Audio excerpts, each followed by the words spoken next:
In this one, I wanted to start a stream just to kind of lighten things up. And in this one, I'm going to be cloning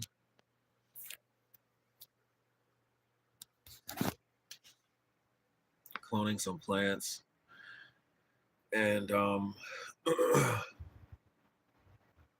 doing like a lot of the hard work that I really have been ignoring. Like, I need to put thumbnails on the channel. On a lot of my videos, I need to actually put together real thumbnails so I can just go ahead and clean up the past like 8 or so streams. I got to start really editing those videos down.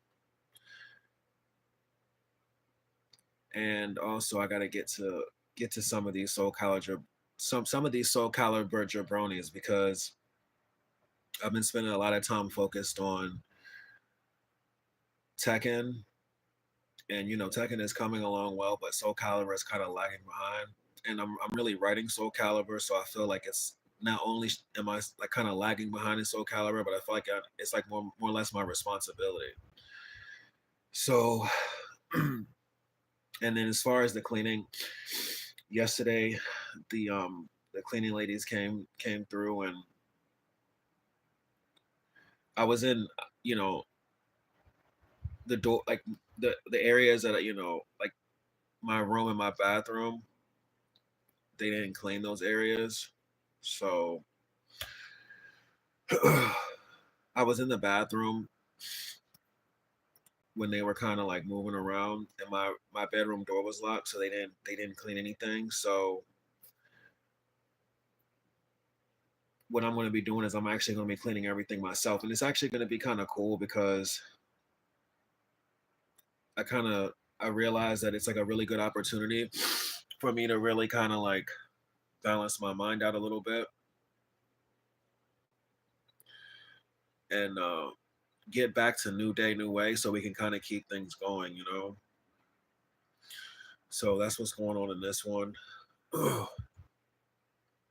I can't say it's going to be particularly action packed. Another thing I have to do is I have to cook breakfast, so I'm going to be doing that, and we're just going to keep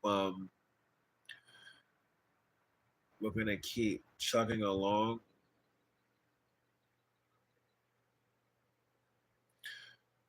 And pushing things forward. Like, some things like on the horizon that really I need to kind of prepare for is like I need to prepare for a computer.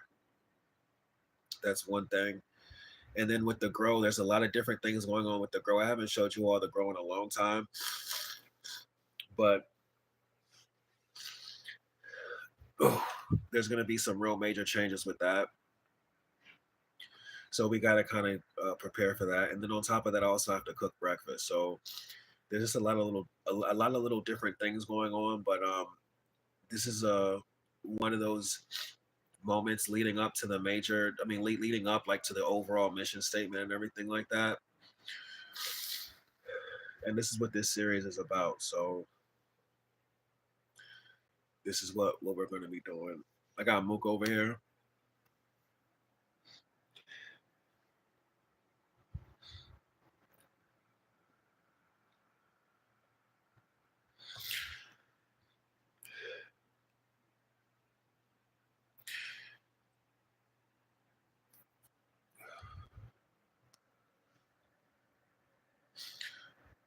And so this is the little segment where I'm basically gonna take the camera off of me after this point, and I'm just gonna just basically go into it like I normally do. So if you've seen one of these before, you already know it's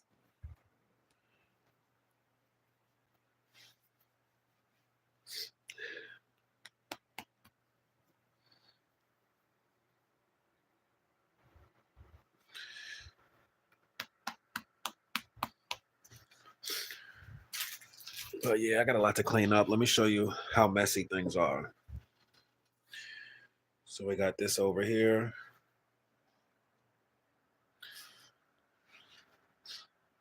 A lot of laundry. Some of it's clean, some of it's dirty. Got to sort this out.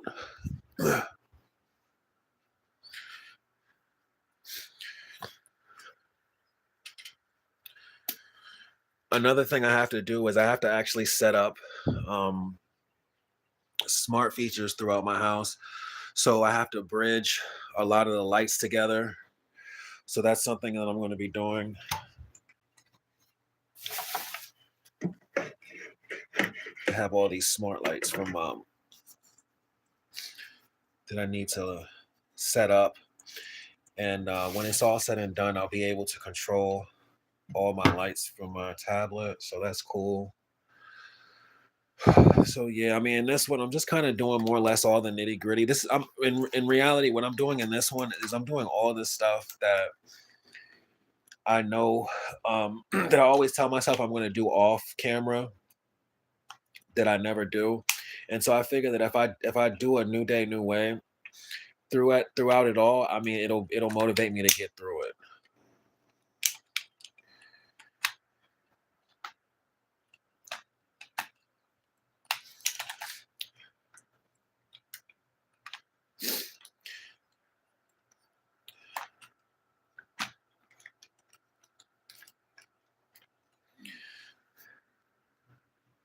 And then let me show you the bathroom because bathroom needs to get sorted out too. So look at this. The grow is looking kind of wild.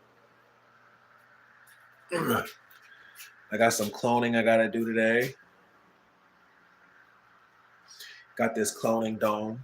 So I'm really happy about that. Shout out to my phone. So yeah, I gotta sort all this stuff out. And then I don't know. I'm thinking about tackling the shower just for sport.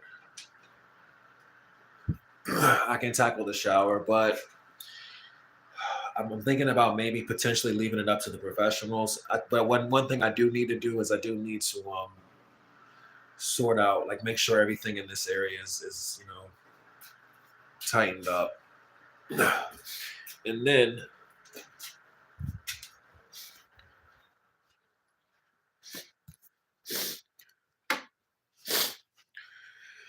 this is my dang. I gotta be careful in here with like personal documents and stuff. Anyways, this is my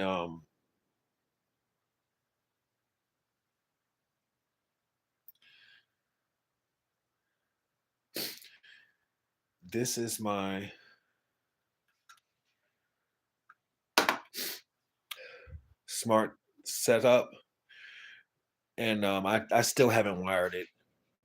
So I need to tighten this up, wire this. And then later on, the Soul College jabronis.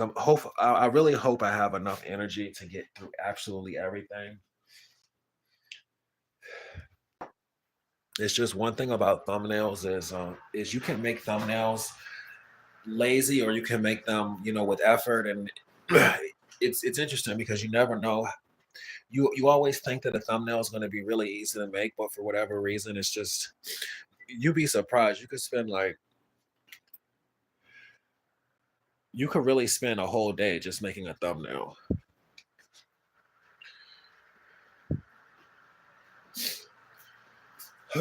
So anyway, that's what's going on.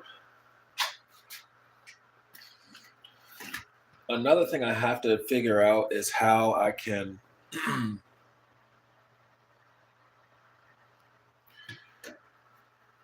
put my like cast my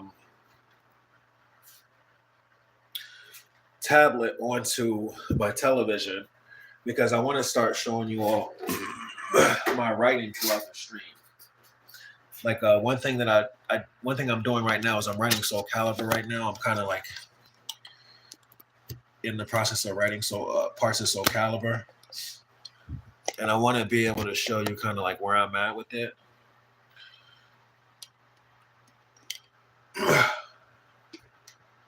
So I can kind of like talk it through and really more or less present a lot of stuff because I'm kind of at this point where a lot of the writings have gotten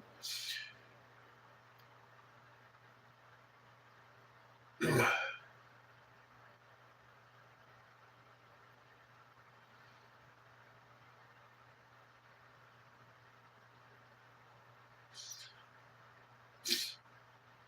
yeah.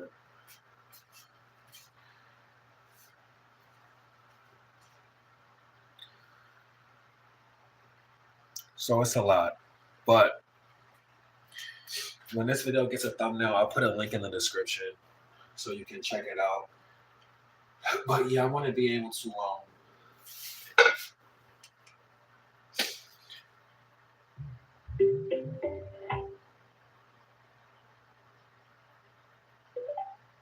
present it throughout. I want to be able to present a lot of my writings sooner than later, but I just got to get a decent format together. And I think a good starting point is projecting onto the television and just streaming through it and just, doing basically the same thing I'm doing right now.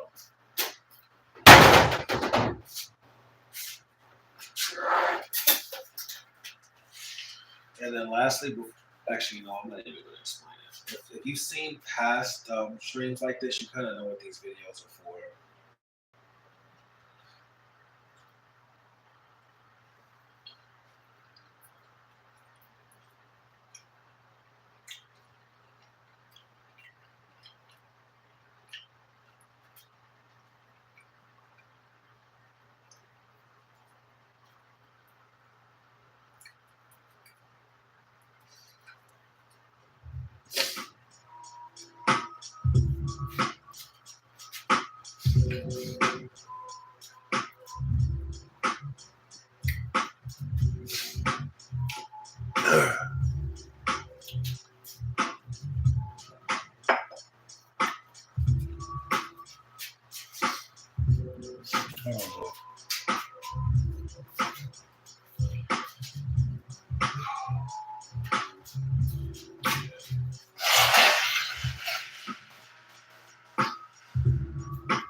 Let me show you what I'm going to be cloning.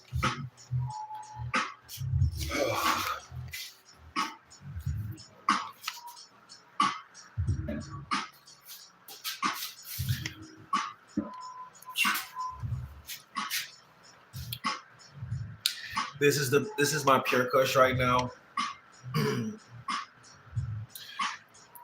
It's coming out all right, but it's not really it's getting way too much light, and it really needs more preferential treatment.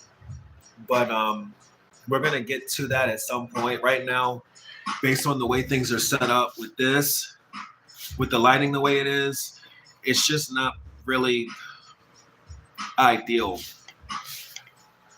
for the kush right now. I also believe it's kind of getting light bleached, to be honest. But these pieces down here, they're gonna be cloned and put in more ideal conditions. It's just these Vivo Sun, I'm gonna call them panels. These Vivo Sun panels, they're really powerful and they're really designed for like a bigger they're designed for a bigger space. They're designed to like span a way bigger space. And in an older episode, I kind of like criticized the what is this called? My Mars Hydro light. But to give the Mars Hydro a little bit of credit, the fact that I'm able to adjust the Mars Hydro light into a softer setting, it's really helped out a lot in the incubation chamber. So at the same time, the Mars Hydro light costs 3 times as much as both of these lights. The Mars Hydro light costs 3 times as much as one of these Vivo Sun panels. So just to be fair, that's kind of where I'm at with it. And then This plant right here is coming along way better than I thought it ever would. This is the Blue Dream Gelato. And when I first started growing this plant, I wasn't that confident in it because this Blue Dream is just it's a very soft plant.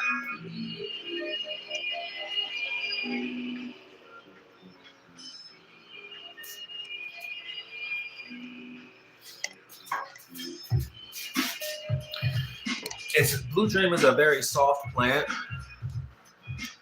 but somehow, some way, this Blue Dream strain has managed to just like really grow like super impressively. And so I'm really excited to actually clone this one because Blue Dream and Gelato in reality is actually a really good cross. And the fact that I'm also able to grow a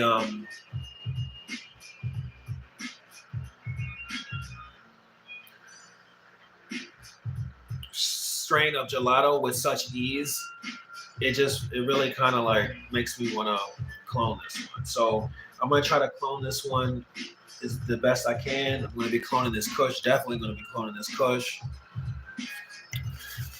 This was the Green Crack OG. I know it looks kind of sad right now. Don't worry about it. But this was an auto flower, and I just wasn't ready for it, so I just had to strip it down a little bit or entirely. I kind of smoked through it. I'm gonna be honest. But somehow it seems to be like budding, which is kind of interesting for it knowing that it's an auto flower. We'll see what happens. I don't know it. I can't really. This may be cleaned up today. I don't know. In there, I have Sour Diesel. I'm going to be cloning Sour Diesel.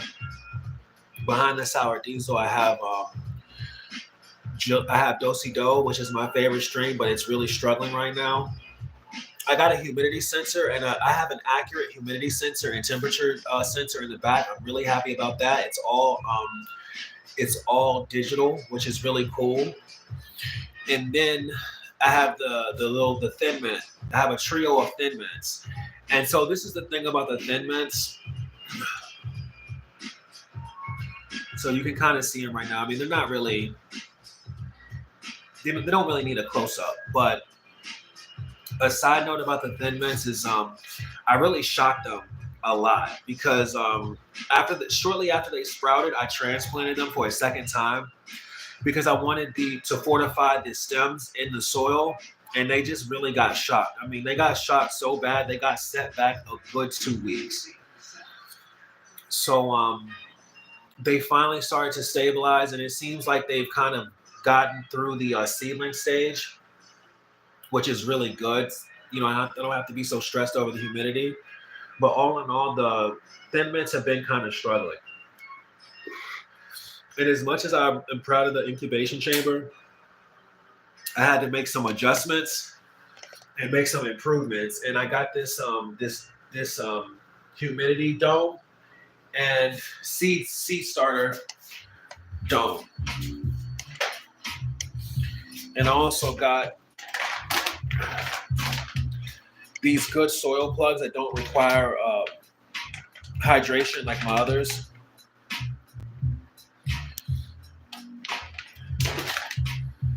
And I got this. It's just and another thing that I'm really happy I got is this right here, because this is it's called a heat mat, and this truly is a real. It's truly like a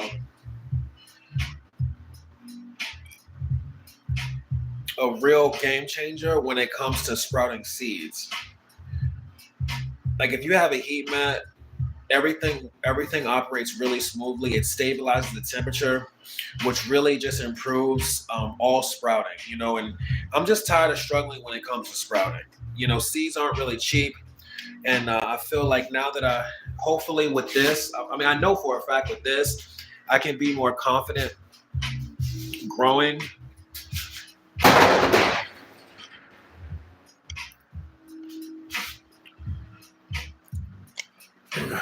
more high end or more expensive genetics. If, I mean, for whatever it's worth. I just now I know I'm comfortable like taking more risks when it comes to seeds. So my thought process is like this is the like the ultimate addition to the incubation chamber because seed sprouting is really important. It makes a huge difference. If your seeds sprout really well, then the plant it pretty much grows like what'll happen is the plant will grow like at a normal pace. But if you shock the plant, it'll stunt the plant's growth to where you could set the plant back like a month. For example, those thin mints right here, they should have at least been like 6 inches by now, but they got shocked. So they've been kind of stuck in infancy for like it took them an additional 2 weeks to restabilize. So that's cool. And another thing, change to the grow before I start cleaning and like making breakfast and stuff is soil. You know, I really am the hydro man. You know what I mean? But what I realized is I need to take a step back and just relax with the soil. And I need to save hydro for, you know, the strains that I'm just like, you know, really, I guess you could say like adamant about, or I'm very like proficient in growing because hydro is, you know, like when you first start learning about hydro, they always tell you it's the most advanced grow. I don't even know what they call it. They say it's the most advanced. It's the most advanced, whatever, you know, approach to growing. And you could really underestimate it. And, you know, if you're able to really keep up with schedules. But one thing about growing, you realize when things don't go perfectly is that hydro it'll really impact the plants. Whereas I noticed that with soil, the plants, they don't really struggle nearly as much.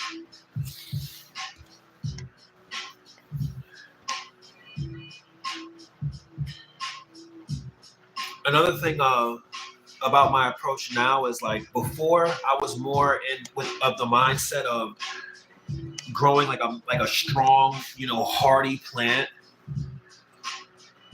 and you know, thinking that okay, I'm gonna harvest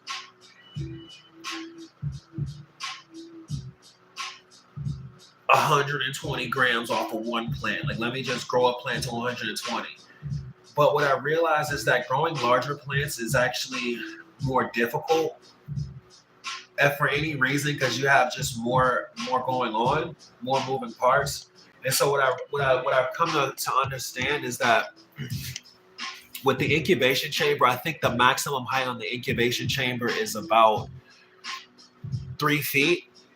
So at that point, once it starts to reach the top, at that point I can top the plant, let the plant fill out, and then from the incubation chamber, just put the plants in a flowering chamber so that they can just more or less flower at 2.5 feet. And I believe that by having them flower at 2.5 feet, there's just less going on with the plant. If worst comes to worst, ideally, I would just have more plants flowering at the same time, as opposed to having one massive plant just like going through flower. And then, especially with hydro, it can just be really complicated because anything you do that shocks the plant, it will impact the plant. It will stunt the growth of the plant, and it's just so easy to shock a plant in hydro. So I just think that by having, they call them forest of greens, by like basically focusing on like having like what they call field of green, as opposed to having like massive plants. I think I'll just have a greater margin of error. And I just think that all in all, just having green, I'd rather harvest like a half an ounce on a plant that's 2.5 feet than try to harvest 3.5 ounces on some like massive bush that I'm like constantly maintaining. Because one thing about cannabis is it's very a lot of these plants are very fragile and they just require a lot of maintenance. And I just realized that because I'm not like professional level, that when it comes to hydro, I just gotta kind of like take my time and choose wisely. It's not that I'm giving up on hydro. It's just that I realize that hydro requires a level of professionalism, and I'm just not 100% professional yet. One thing I know about hydro that I'm going to need to do that I'm kind of like that I've been avoiding is I need to keep up with like a calendar, and you got to keep up with you have to keep up with a calendar. You have to keep up with timing. You have to keep up with feeding schedules. You have to multiple buckets. You can reset them and refill them individually, and that's cool. But I think having a slump and just a full system is more or less ideal. But long story short, without rambling too much, I think that it's better to just run, one plant in hydro and just perfect it by itself before taking on 3 plants, because it's just a lot of responsibility, and to see success with hydro, it just takes a lot of skill, and it's just like, anyways, I don't want to ramble too much. So that's basically what's going on with the hydro. I'm kind of cutting back on hydro, and I'm getting more or less into soil.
But yeah, we gotta get this started.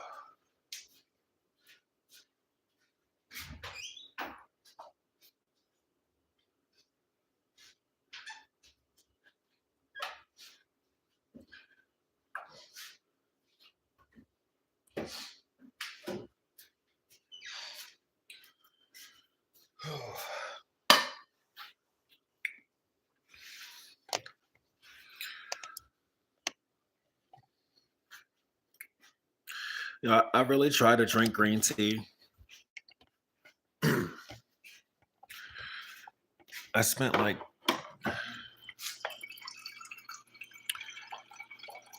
half a week trying to drink green tea instead of drinking espresso, and I just realized that it's too much of a shift in caffeine.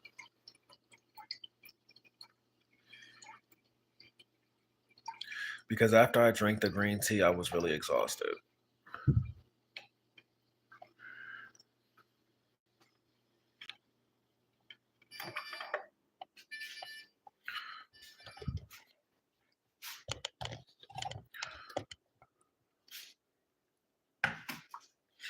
But see, the thing about espresso and green tea is, I'm not giving up on tea.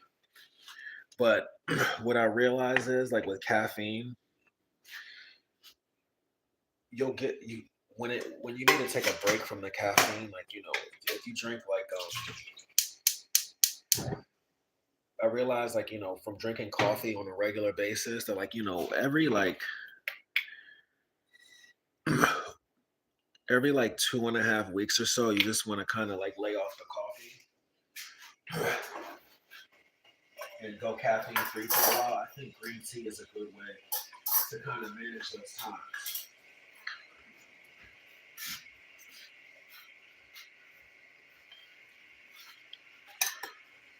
So I'm thinking about using green tea for that, and I'm also thinking about using tea for digestive assistance because they seem to be efficient at that.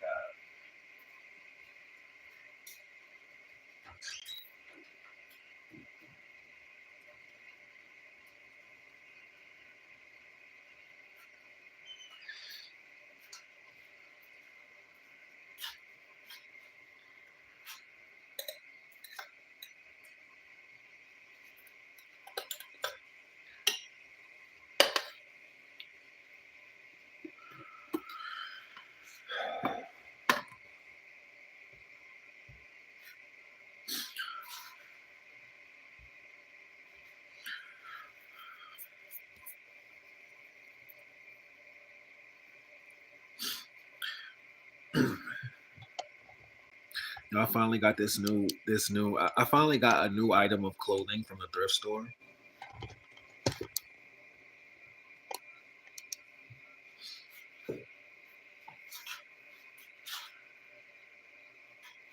I'm really proud of it. I'm so proud of it. I didn't even wash it after I got it. I still got the tag.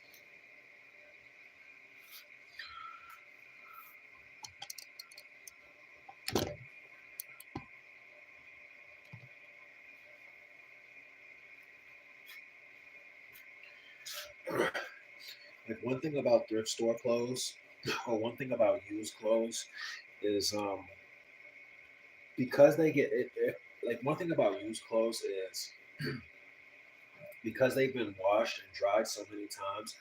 A lot of times the cotton will compress, and what it will do is it'll actually,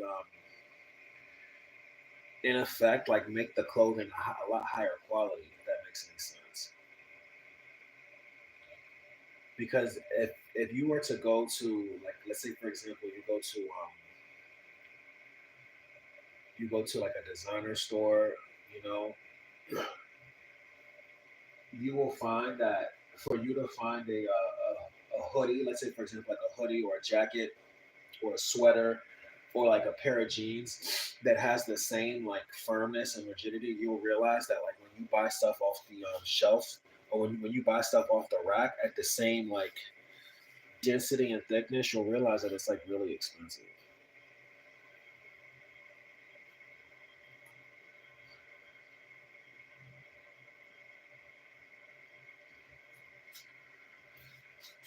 That's one of the great things about going to a thrift store. Another thing about going to the thrift store is a lot of the clothing is nowhere near as expensive as it is straight off the rack.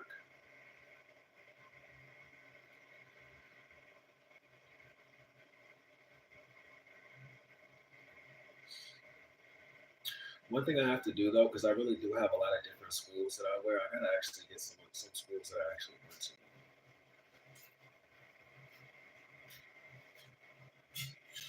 So next time I'm in DC, I'm gonna go ahead.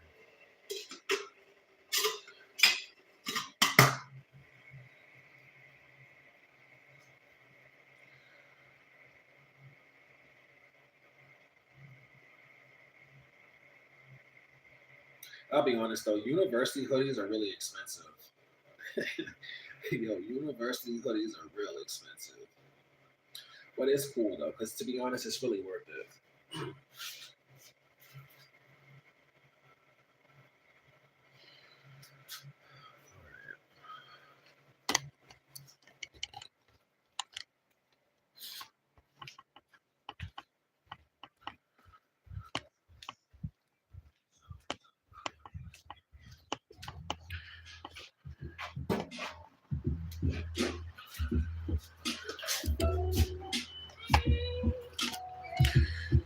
But yeah, the purpose of these streams is for just to give you all a glimpse of what's going on, motivate me to keep moving forward with the things that I have to do, because I really got to do a lot of really important things. And also as a way for me to get used to speaking on camera, so I can really improve the things that I do work on, the things that I do put out.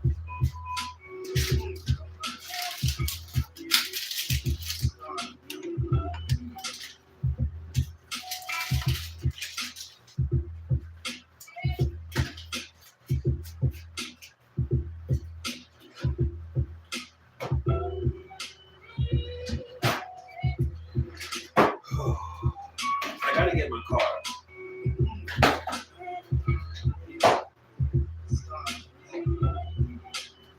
But it's cool because we got a lot of other things we gotta do too. So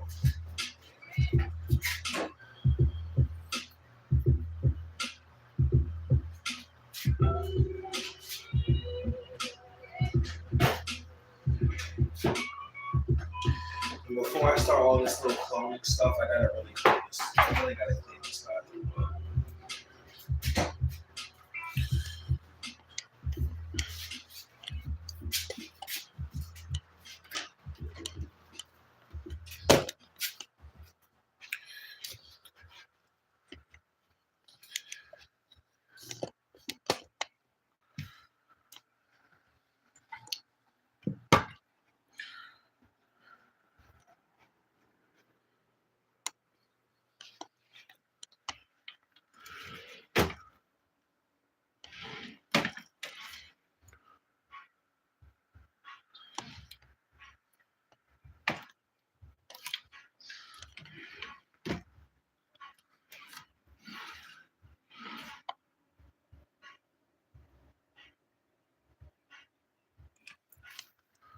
Well, I can never keep track of a pair of scissors. I always have scissors.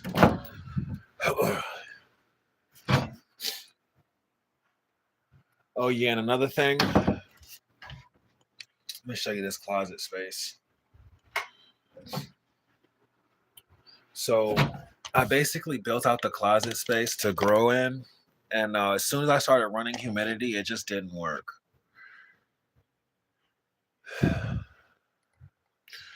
So with that said, I'm going to be doing something that I never really wanted to do, but I realized if I'm going to actually be professional at this, if I'm going to actually be able to get anything done, I'm going to have to do it.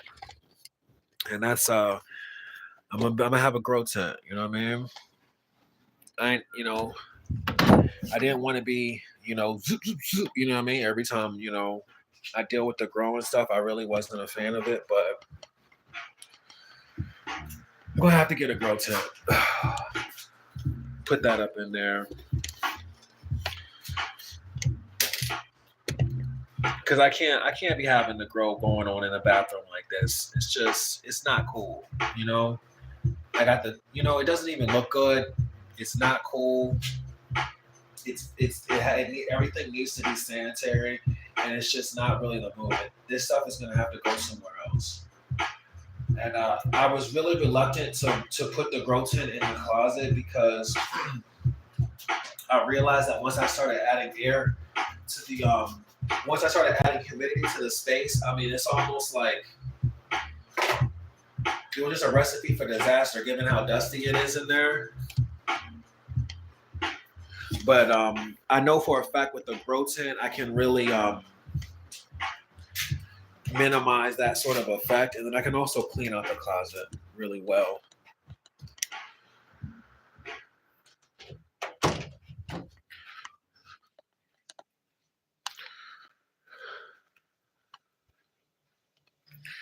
Last year I had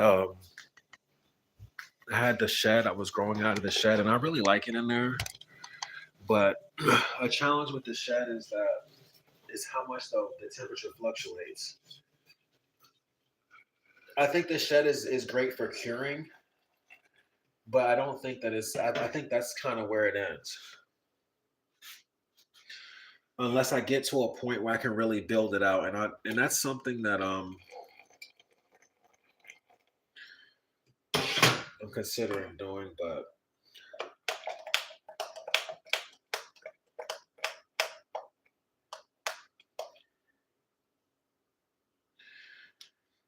the only kid, but that's kind of, I think the shed is more or less, will be more or less ideal if I were to actually like put together like a decent operation. But I don't know. I think it might be a little over the top if I'm able if I start just using a regular tent. I think the shed is more or less ideal just for curing.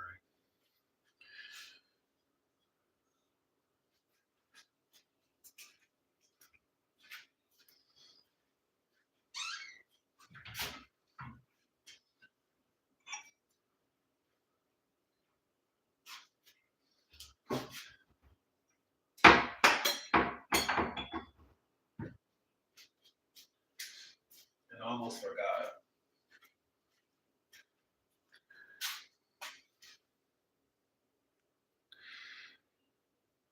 So we gotta play golf too. And I'm working on that.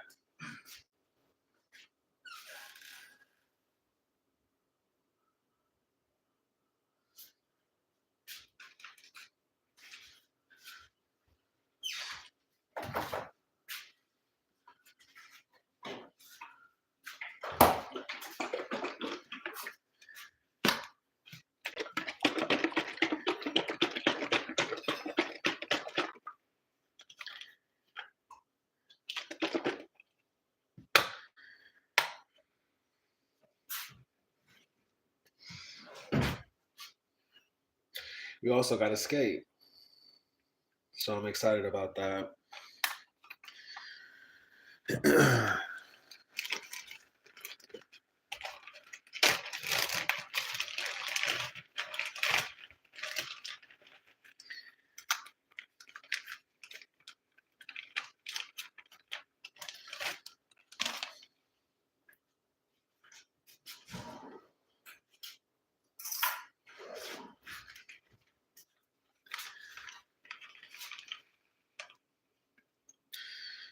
So yeah, we're just working our way up to these points. You know what I mean?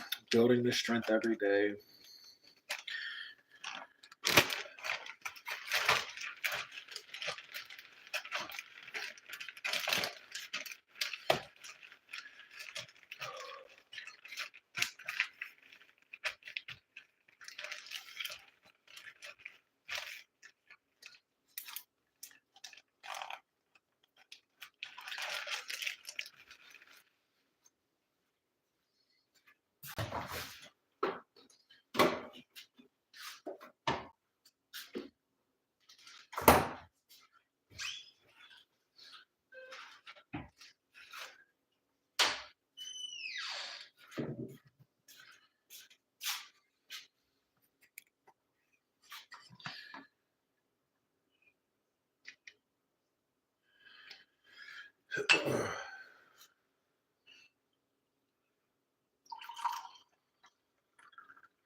Man, I gotta clean this bathroom.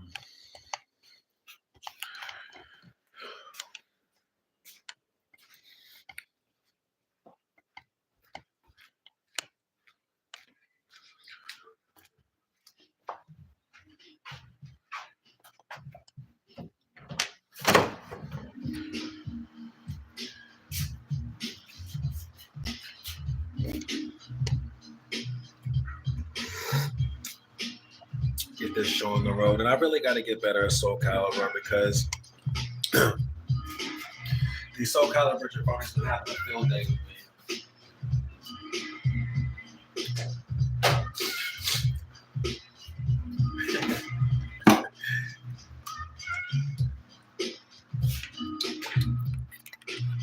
And they are not taking it easy. They are some straight up jabronis. And the thing about it is they know that it's only a matter of time.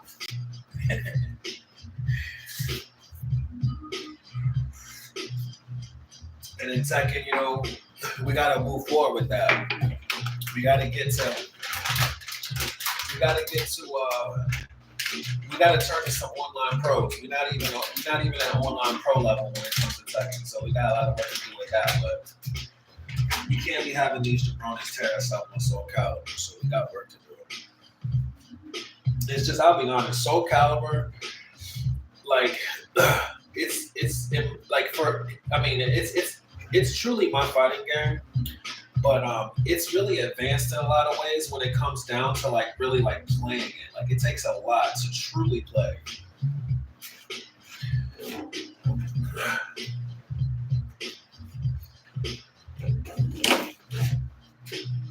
You have to learn a lot when it comes to Soul Calibur. In order to play it without it really kind of like draining you, because there's a lot going on.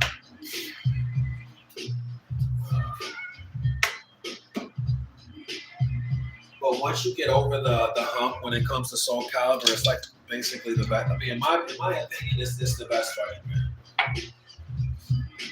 As much as I played Tekken, I really am a Soul Calibur player. As much as I played Tekken.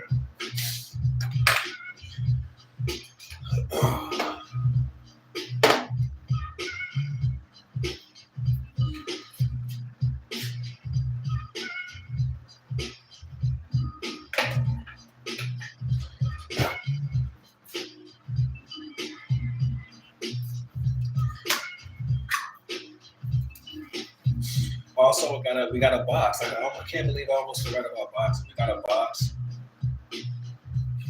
So, I'm vaping nowadays.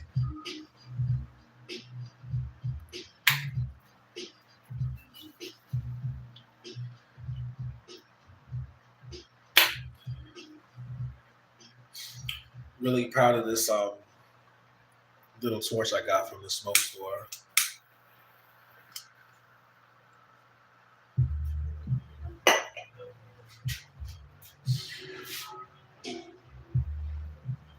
One thing I gotta do though is I gotta get some fancier torches, like so I can be like in public and vape without looking like I'm doing too much. But I like this one a lot because I can see in the chamber just how full it is. Whenever you get like really good butane lighters, you're never able to really see in the chamber.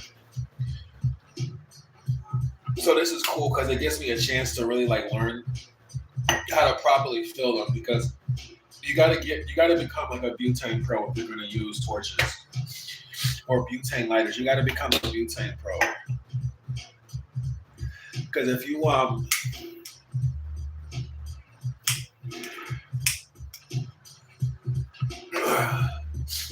don't refill them right, it's almost impossible for them to really work. Like watch this right here. Let me show you. This is a nice butane lighter that's really good for like taking out in public.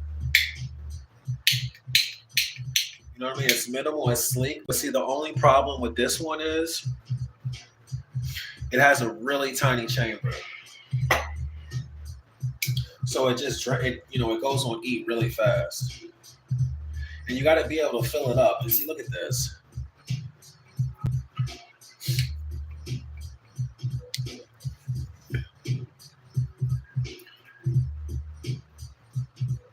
I don't know if you can see this, but this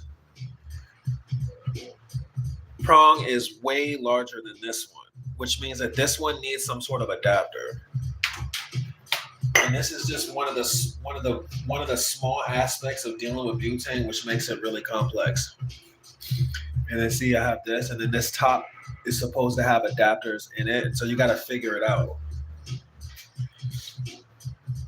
It's just very common when you're not really able to effectively fill a butane lighter to find yourself with a collection of like top tier lighters that are just on E. We can't have that.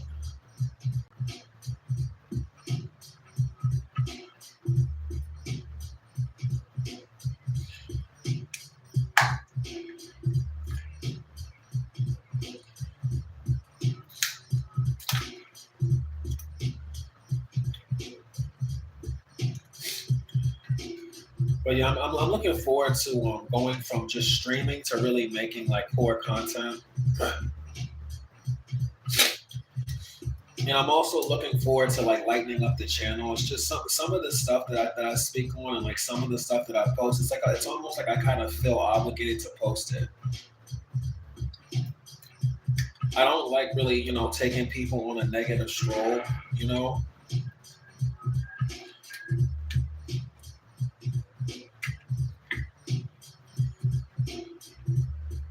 But a lot of times, certain things are really heavy on my spirit, and I feel as though if I don't speak on them, I know for a fact no one else is.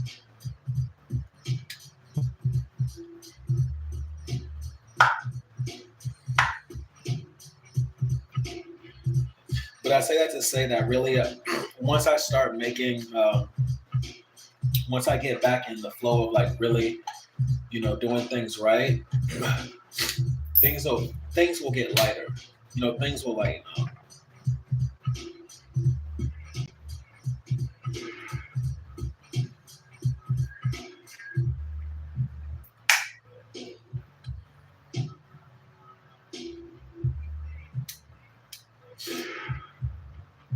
Oh,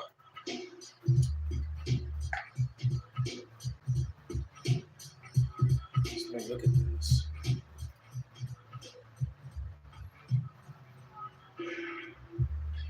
I don't even know if these adapters even really work, to be honest. What is this?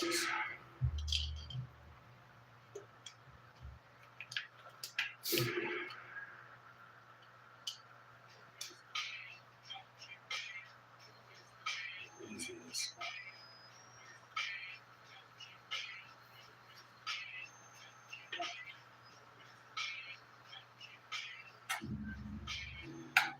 Oh, let's see what this is, man.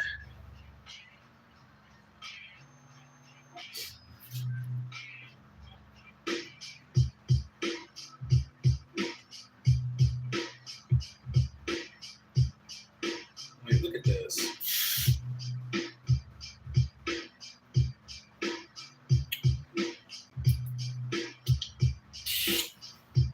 See what I'm saying?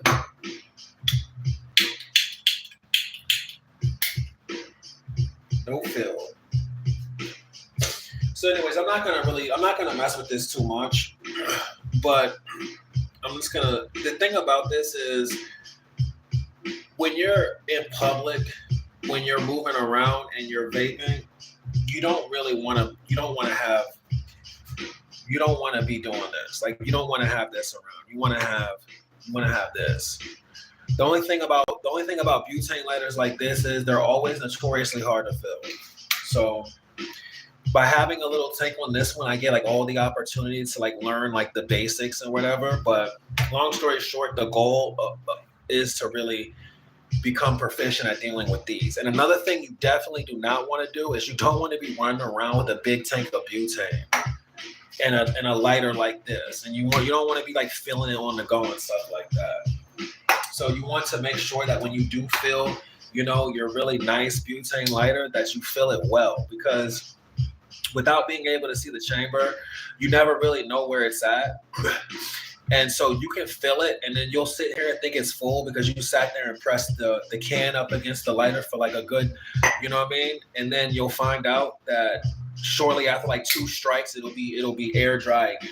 And that's kind of like the value of really learning how to deal with butane. If I go to like a little cigar shop, they'll be able to like, do all the right things. Those people really know. So, I'm going to try to do the best I can to eventually solve this little mystery right here. But if I could guess, I probably need some type of adapter that I just don't have.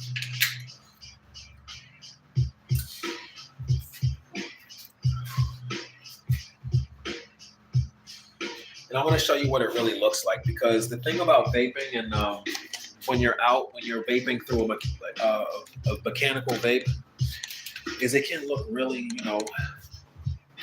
it can look a little too intense for someone that doesn't really know what's going on.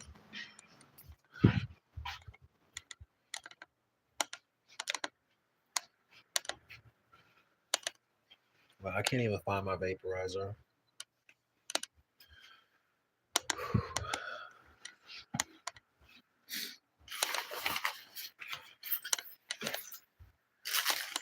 I really just had it.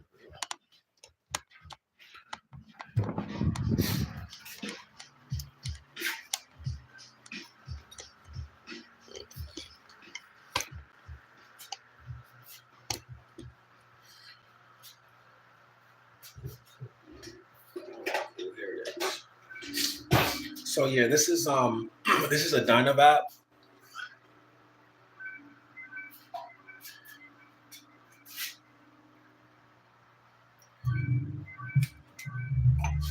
And so, you know, when you're in the house and stuff like that, you're just doing whatever you're doing, you know, this is cool. You can just sit here and do this. The only problem with doing this is when you're in public, this is a little bit too much.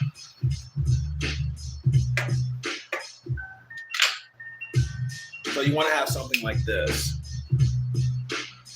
And then this way you can kind of just, oh wow, look at that. It really worked. Boom.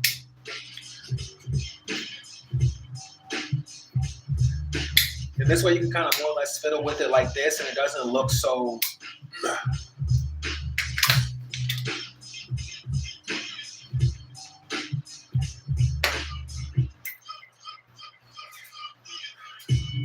it's already tough enough that you're dealing with a vaporizer.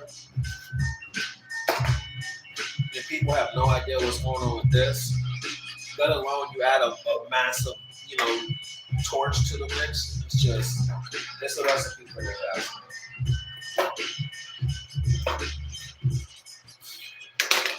Furthermore, too, carrying this and just putting this in your pocket is really the move, as opposed to like this is it kind of attracts a lot of attention. So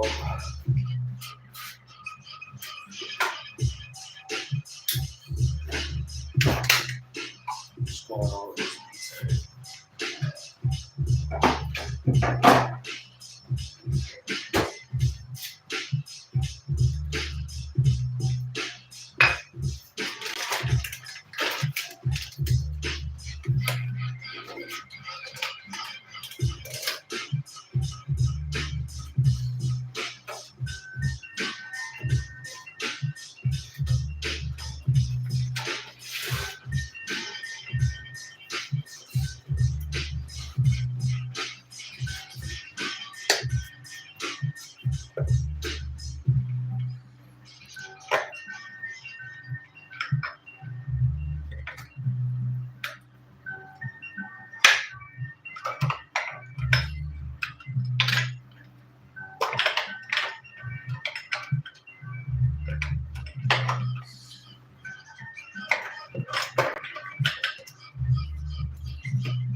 But yeah, the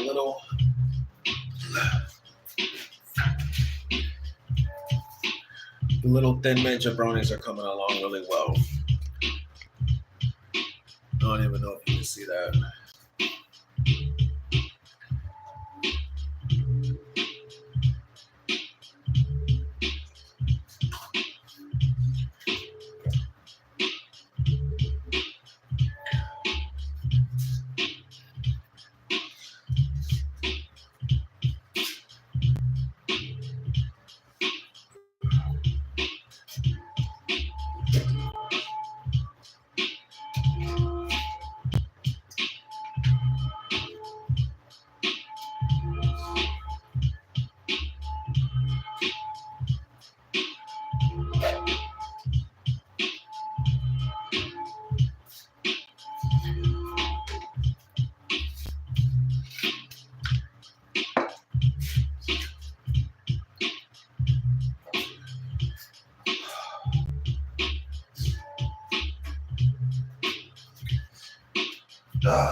Another thing too about the grow space is like once the grow space starts getting messy, you kind of know as soon as the grow space starts getting messy that you're not doing things right.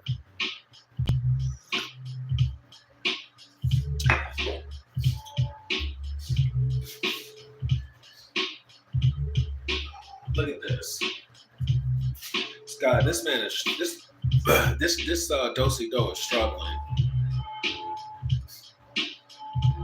and it's really struggling because the humidity is really low.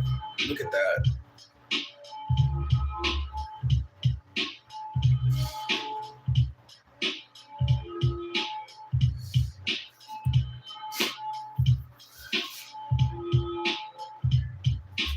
Leaves only have 3 petals, which is not really that good.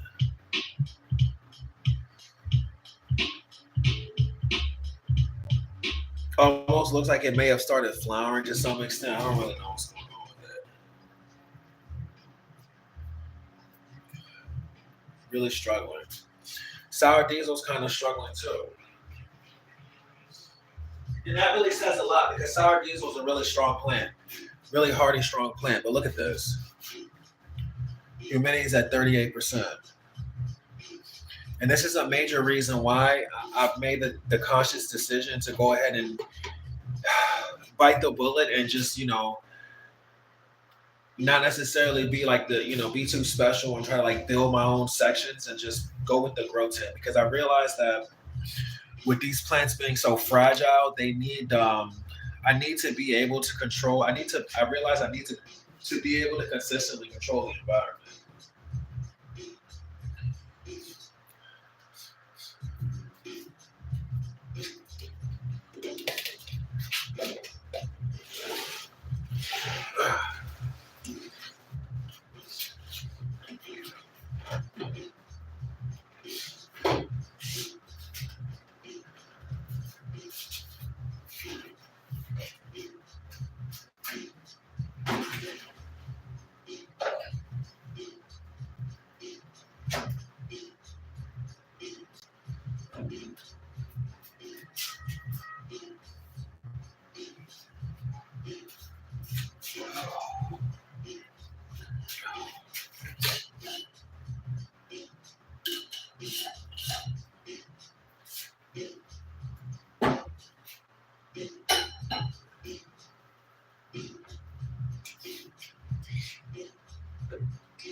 One thing I'm realizing about solar that I really like a lot is the fact of being able to water, just to water the plants myself. It's like with hydro, I really thought I was kind of like saving myself a lot of stress by having a hydro running. I was like, oh, I don't have to really concern myself with watering. But what I realized is that by me like really paying attention to like the plant, watering isn't too bad. It's almost as if when the plant is in soil, it's almost like the plant is so much more stabilized. Like, and I can tell when the plant needs to be watered simply just by the growth. Whereas like in hydro, it's like if the settings aren't together, the plant will start struggling, and you have to go through so much effort to try to diagnose like what is really going on. Like you don't know if it's a nutrition thing, you don't know if it's a light thing. You already know it's not a water thing. And I just feel like with soil, it's just the plants so much more stable.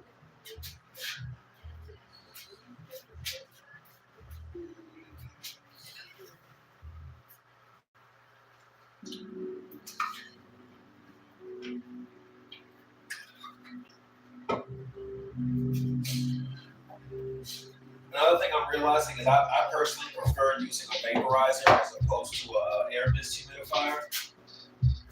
But the one drawback I realized to using a vaporizer is when the heating coil gets really calcified, I have to I have to clean the heating coil.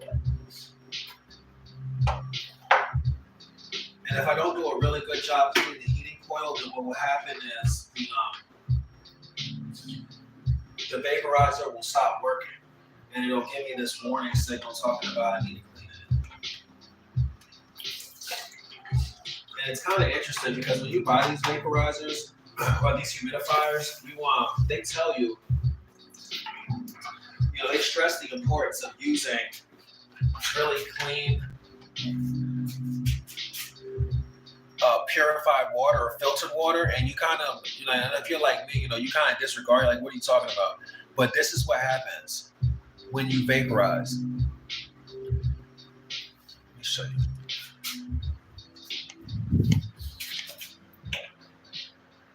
Look at that. And the crazy part about it is that this is actually, these sediments this is calcium that's actually in the water. And it just over time, it builds up on the heating coil as it's separated from the steam. And this is what you end up with. And it's kind of wild because looking at it like this, it really makes you value, for me, it really makes you value bottled water.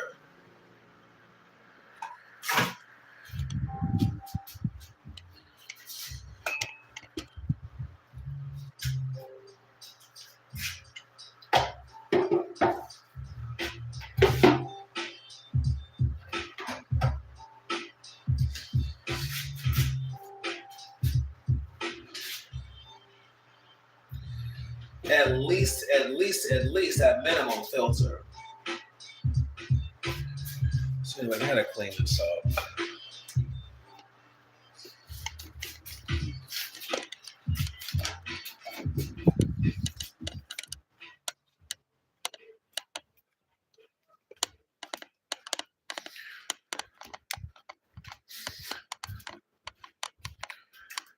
Another thing I really like about soil too is that I can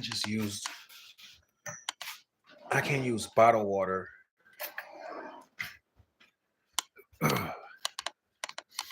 and not have to worry about pH balancing all the time, because pH balancing,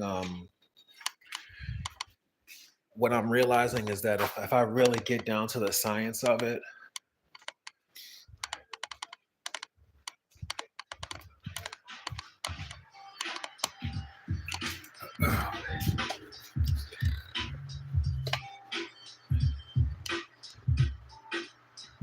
I'm coming to understand that like pH balancing small amounts of water, I don't think is really ideal for the plant.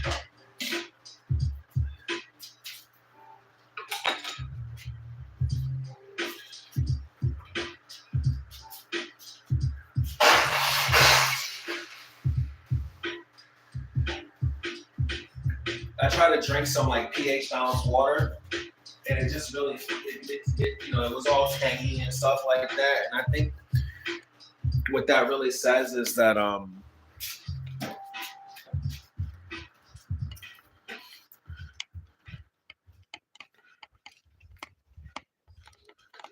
that the pH down and the pH up, it's not, I'm sure it doesn't hurt the plant, but if you can just have water that's already balanced, I think it is only all to the good. And I kind of realized this when I started sprouting seeds. Like the first time I started sprouting seeds, I tried sprouting them with just tap water. They didn't even sprout. And I think at the time I really underestimated the value of like clean water to plants. How much of a difference it makes. because once I started just using just straight spring water or purified drinking water that was pH balanced, the seedlings responded tremendously better, or significantly better.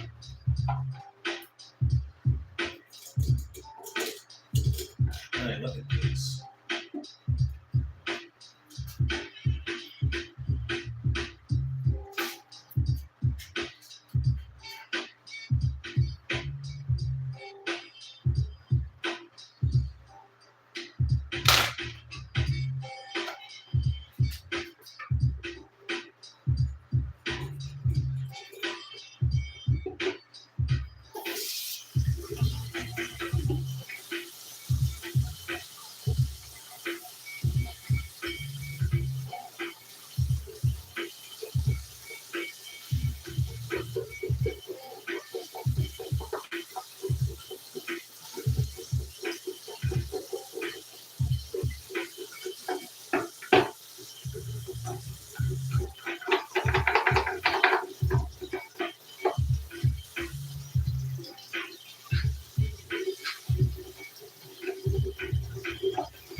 Just trying to break up the really heavy loose material.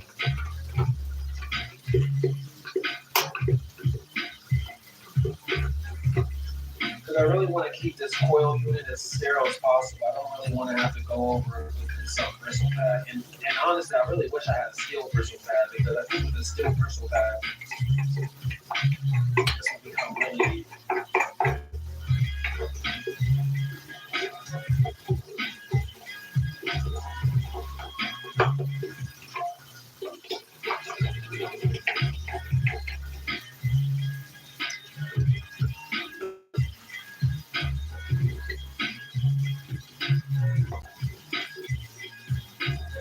And I don't want to use too much peroxide or vinegar.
It's wild how much the calcium builds up.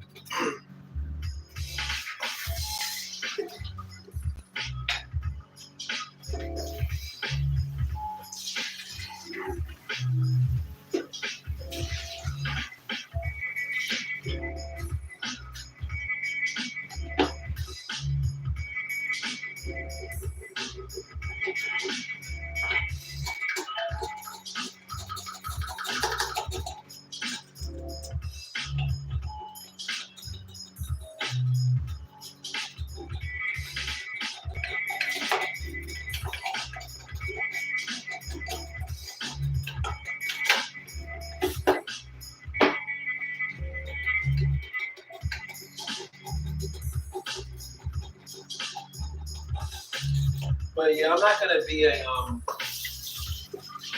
girl rebel anymore. I'm gonna go ahead and just get a grow tab.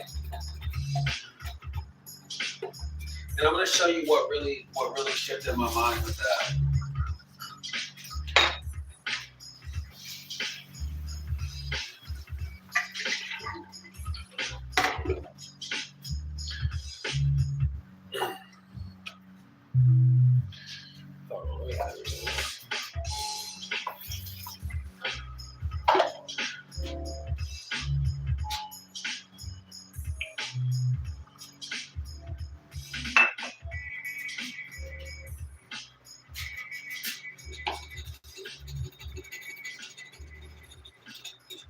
Yeah, I'm gonna get a bristle. I'm gonna get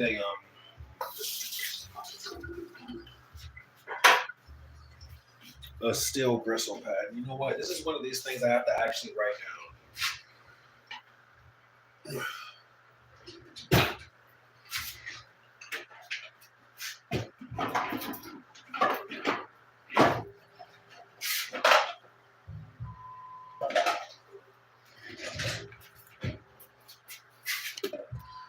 A good pair of scissors and a pen or a pencil are like the two things that I never.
But yeah, with hydro, I gotta save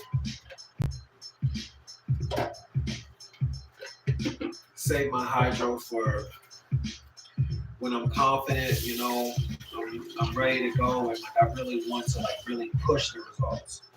But I gotta actually see some results with. I gotta actually see some results with soil first. I realize before I can take that ultimate stuff. As much as I like the raw numbers of hydro and the seemingly limitless potential of it,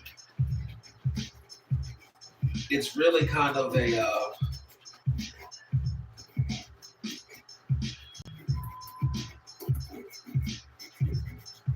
made for the experts. And I just got to be honest with myself and realize that I'm not there yet.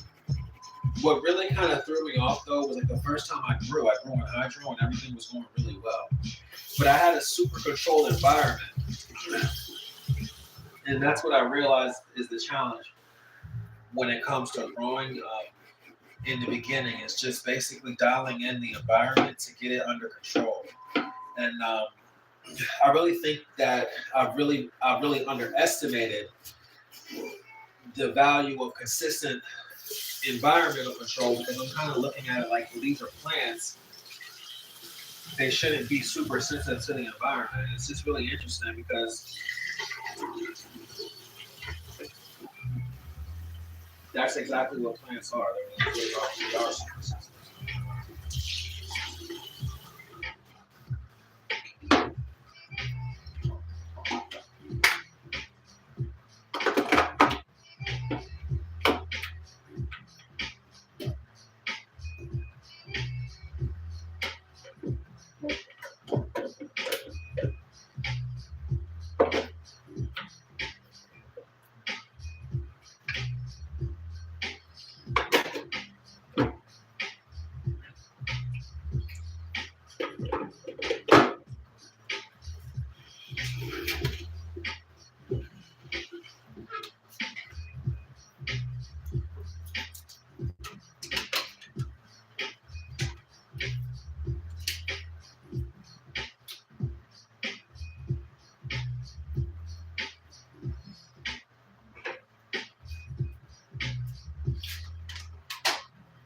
But yeah, I like steam. I feel like steam is a lot more sanitary than air humidifiers. Cool mist humidifiers. Also notice that steam has a way of also increasing the heat element, which I think is really critical when it comes to plants. It does a really good job at increasing the heat element, but also the density of the humidity. I find to be a lot more. It tends to be like a lot more of a dense humidity, which I believe is a lot better for the overall growing environment.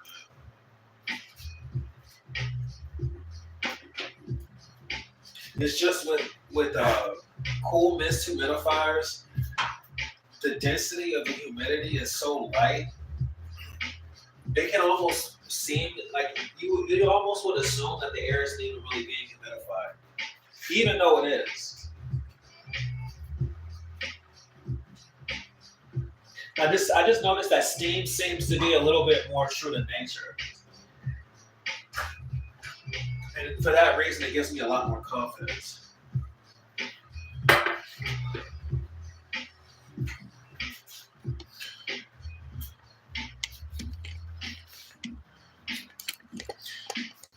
It also smells better. It smells like water. It smells like pool. Whereas cool mist humidifiers don't really have a fragrance. They tend to magnify the smell of the immediate environment.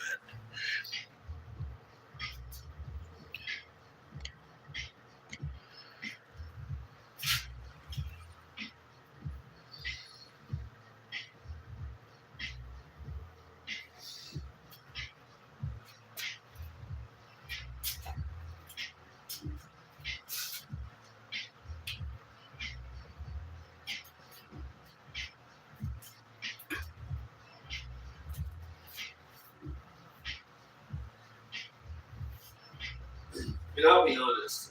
Another thing too about like growing and stuff like that is you can't really get too creative with the growing because you got to stay within limits. That's another thing. You got to stay within limits.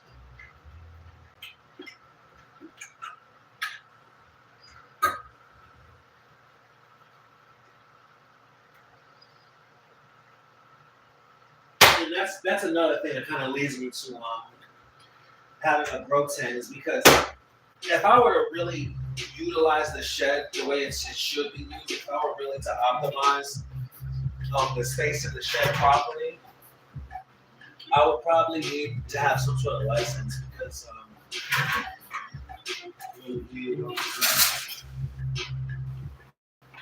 would have a room full of plants unless I want to have like, massive plants. And I'm coming to realize that the larger the plant, the more fragile it seems to be in flower.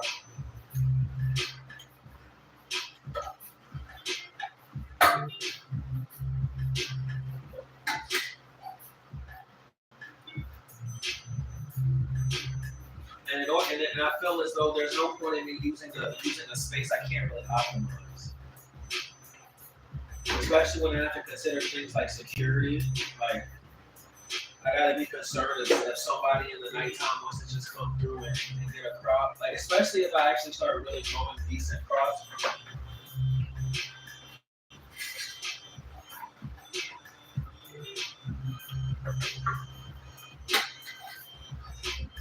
It's interesting. One thing about cannabis is that's really interesting is like for what it's worth, if cannabis really does cause it can get you in a world of trouble.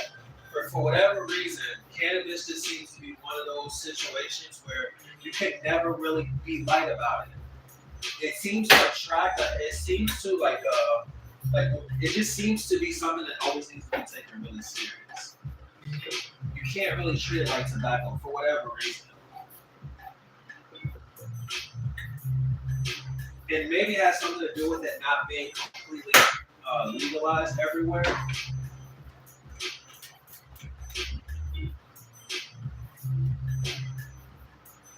But it's just kind of mind blowing some of the stories you hear about what people do over like an ounce of weed.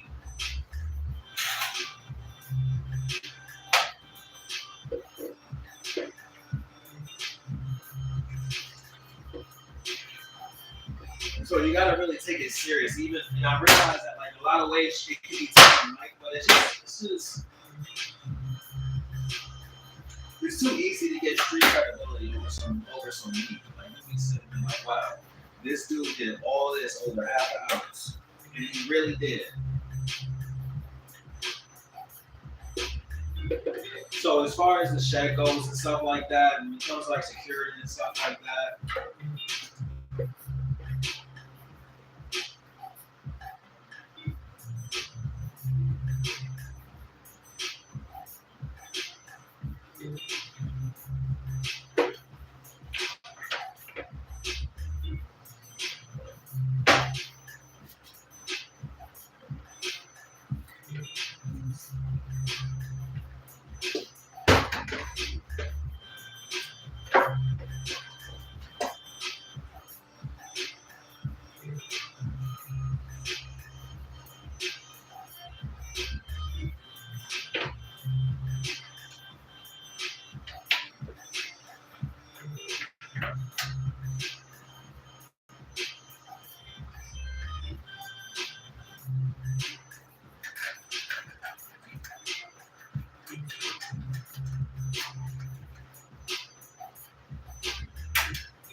Another thing about growing is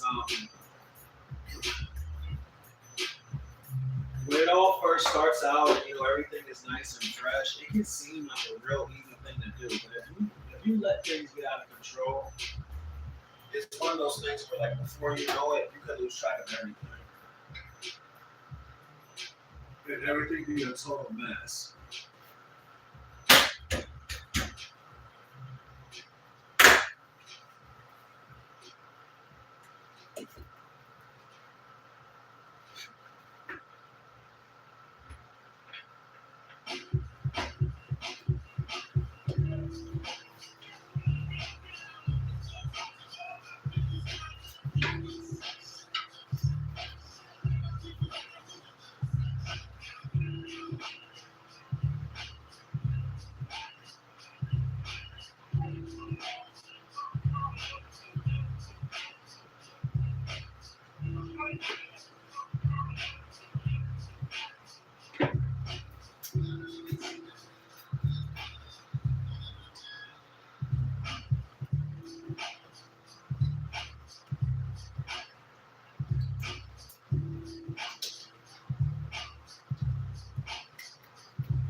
So things coming along.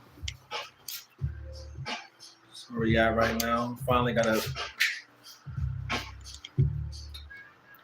clean the grow space up tremendously just by sorting out the wires.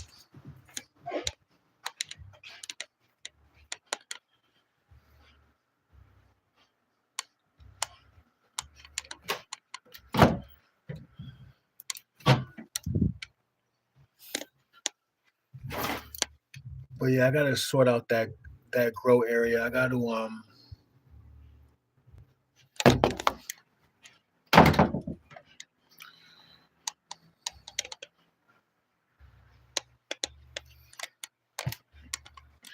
I need an extension plug.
The one thing I'm really trying to be careful of is not really putting too much running too much through this socket.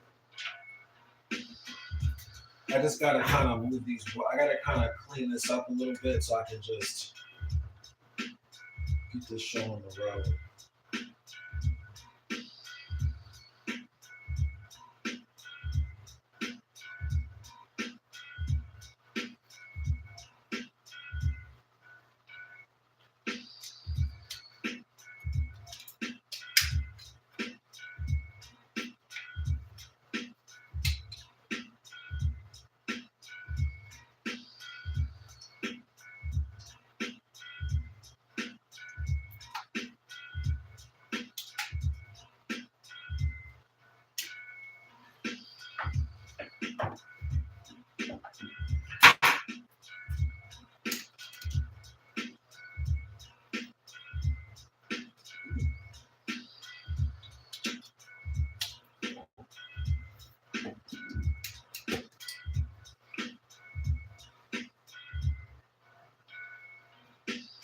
That looks good.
Yo, I wonder if I can. Yo, this is why I wanted the battery clock.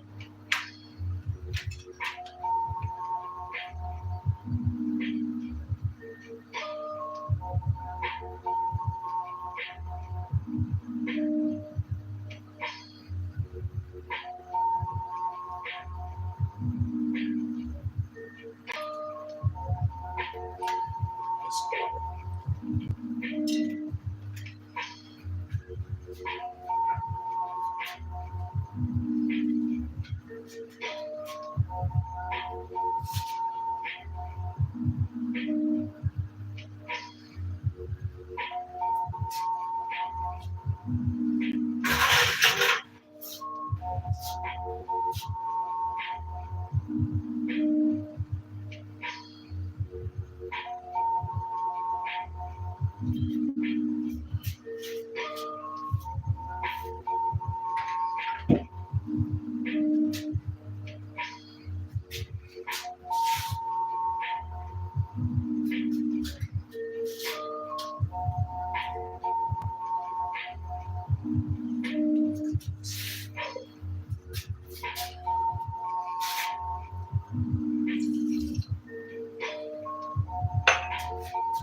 This wiring situation is still not really ideal. I gotta keep working on it.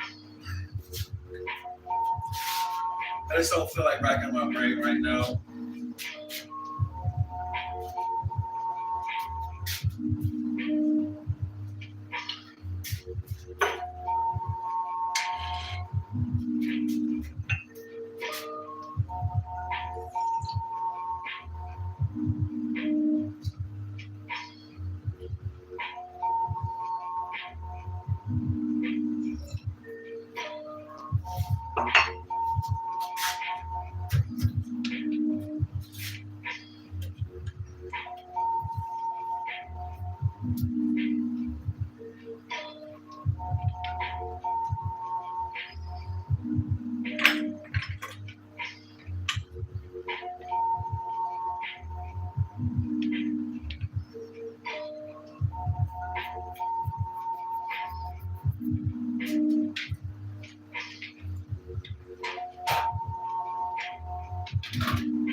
And one thing I really gotta do while I'm out here is I gotta get a BB gun.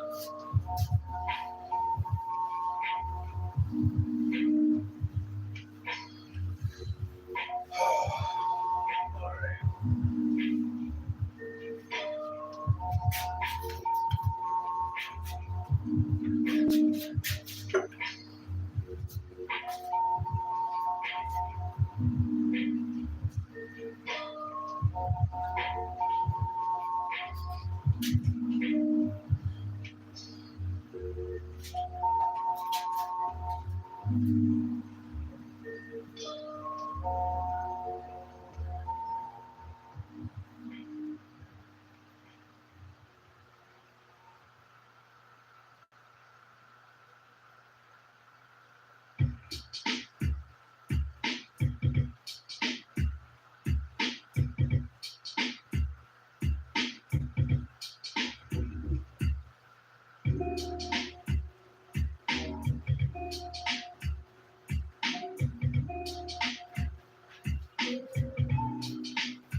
Kind of crazy because when I first made this little incubation station, I was thinking that it would just be a winter thing.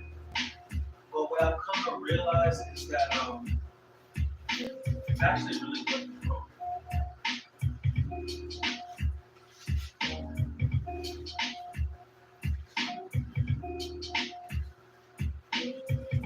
As long as it's able to be contained in this cabinet and not exposed in like the bathroom, you know. But it's really good for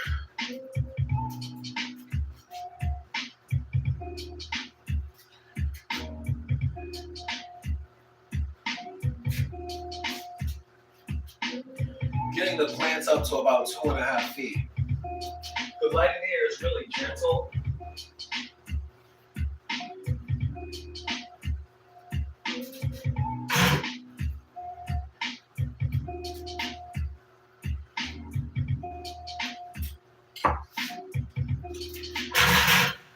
And the space is controlled similar to a grow tent.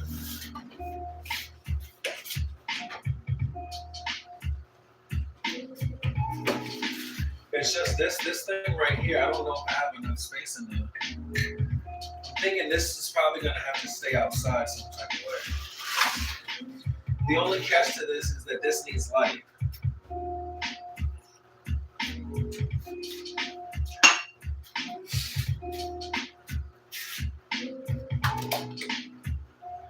But see, the cool thing about this is I can put this anywhere. Like when I get a grow tent, I can put this in the grow tent.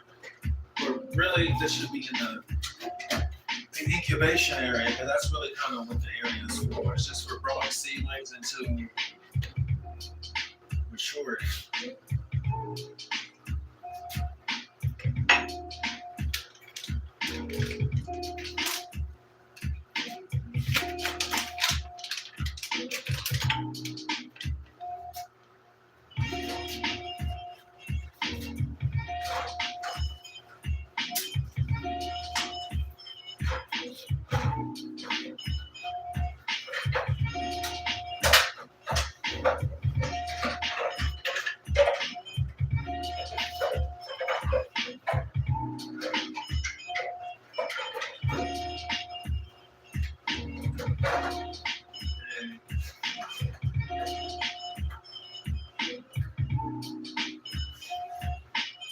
It's too big for this little cabinet.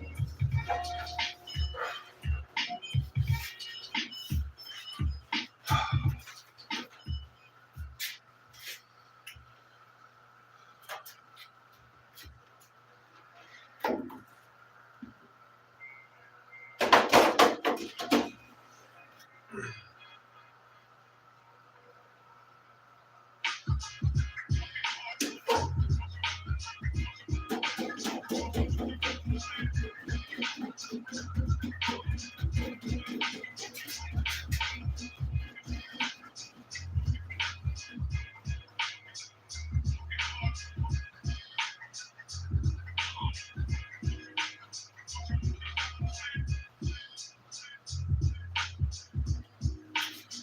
don't know. I gotta figure out a place to put this. This is kind of what my concern was with this dome. I was thinking like, well, maybe I can use a smaller dome.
The good thing about this, what I'm growing is I'm not growing this to distribute. So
but yeah, I'm going to be using bases like this.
It's cool. I know exactly what I'm doing this.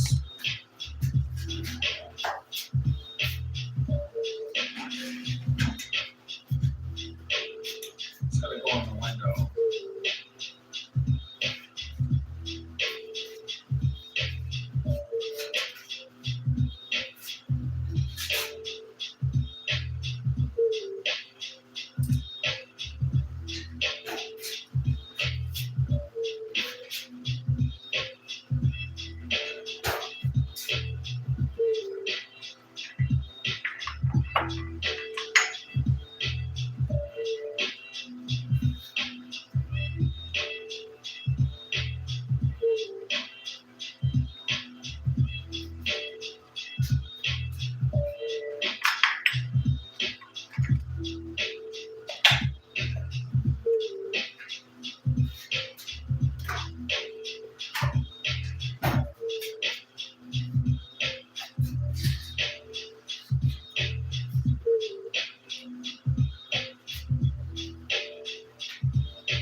Yeah, I gotta move this stuff out of the bathroom. It's just not really a good look in here, and I don't know when the weather's gonna break for it to go outside, so I'm gonna have to get it closer.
Oh,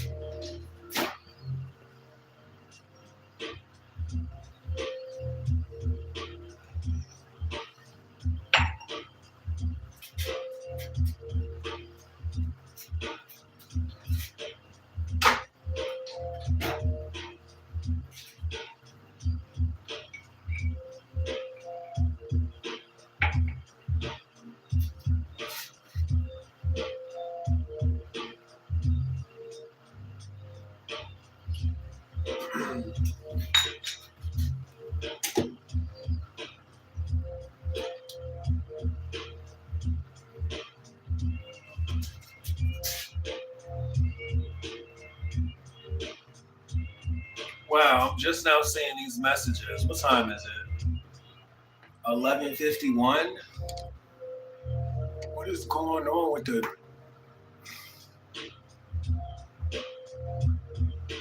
10:34?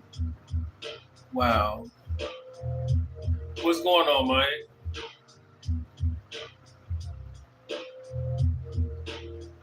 A grow fender, a grow box. Dang, I don't even know. Are you even still here? Let me see. All right, dang, Mike left. Dang.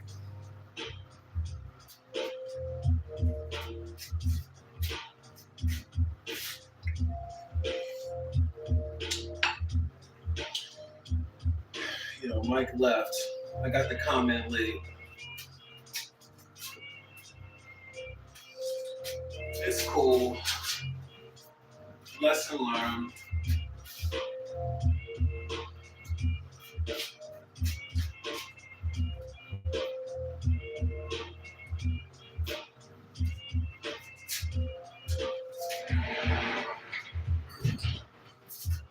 I don't know if you ever see this, Mike, but see, the thing is, whenever I live stream, there's like two ways you can see comments. They have top comments and they have live comments. I do not know what determines a top comment, but for whatever reason, I think if you like write something and then YouTube determines that it's like regular, it becomes a regular comment and it doesn't show. So.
Dang, my bad, Mike.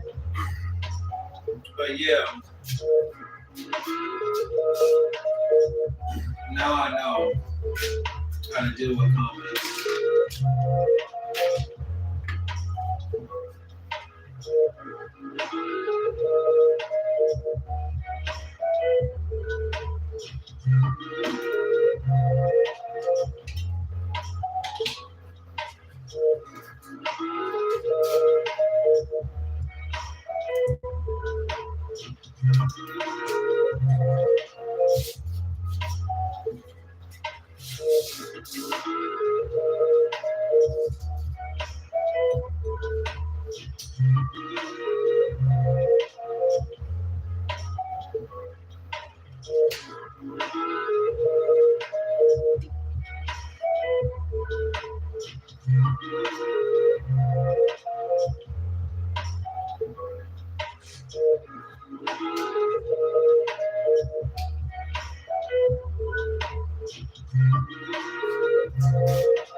Oh man, this wiring is crazy.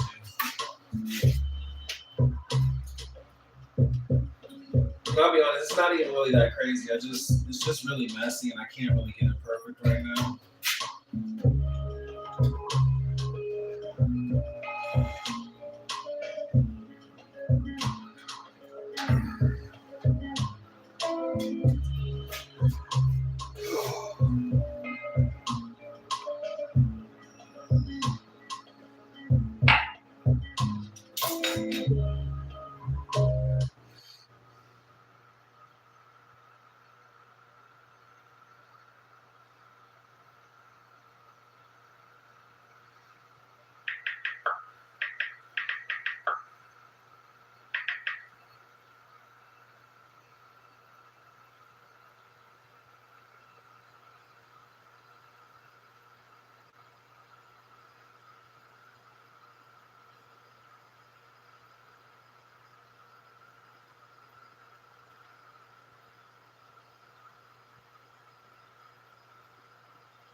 Holy, yeah.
Oh man, this thing gets exhausting.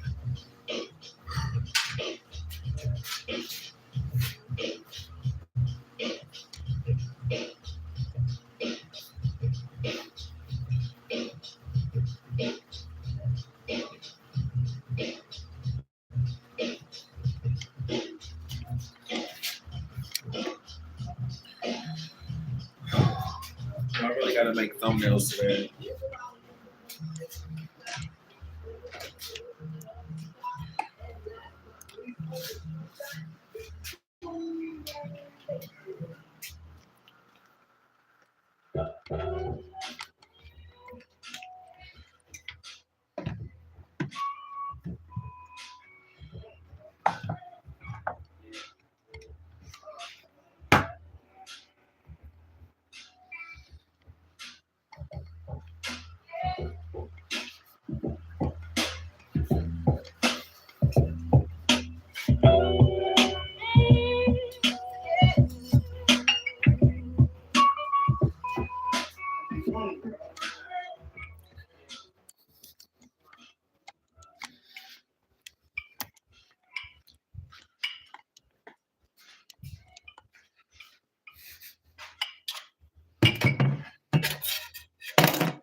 Let me show you what the weather is. I just now figured this out.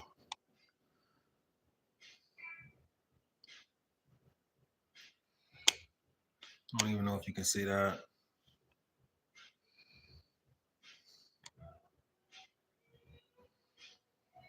But yeah. It's 34 with a light expectation of snow. And I'm really hoping that it doesn't snow because I don't want to have to clean it up.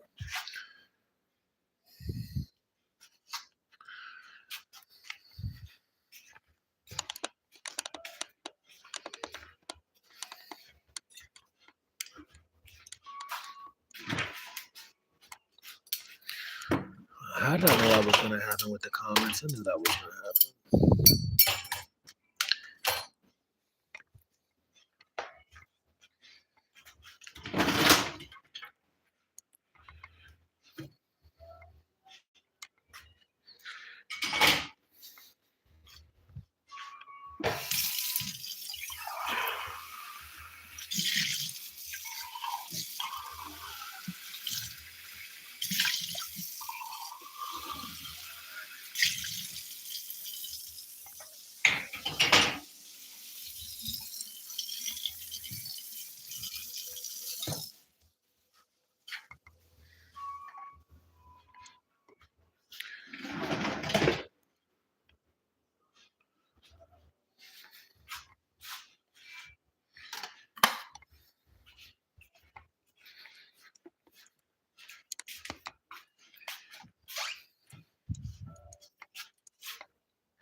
the thing about cloning.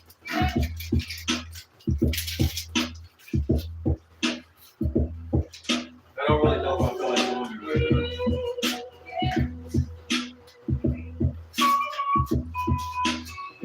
I just gotta give it. I gotta make sure when I do this clone thing.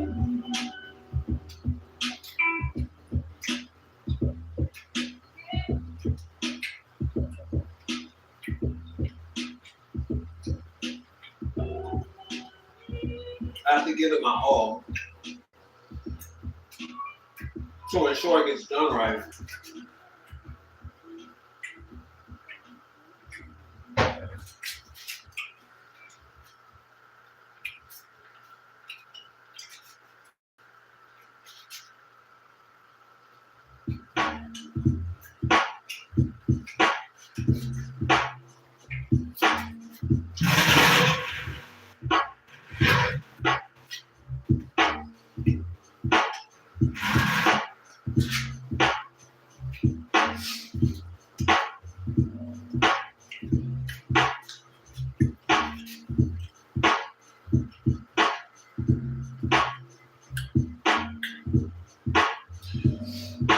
I'm still deciding on what I want to do with this green crack OG.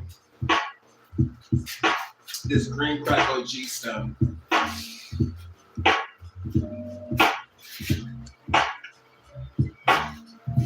Because it was a little bit more OG than it was green crack. And I mean, like pure OG, like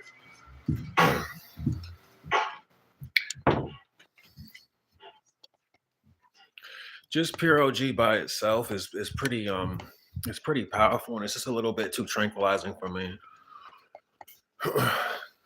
If I am going to smoke pure OG, I mean, I'd rather grow just straight OG, but like smoking OG is a I'll call it substrain.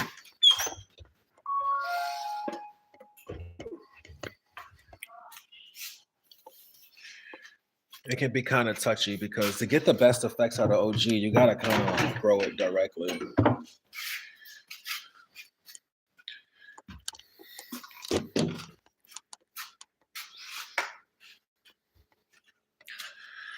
And it just kind of knocked me out. Similar to White Widow, it just, yo, what's going on, Mike? I just now put the comments up, so I can see you right now.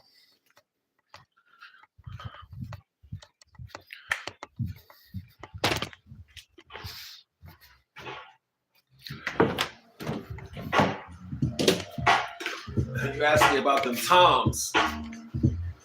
You want to know about them toms, huh?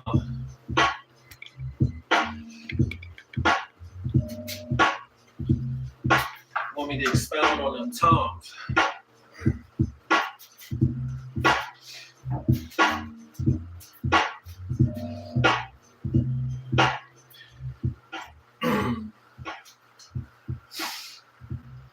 I'll be honest, it's kind of hard to expound upon them. It's kind of hard to expound upon them because, you know, everyone is different. Everyone is kind of, you know, coming from different places. And if you really want like the original definition of them or the original background of them, then you would have to look at slave archetypes. One person that really encompassed the Tom pretty thoroughly is Malcolm X. The only catch to Malcolm X that you have to understand is you have to understand the context in which he was speaking. You have to understand that Malcolm X was speaking in the 60s. And you have to understand that the 60s were way harsher than what they are now. But, and so with that said, like, to really understand Uncle Tom, what you really got to understand is you have to have a fundamental understanding of just the individual. Like a fundamental understanding of the character of the individual, like what makes the individual. And so just whenever you look at any sort of individual, individuals consist of, heritage, they consist of spirituality and also perspective. It's kind of like this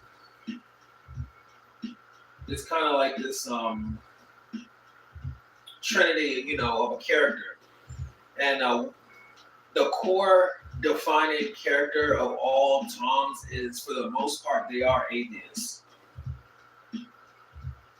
And that's what really defines them. Similar to how immigrants travel from other countries and they come to America and they take on American ideologies, Toms are born in this country, they live in America, and they take on American ideologies the same.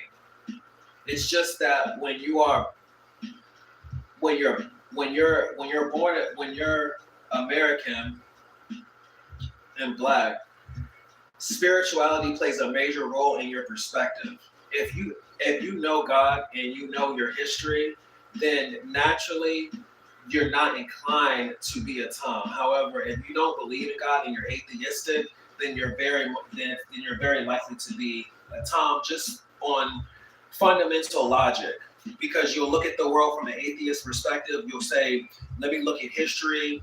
And a lot of times, really, what a Tom really is at their core is they're just doing the best that they know how to do. Sometimes it's very ingrained in their culture.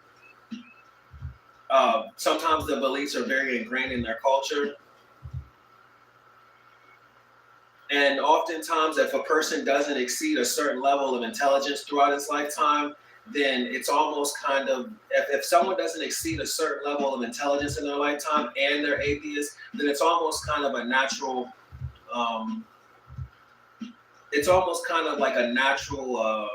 series of events that leads them to that ideology. But what really makes the Tom very difficult is how they represent the most underrepresented race.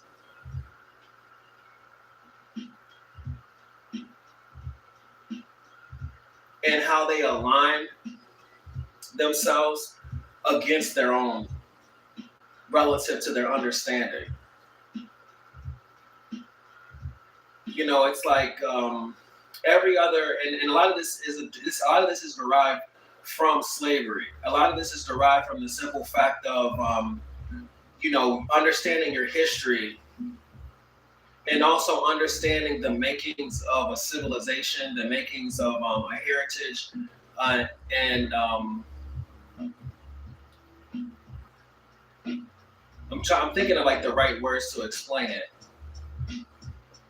But like really what defines a culture as it relates to their spirituality. For example, Asian men typically identify, for example, I'll put it this way, all nations, I guess that's a good way to put it, all nations have their own religions and they have their own gods. And what gods do for them is it sets a standard, it sets a gold standard of what is ideal, what it is that they're supposed to live up to, what are their ultimate ideals. And their ultimate ideals are what define them as a culture for man, male and female. And these ideals are reflected in their idols, which are their gods. African Americans, we don't have gods. There is no black God. There is no black God. So what is it that a black person that doesn't know anything about God, how is it that they're supposed to be the best they can be? They have to model themselves after what they believe to be God. And when you're an atheist, what is God to you? God is the whoever is able to constantly win, whoever the winners are. And so this is how the Tom models himself. It's just very devastating because had they understood God, or they even knew their history, they wouldn't be so misinformed.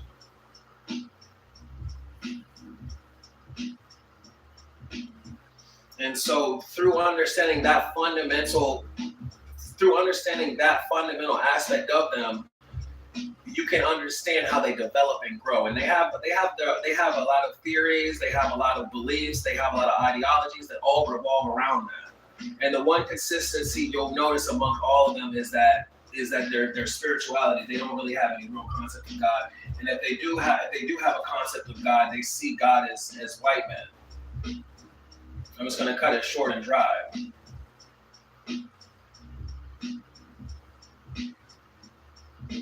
And so if you see God as a white man, what do you think of yourself and people like you if you oppose that?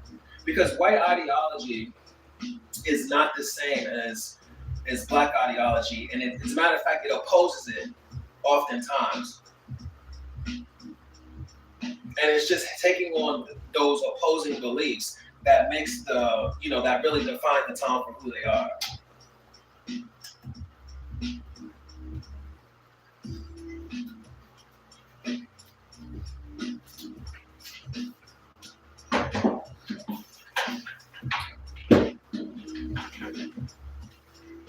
See, if they knew God, then they wouldn't be so opposing. But it really comes down to your core spirituality. Because from an atheist perspective, you can really be a Tom.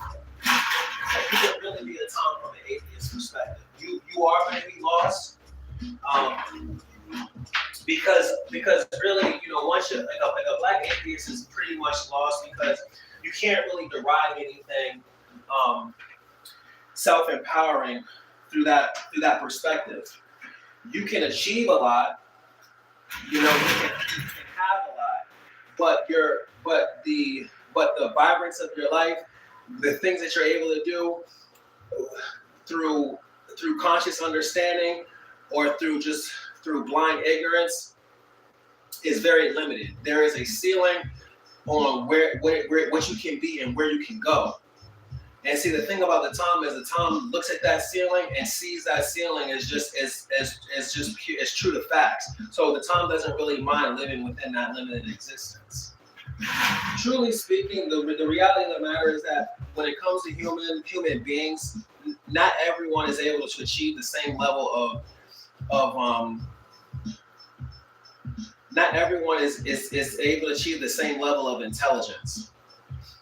And also, not everyone is privy to Black history. Black history is something that is very difficult to understand or to find, to verify, and also not understanding God. A lot of people, especially nowadays, are born into this world, they have no concept of God. So for that reason, as they grow and develop, it's a lot of like Toming, it can kind of like get to that point. In the 60s, it was a lot more devastating. Now it's kind of like here and there. And there's one more thing about Toming. Oh, and intelligence. See, the thing about intelligence is that a lot of people associate intelligence with academic ability. But unfortunately, your ability to perform academically and your intelligence, academics do not reflect intelligence. Academics reflect work ethic. They reflect mental labor. They reflect one's ability to work within a system or to work within a construct. So someone can be extremely effective at doing these things because they have really good work ethic. This is one thing that you'll notice about successful Toms. They're very hardworking and diligent. So for that reason, a lot of times you will see Toms and you will think that they're so smart because of how well they're able to manage things of the world. But what you will find with them is that they really lack the ability to conceive things on their own. You can teach them things, they can learn things, but their actual individual ability to do these things independently within themselves, to ask themselves philosophical questions, to solve like complex issues, by hook or crook, they're just not able to do it. A lot of times, they're also not able to do it because they don't believe in God, so they're limited to atheist understanding. They're limited to science, and they're also limited to philosophy. They're limited to science, and at best, they can do Greek philosophy. The reality of the matter is that Greek philosophy is white ideology. Greek philosophy is white ideology, and honestly speaking, Greek philosophy relative to the Bible is it's really a joke.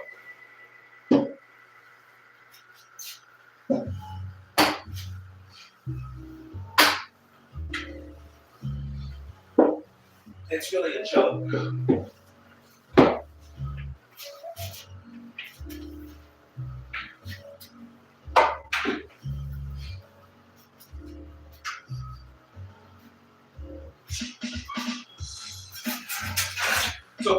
So once you understand that, it's interesting because like you can like read Malcolm. See, this is the thing about Malcolm X. You gotta really be careful. Like I said, you gotta be aware of the context of the times that he was speaking and understand that the events that were going on around him. Also understand the people that he was derived from and the experiences that he went through. So for that reason, when Malcolm X talks about Uncle Tom's, it's a lot more harsh. But truly speaking, it's a lot more central to like the core flaw that they have. In reality, they don't believe in their own culture. They don't have anything to believe in. For truly speaking, they just don't believe in God. They're just atheists at the end of the day. It's just during Malcolm X's time, you got to understand, Malcolm X's house was burned down. Malcolm X's father was killed. And Malcolm X he was separated from his mother. And Malcolm X was told after graduating from school that he shouldn't aspire to be anything. Because he was just another, regardless of his intelligence.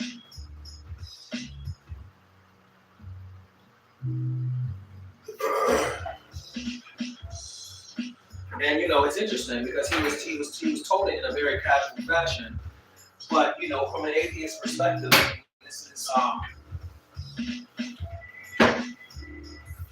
this isn't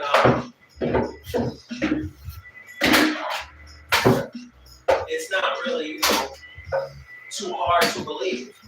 And so the reality of the matter is that Tom really believes that.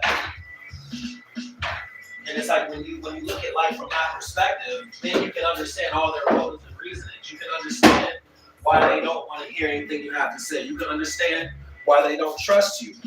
You can understand why they don't believe you. And you can understand why they move the way they do. So you could sit there and tell them something along the lines of, "Oh, you're not real." What does that mean to them? If they don't have any faith in anything that you can do. And to be fair, in this world, it's very easy to be a Tom. It's just the reality of the matter is that the more you learn about your history and the more you learn about God, the more you're conscious of really what was happening, and the more you're conscious of where you are in the big scheme of things. And it's this reality that the Tom typically has to shelter themselves from, because this reality will put them into a state of anxiety.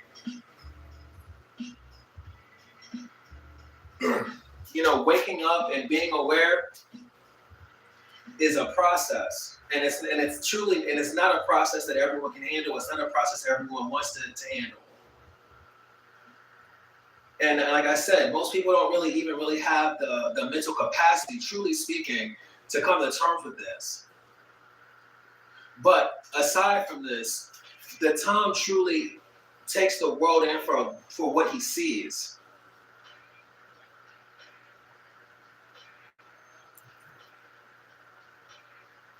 He takes the world at face value. And so really, I mean, the time really isn't too much of a problem. The only problem really is the simple fact of you being born in America and not having a country. You don't have a place to really show your greatness. So for that reason, I mean, just a simple-minded person would just look at, okay, who's really great? This is why Black history is very important. But this is also why understanding that God is real is especially important when you're Black. Because if you're Black and you don't know God is real, then you don't really have any. You don't have any referenceable points to your history. And so for that reason, you have to take on, the wisdom and whatever else that they have going on for other people.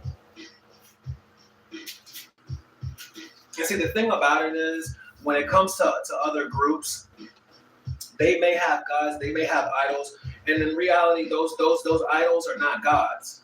It just says what it is. They're not gods. But what they are they're positive role models. If anything, they're positive role models, and their cultural ideals. They're really a accumulation of cultural ideals. These cultural ideals are things that are reflected on the way that they live their life, their priorities, and how they exist as a culture.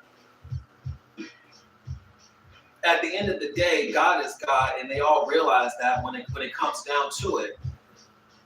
But even if they don't realize that, they're still able to cultivate and shape themselves and have pride in who they are relative to their idols. And their idols are really refined over centuries of living and dying, and them asking themselves questions like, what is life? Why is life worth living? What is the best way for me to live my life? How is it that I can prosper? How can I build a nation of intelligent people? These are the guidelines that define their idols. And so when you're Black, if you don't believe in God, you don't have any guidelines to define yourself. So you have to inevitably take on other guidelines. And I mean, naturally, if you're an atheist, regardless of whatever point in the world you're from, you will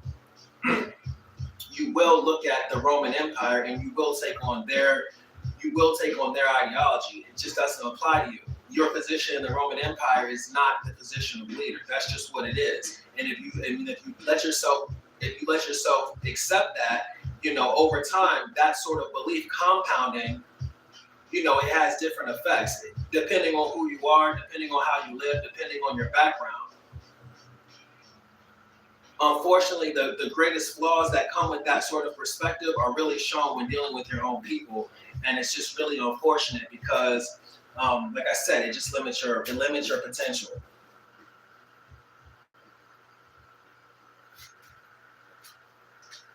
At the same time, if you don't really know God, I mean, trying to mitigate Black culture, it can be very tough. So from a survival perspective, I mean, if you're an atheist, from understanding it from that perspective, if you're an atheist, you really see it as just really a means of survival. You look at it like, okay, what can I do to most likely survive?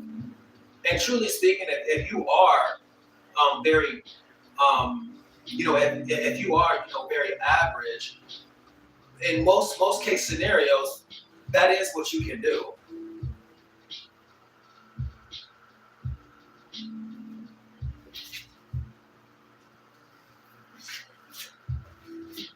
One thing that you'll realize about cultures is that all cultures have a working class. But because of their history and because of their ideology, their working class works.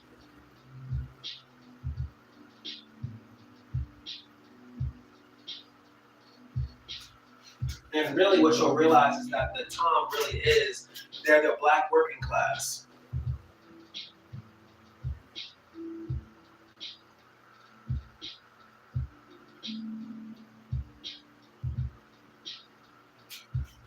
It just can be really confusing because they're very successful in life. the reason why a lot of times they're very successful in life is because who they're working for.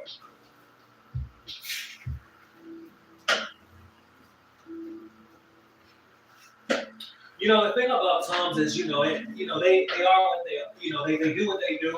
They live how they live. If you leave them alone, they're not really a problem. The only time they become a problem is when they're in positions of influence. Because when they're in positions of influence based on their ideology, there's nothing good that can come from them. They can't be put in places of leadership because because they're fundamentally flawed. And typically what will happen when they're in places of leadership and influence is they'll do a lot of damage to their own people.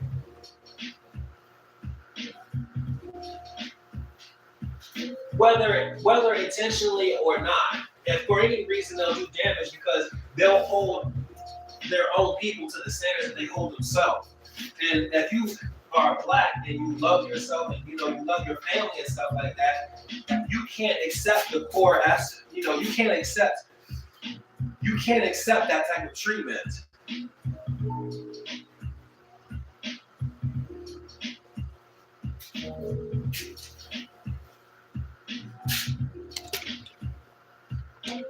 You can't accept that type of treatment. And furthermore, you can't compete in the way that they live. You can't compete with their lifestyle.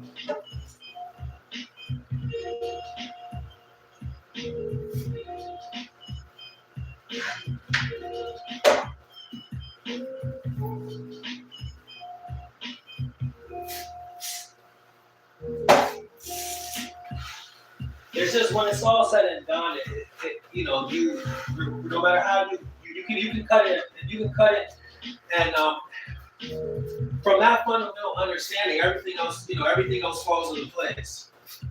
You understand why they think how they think. You understand why they move like they move.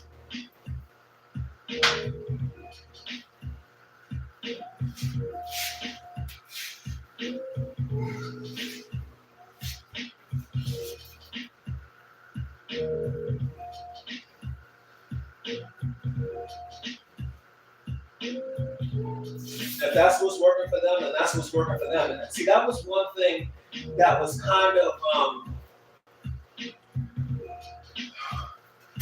taken out of, I don't want to say out of context in the 60s, because what was happening in the 60s was very harsh, but that was one thing that was kind of like,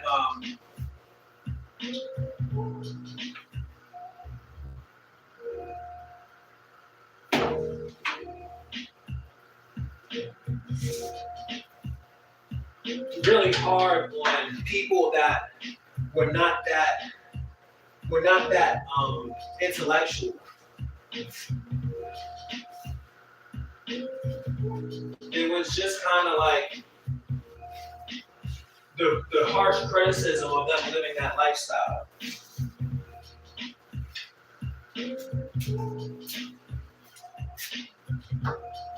But see, the thing about it is, like I said, you have to understand the context of the 60s.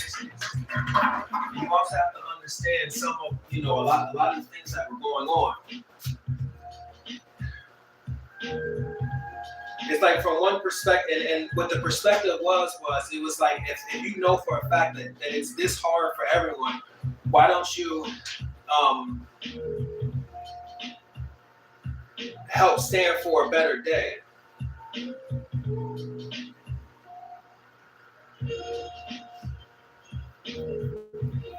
But the ultimate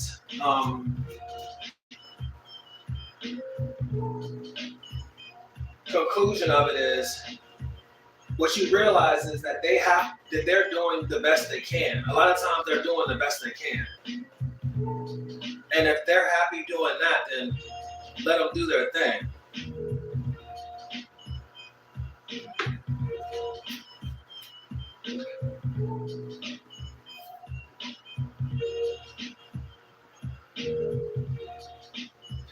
The big issue comes into play with them a lot of times is just how successful and educated they are. I'm talking about academically.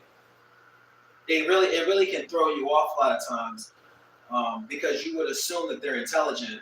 But see, once again, this is relative to an atheist perspective. When you understand God, when you understand your history, you understand what and what they are. And the reality of the matter is that, see, the problem is that you can't criticize them into consciousness.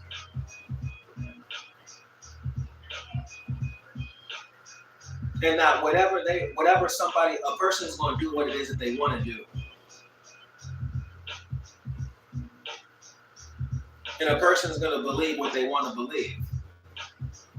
And in reality, the only person that can raise someone's IQ is them. They can work to raise their IQ. But unfortunately, the reality is that a lot of people's IQ are limited. Not everyone, most people are not intellectual. That's just what it is. Most people are not. It's a small percentage of people that are intellectual. However, despite the fact that there are not a lot of people that are intellectual, especially in various cultures, this is why religion is so very important to all cultures, across the world in terms of, determining what an individual's ideals are. What are your ideals? And this is why God is so crucial to Black American people, especially. And this is why if a Black American doesn't believe in God, they truly are lost, because how are they supposed to find themselves? How are they supposed to realize anything when they're living up to ideals that they can never truly fulfill?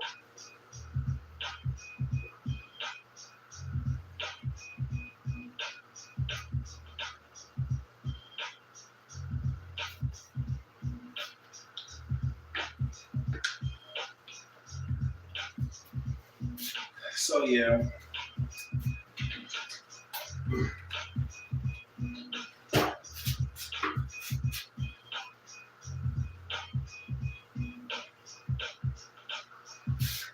Hope that helps you. Hope that helps.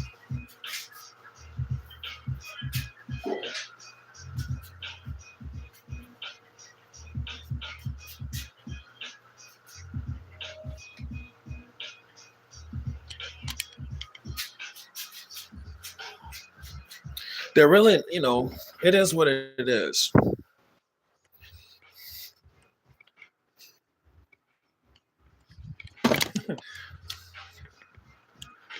A good way to perceive them, if they are successful and they are sort of established in society, is you can kind of perceive them as like as honorary individuals of society.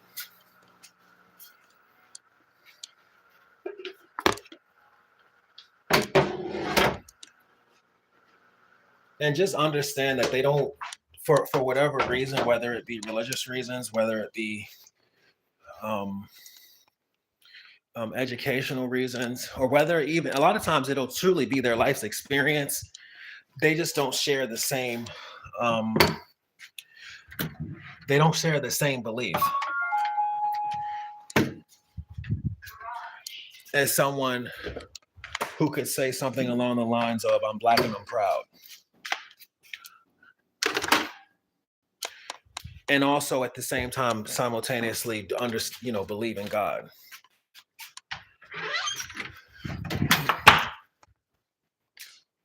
They are worldly. And one thing that you wouldn't realize is that everyone that is worldly shares their same perspective.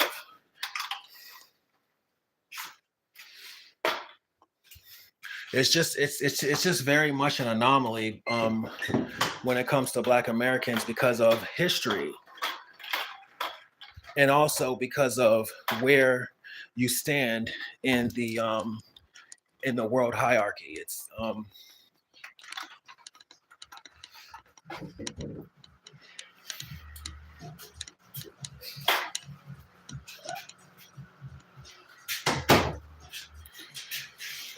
you'll realize that their beliefs are really harsh.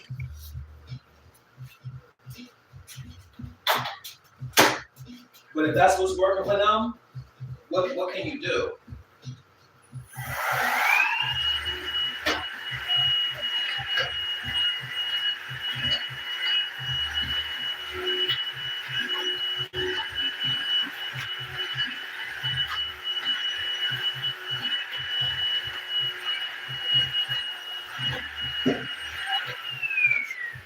I mean, truly speaking, you can only be black if you believe in God.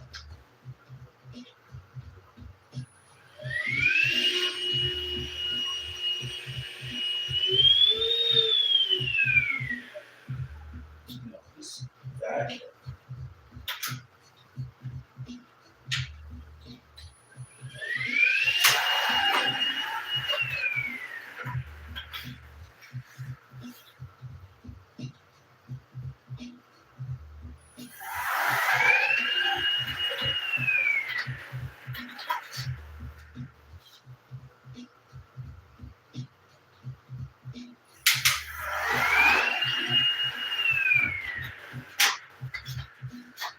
Oh.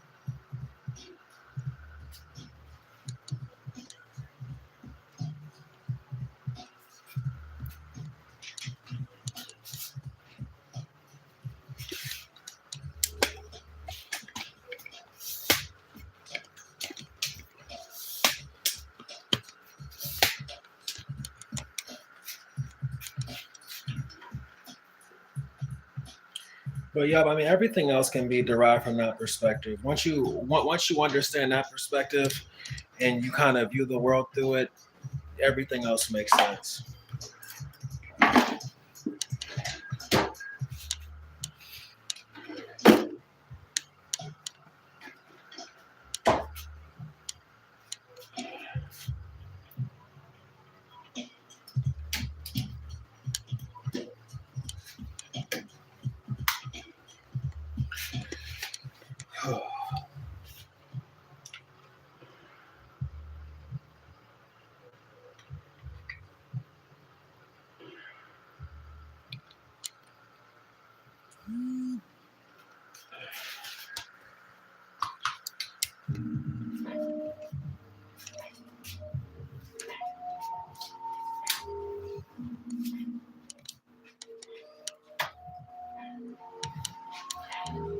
I say, what you got on? You say a pair of Jordan ones.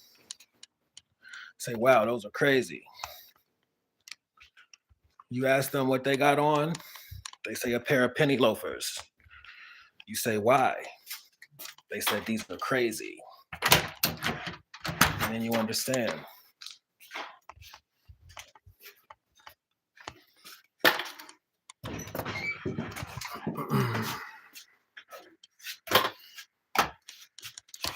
I think I think the easy misconception is that they're bad people, or in some way they're inferior, and it could be kind of taken that way. But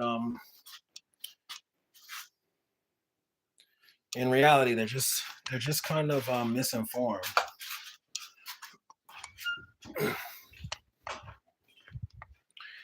And also, because these things are so central, it's on them.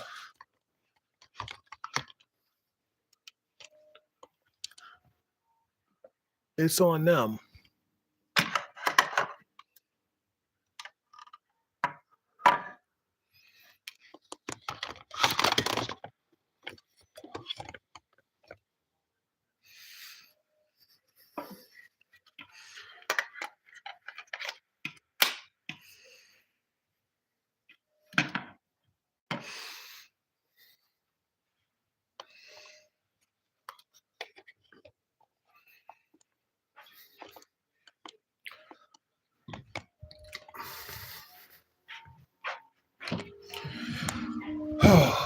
All right. So I finally cleaned up this bathroom.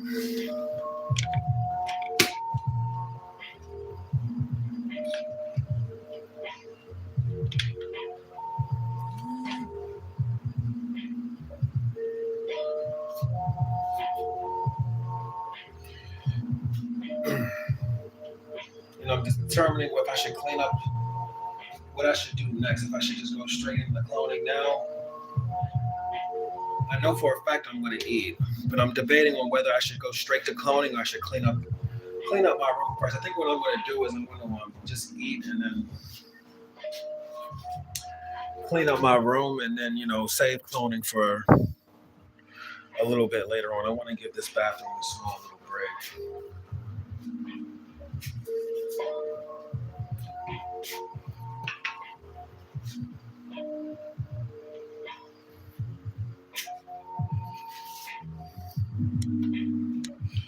But yeah, this situation right here is gonna have to go somewhere else. I can't have it there.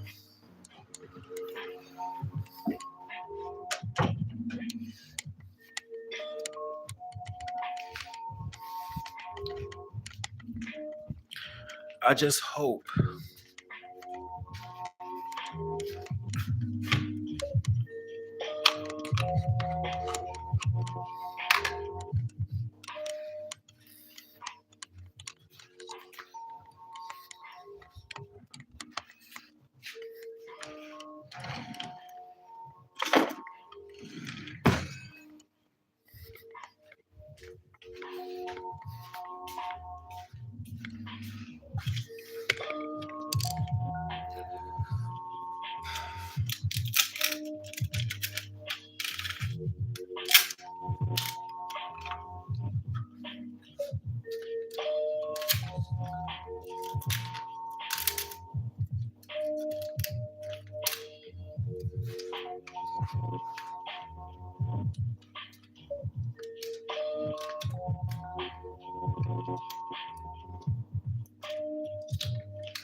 I just hope that those plants are not. I mean, they started flowering. I just hope that them flowering or whatever, or them having little like horns. I hope that doesn't impede the cloning process. Like, I really hope that when I clone them, they're not gonna just be like unable to grow because the early stages of blooming, because they're in the early stages of blooming.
Sociopaths. That's an interesting question. I'm not a psychologist, but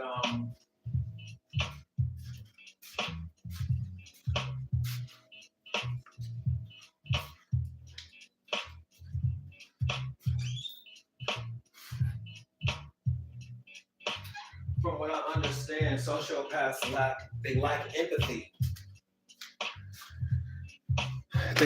They lack empathy, and um, they lack empathy, and they also lack reasoning, emotional reasoning.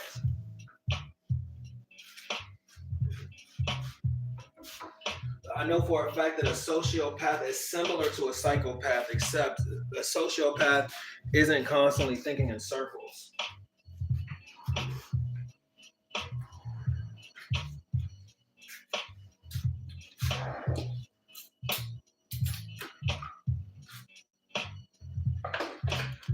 A lot of times, a lot of there's a lot in, like, your individual DNA, and one thing that is passed down, um, that can be passed down, are defects. And being a sociopath is naturally a defect. It's a form of retardation to have to not have the same faculties as the average human being.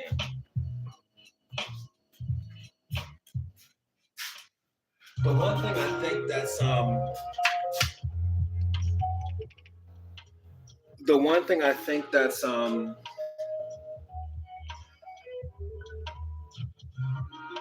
overestimated with sociopaths is if someone really is a sociopath or not. A lot of people are just really stupid, or a lot of people haven't really had any sort of. A lot of times people have never really had dealt with any harshities of life, so they don't really have the emotional development. It's kind of like the person that rides a motorcycle 100 miles per hour and then has never crashed. If you go through a decent portion of your life without actually having to deal with emotions, you know, for whatever reason, a lot of times you can take on sociopathic mentality.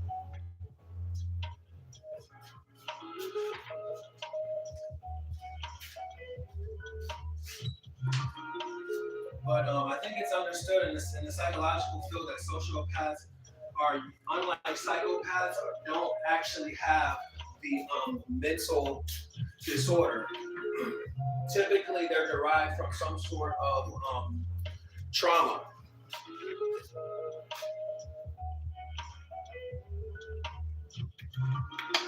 Some sort of trauma or neglect that defeats their emotional development.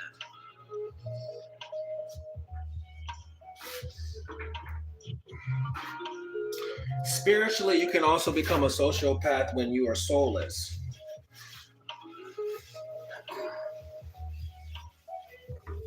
And people without souls, they live entirely in physical. A way that you can sort of increase your sociopathic um, state of being is by simply drinking alcohol.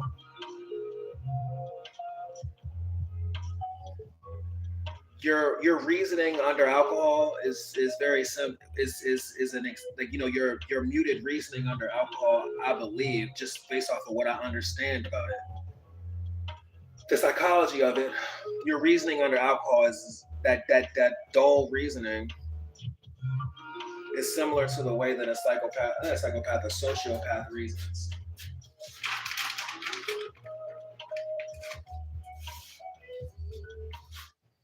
But I don't know. You think you're a sociopath?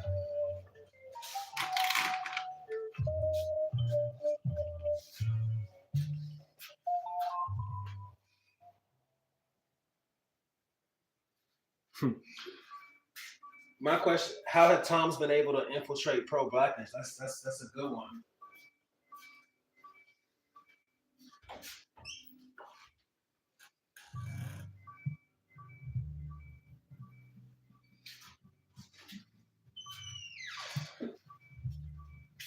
Tom's managed to infiltrate pro-blackness because most elite blacks, a huge portion of elite blacks, are Toms. A huge portion of elite blacks are Toms. And why are they Toms?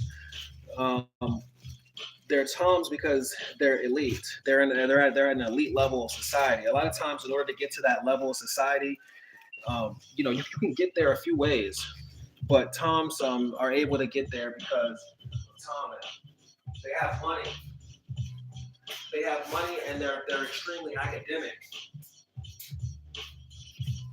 So having money and being extremely academic, having money and being extremely academic, puts you amongst elite people, and because there's not really a lot of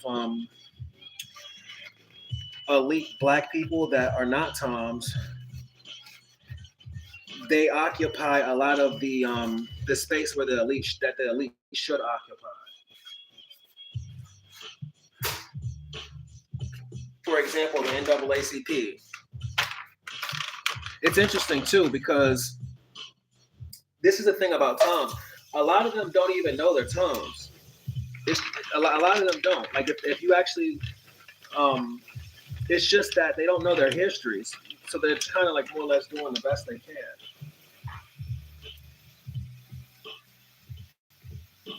A good example of this is I'm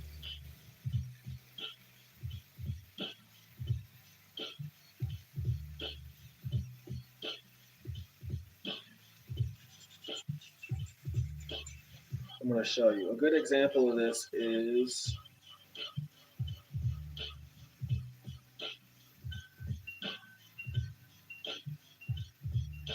I have a playlist titled Black Consciousness. I have a playlist titled Black Consciousness.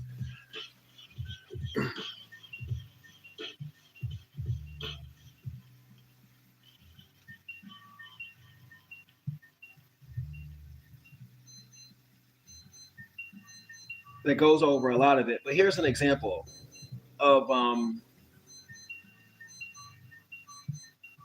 someone that would would be a Tom unknowingly relative to their understanding of their history. And this person is extremely educated, 1.8 million views, highly respected, very much the NAACP poster, one of an NAACP poster child, and this is Michelle Alexander. Michelle Alexander George E. Kent. Wait, hold on. No, Michelle Alexander. So Michelle Alexander is extremely smart, extremely intellectual, but she didn't understand mass incarceration until she was damn near 40 years old.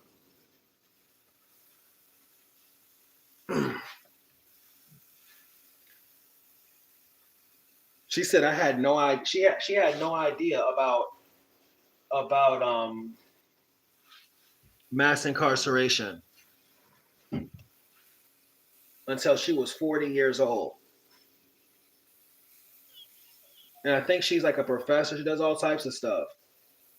But see, the thing about a person like this that doesn't know their history is you would go up to them and you would tell them about a challenge you have, and they would perceive it from a worldly perspective. They will write you off. They will fit the description of a Tom.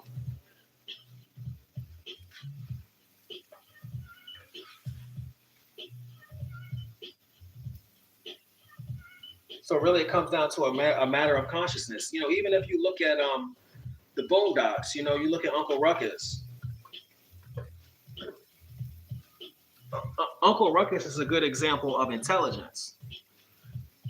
See, because if you actually pay attention to Uncle Ruckus, he's just he's an ignorant fool, but he's actually a really good guy. He's just misinformed.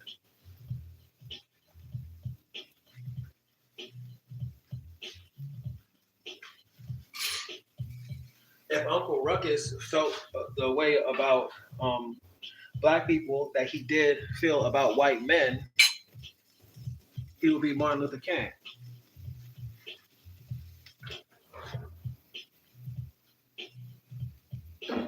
it's just very interesting because see one thing you realize and see one thing that kind of brings things into full circle is the appearance of Uncle Ruckus. Because see, Uncle Ruckus appears that way because of his spirit. His spirit makes him that way. His spirit makes him into a person that hates himself. And that internal hate that he has, that he developed throughout his lifetime, it manifests in his behavior and his appearance. And it's just one of the many consequences of being a Tom. Especially a Tom with dark skin. I mean, being a Tom with dark skin, oh man.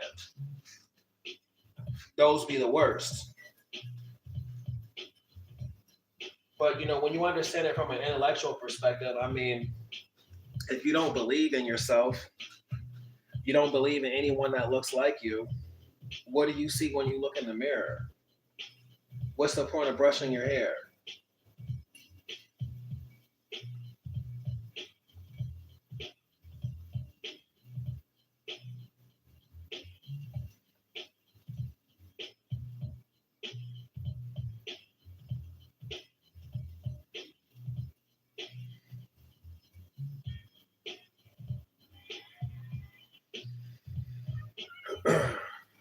So yeah. The pro-black space really is an intellectual space. And a pro-black, it really is, it's truly black super intelligence.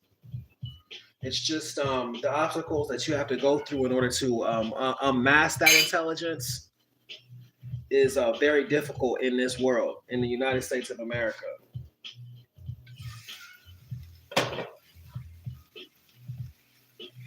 And this is why knowledge is power. But this is also why God is so central and important.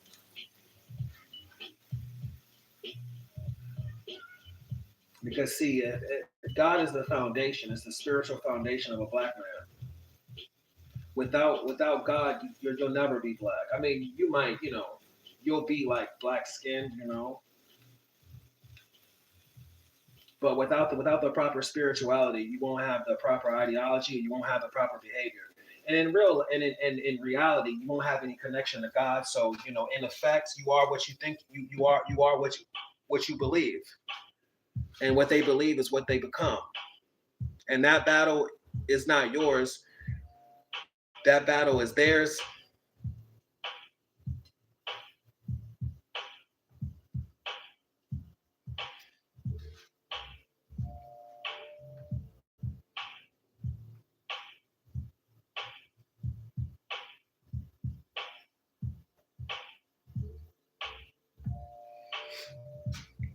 That battle is theirs, and really their salvation, their ability to see is relative to God, because the whole entire Bible, literally, it's all in the Bible. They're gonna be lost until they decide to be found.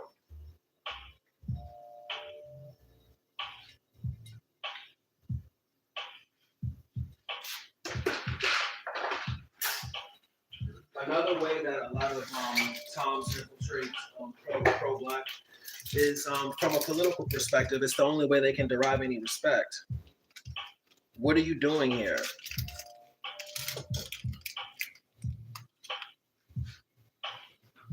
What are you doing here? Why are you over here?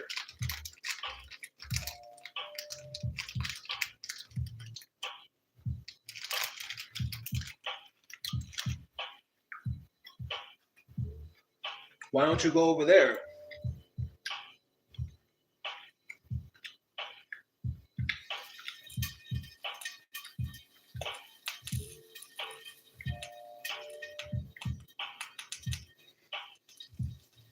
And so what happens is they over there, but you know, they got a lot of friends.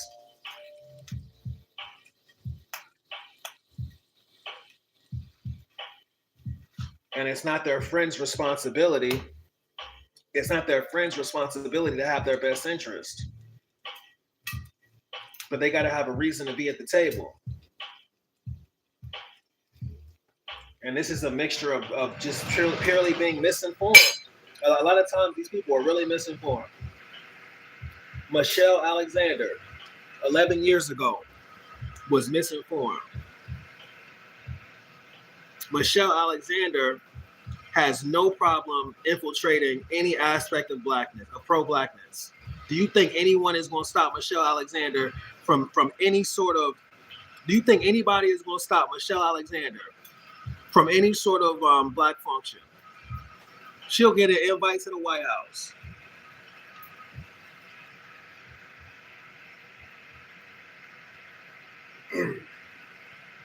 The pro-black space really coincides with the elite space.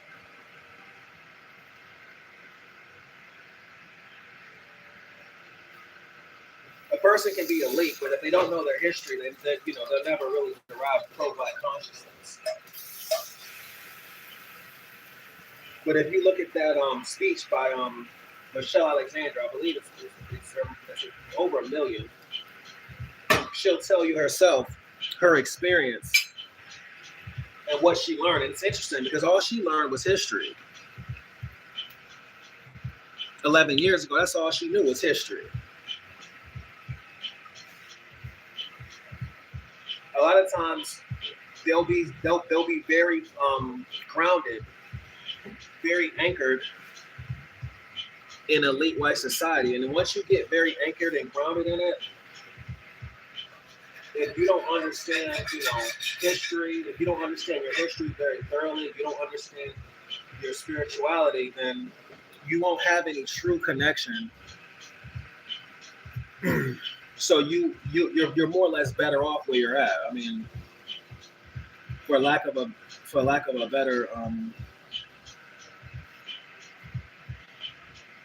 better explanation, a lot of times these people are better off where they're at because they don't have the right tools and faculty to be able to really manage the harsh realities of what's going on. And it's not for that reason, it's because they have a whole entire life.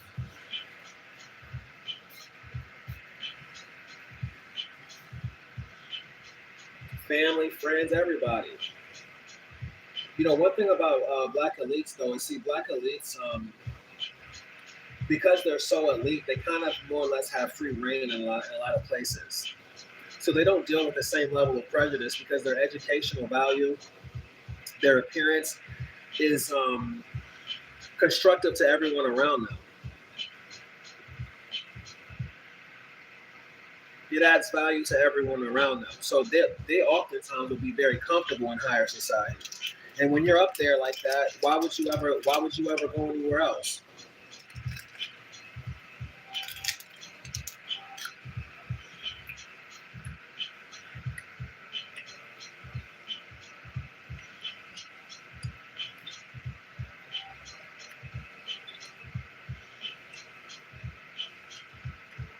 I'm gonna tell you why.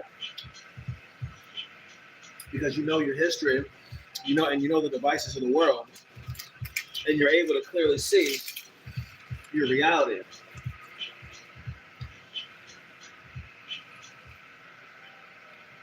Without knowing God, you don't really have a true perception. So you can't possibly manage yourself. But, a lot of times it really works for them. So, more power to them.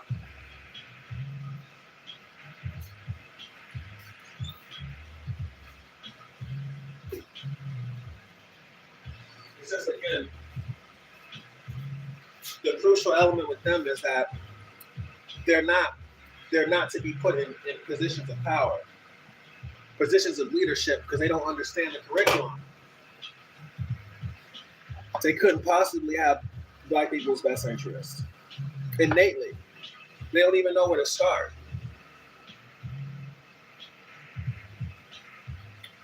But they're so educated and they're so respected that oftentimes they're given this authority because they're seen as leaders. But achieving things in academics in academia is relative, like I said in the beginning, it's relative more so to your work ethic. It doesn't necessarily say anything about your mentality, your understanding. So a lot of times these people won't be leaders; they'll be really good employees.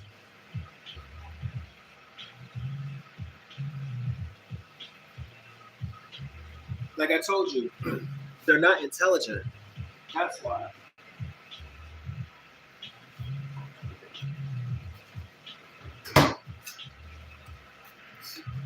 They're not intelligent.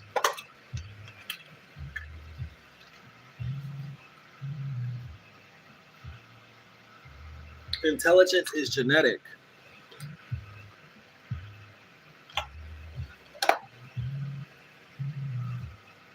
They're not intelligent.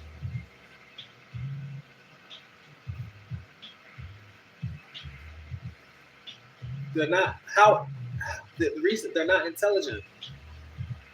And see, this is the gap that God fills.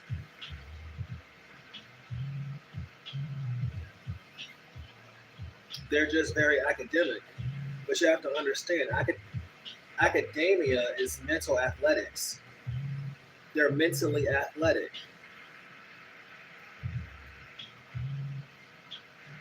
A person that plays basketball can, one of the greatest things to do in basketball is 3-point contests. This man running around the court. I don't remember how many shots they hit, but they hit all these 3-pointers. You take a regular person, put them in a 3-point contest. You take an NBA player, put them in a 3-point contest. This is athletics. Academia is the same thing. Put them in an essay contest. They'll knock it out the park. They'll sit there and write a whole entire book faster than you could blink. But this is because they have the mental athletics. They're mentally athletic. They can remember a lot of things. They understand rules. They understand how to operate within a construct. This is what the working class does. However, when it comes time to solve problems, they don't have the faculties to solve problems. The faculties to freely analyze something and to contrive it for what it is. And a lot of this has to do with the way people are raised. I mean, a lot of it has to do with the way people are raised, but truly speaking, a lot of it is genetic. To be intellectual, to be like a philosopher, you just got to be born like that. You got to have that innate sense, that innate desire to want to ask these type of questions, to really be able to sit there. See, one thing about athletic people is athletic people will be gifted, with physical strength. Academic people are gifted with mental strength. Intelligent people are gifted with intellectual strength, and IQ and academics are not the same thing. If that was the case, all we would have to do to get a president is give them an SAT.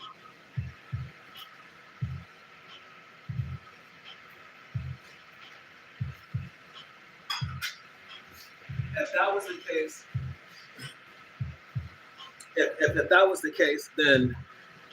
the case, then India will be a world power.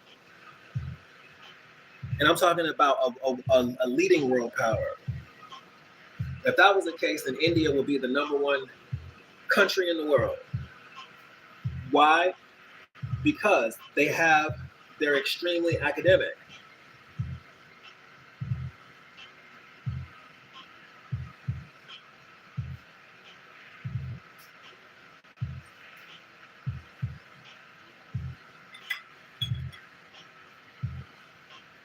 But to be able to think abstractly, for example, to be able to make music, it requires a different set of faculties. And it's those faculties that define intelligence.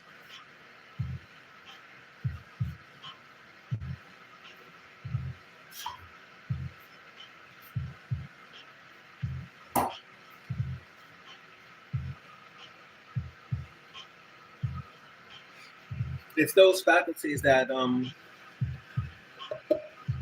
are shared amongst all foundational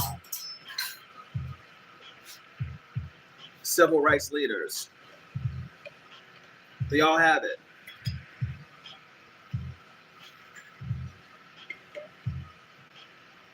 It's what brings them together. They'll be born in totally different sides of the. They'll be born on totally different sides of the country. Oftentimes, they could even be from different countries. But when they come together, they see eye to eye, and it's because of their intellect.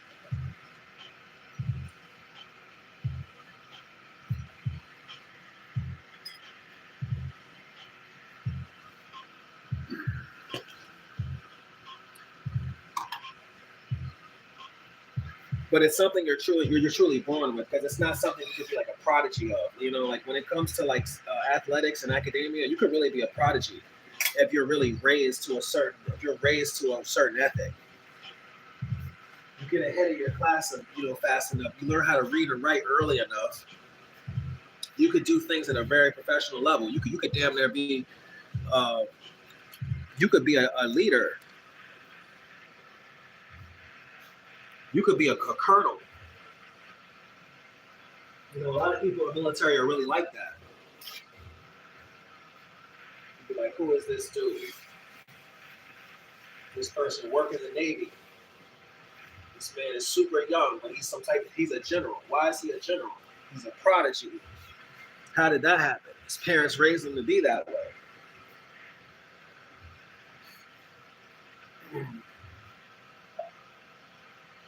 But IQ, it's not something that you can really be. It's not something that can be cultivated in an individual. It's something that really is true to an individual. It's similar to leadership. You know, leaders are born. Athletes are made. Tiger Woods, hard worker. Michael Jordan, hard worker.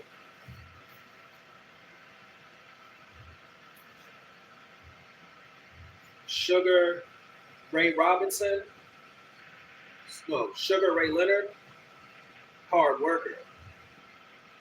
Sugar Ray Robinson, talented individual. Floyd Mayweather, talented individual. Michael Jordan, talented individual, but still hard worker.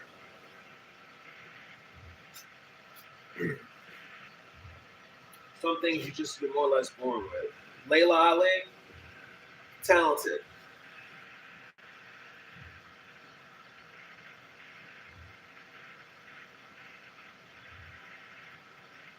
They call them God gifted, and that's a way that that's a literal way to understand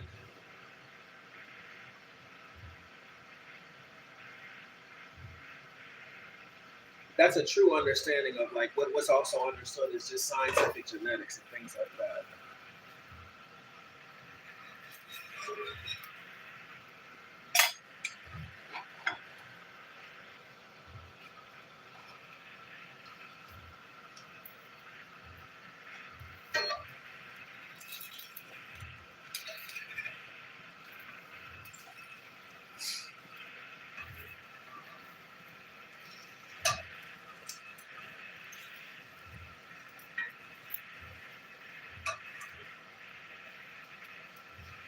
Another way Toms infiltrate pro-black space is through competitive nature.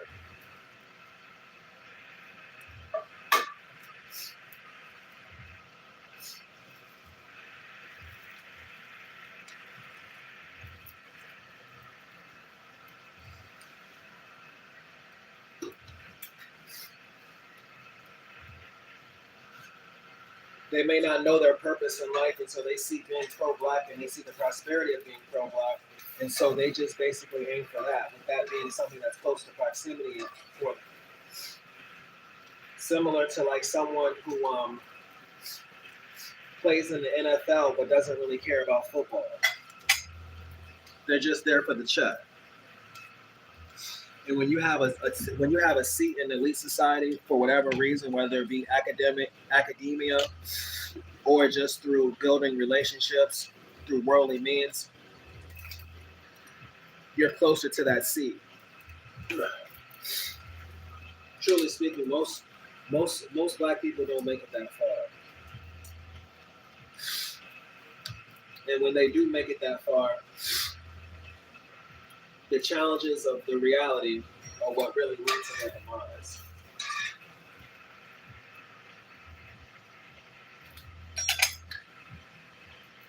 Toms, on the other hand, they're able to maintain those positions.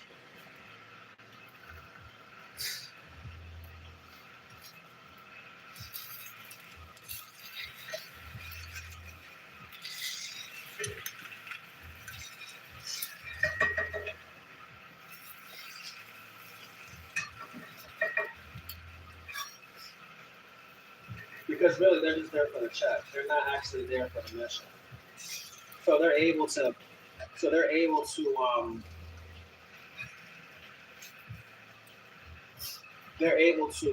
more so politically manage themselves.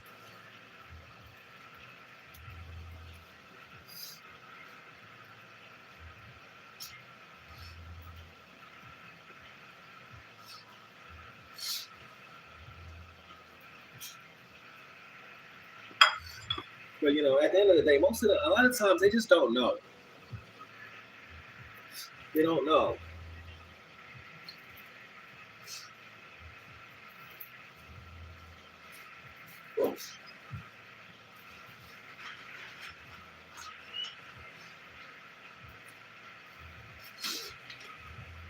And there's just a lot of effort in keeping the masses in the dark. For that very reason.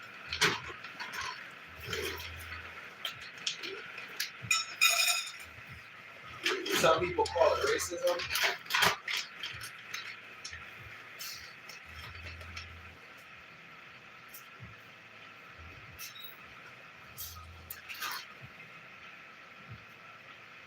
But I think that's an oversimplification of it. Especially when Jim Crow really doesn't exist to the extent that it did. What it really is it's competition.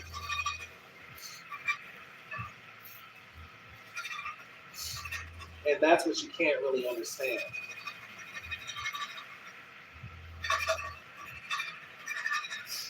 That's what the problem is. And that's what the spirit behind your demise. It's competitive. It's not what you look like. It's what you can do. And see, that's something that's very, that's a definitive dividing variable between the one that's lost and the one that's found. Ironically, it's that variable that the one that's lost does not want to hear.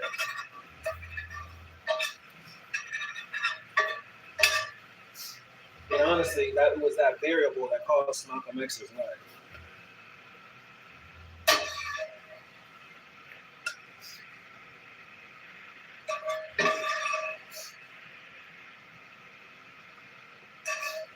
This is why you got to leave them alone.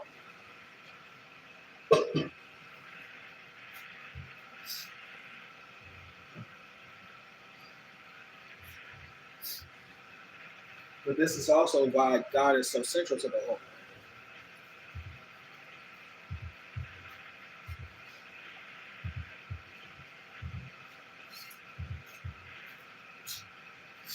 If they want to live the way they want to live, then let them live the way they want to live.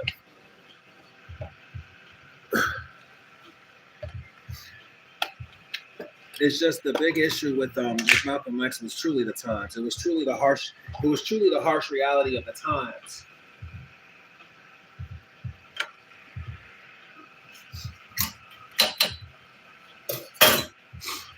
But see, the thing about being an intellectual is, unless someone really breaks down what it really means, you could be intellectual and just assume that and not know. You can be an intellectual and perceive other people's inability to understand you as incompetence. And this is something that happens a lot, especially in the elite spaces. They look at it like, oh, you can't write this paper, you're incompetent. Therefore, everything you do is therefore everything you do, everything you are is parallel to that. That is your value. But that's a foolish perspective. Because just like someone can read, someone can fight. Just like someone can't do math, someone can work.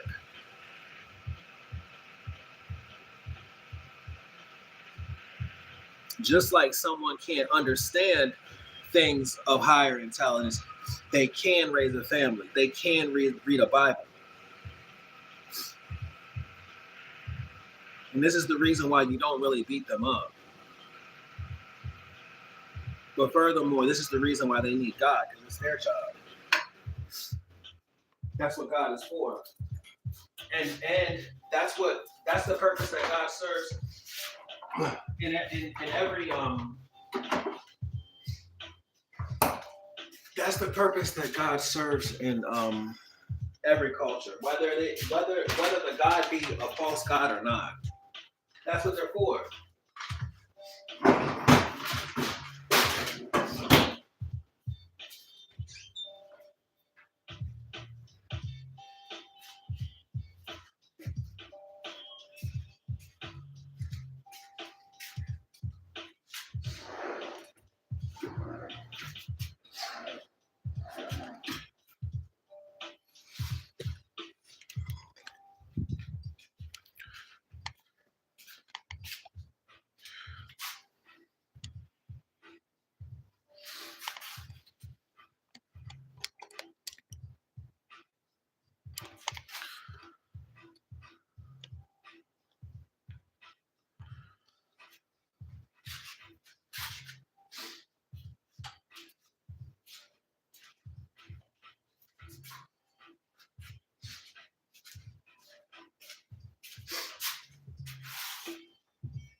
Wow, the one time I need catch up.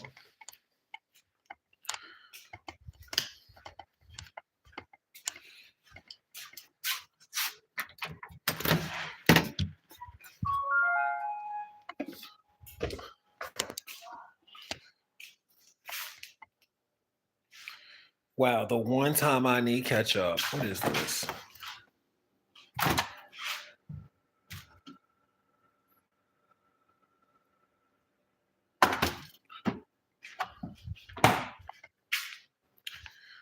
That is what God is for.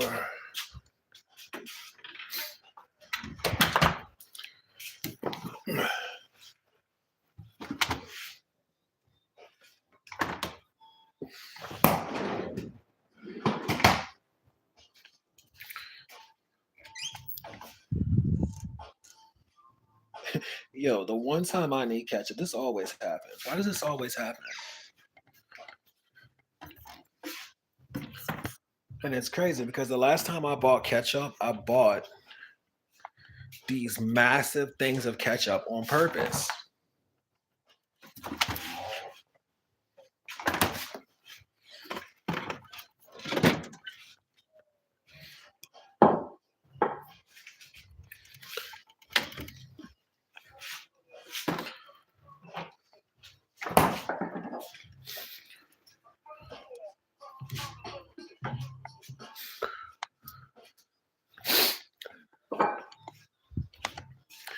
See, what God does is He solves a lot of problems for you. Solves a lot of problems. Solves a lot of problems. You don't have to do too much figuring out with God.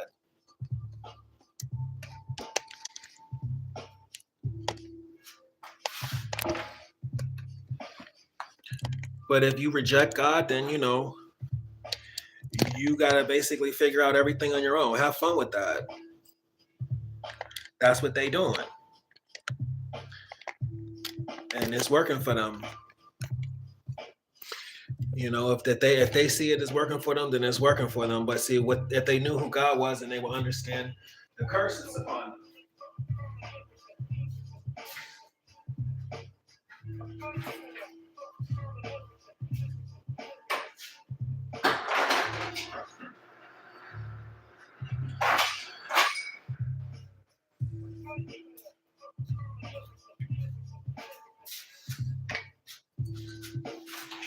And that might be even a harsh way of putting it, but they would understand why things are so hard on them.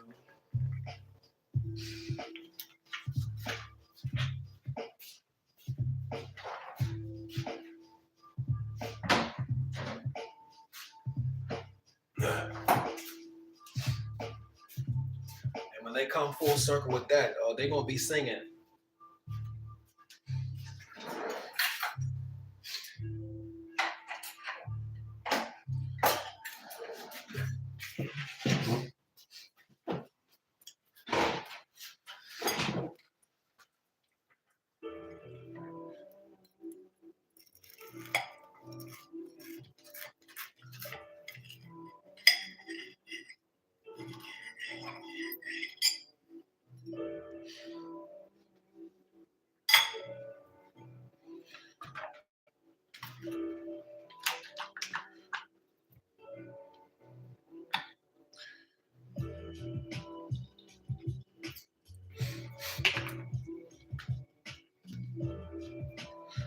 But just as an offshoot topic is one thing that's really funny is like atheists, they really think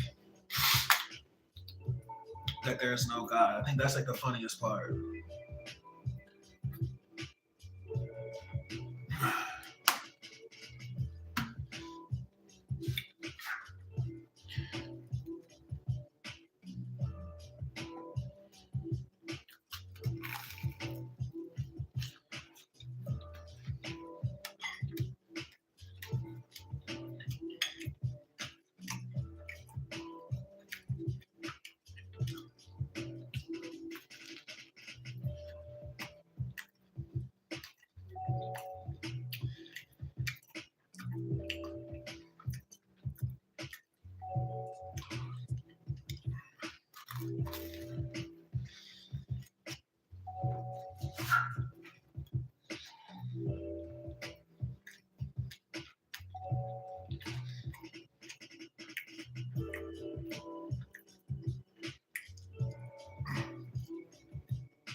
One thing about being black is hard.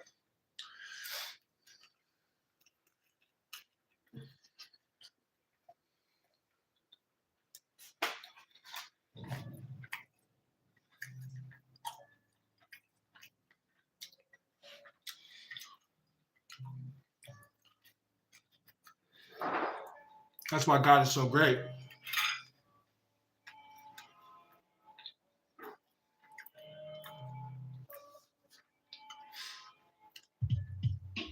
And that's what got them singing.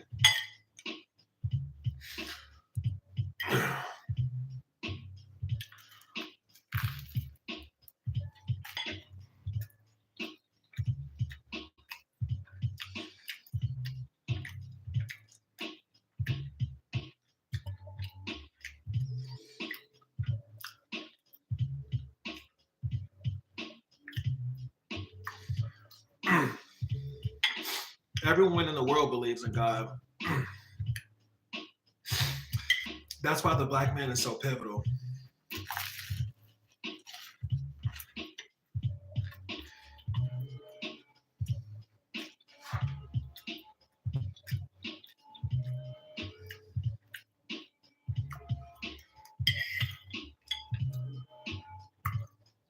And that's it.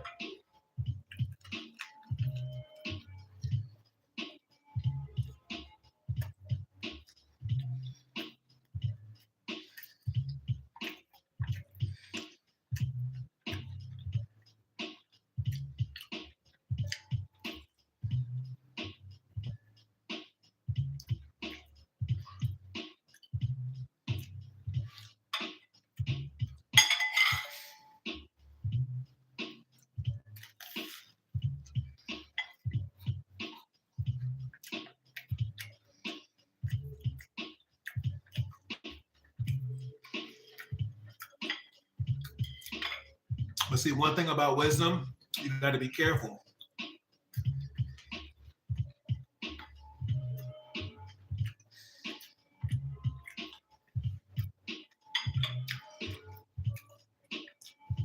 And this is why the topic of that gets left in the 60s and it gets left with Malcolm X. If someone is pro-black, that's what Malcolm X died for. If somebody is pro-black, they could read Malcolm X and they could take that out with him.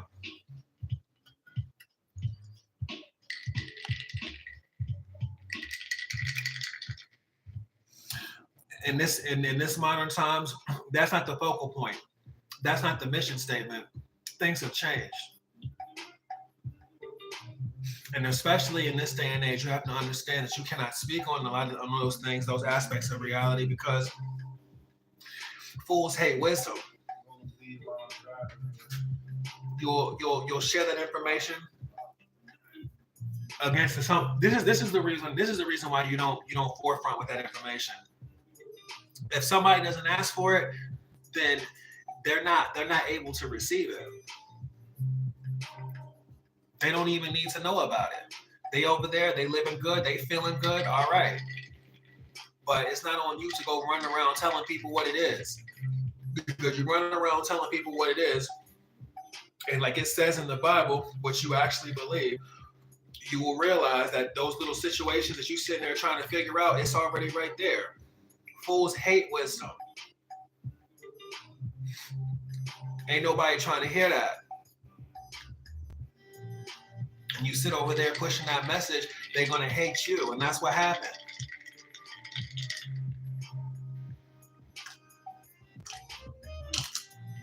They'll sit there. They'll be taken back at what you say. It will stress them out. And in their mind, what you'll end up realizing is they'll be sitting there wrestling with their own thoughts, and they'll have you wrestling with it. They'll be like, oh, so what you saying is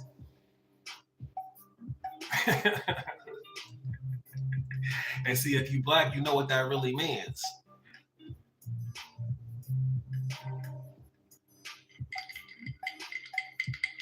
You need to get up out of there. Man, start talking about what you saying is, you need to get up out of there.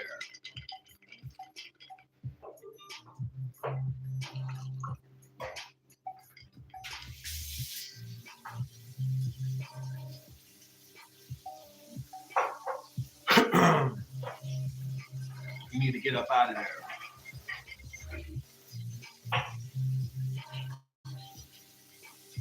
Let him go ahead and read Malcolm X, take that up with him. He could go and say he could carry that.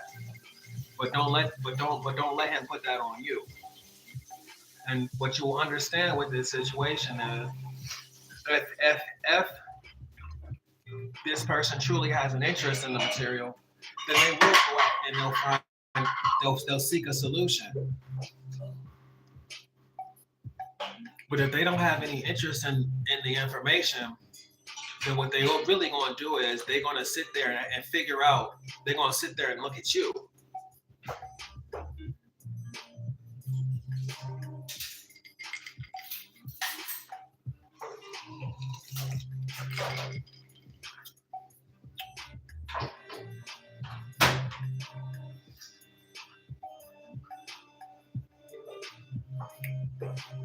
And oftentimes, what you'll realize is in those situations is what they're really doing is they're narrowing it down to an acceptable understanding relative to what their individual values are.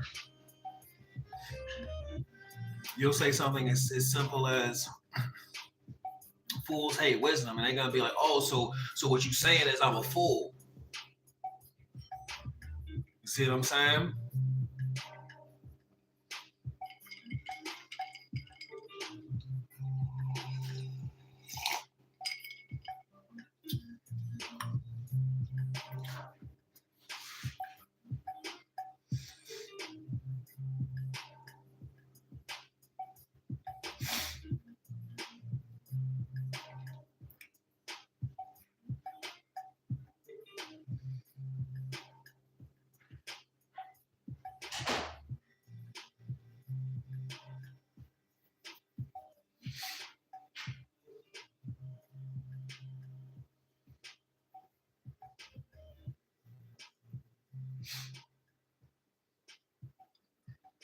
This is why it's just really important just to believe in that's truly the reason why God is so central.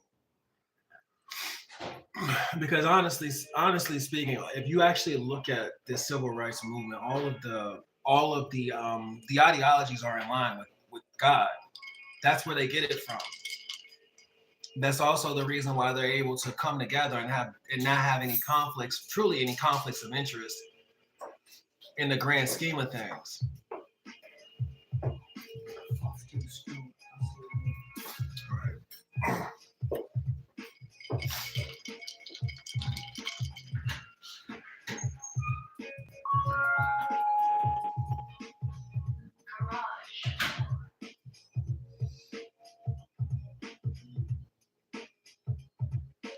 And that's what they died for the ultimate understanding that civil rights is a matter of human rights.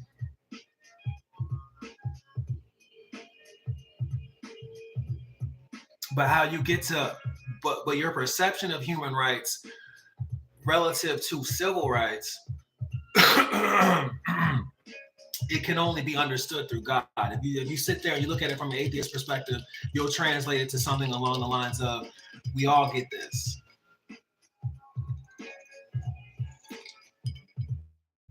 But if you understand it from a God perspective, you'll translate it to the line of,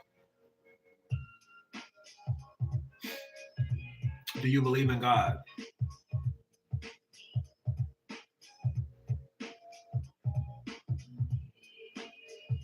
And that's what Malcolm X and Martin Luther King realized, what they came to understand.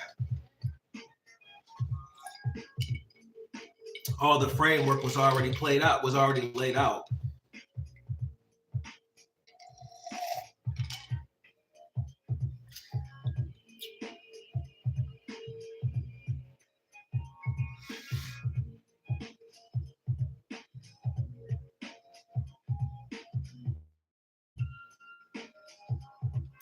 And so, yeah, that was my reasoning behind a lot of the more critical pieces that I've made in the recent time. I just really need to lay those things down because what's going on in the world relative to those things is just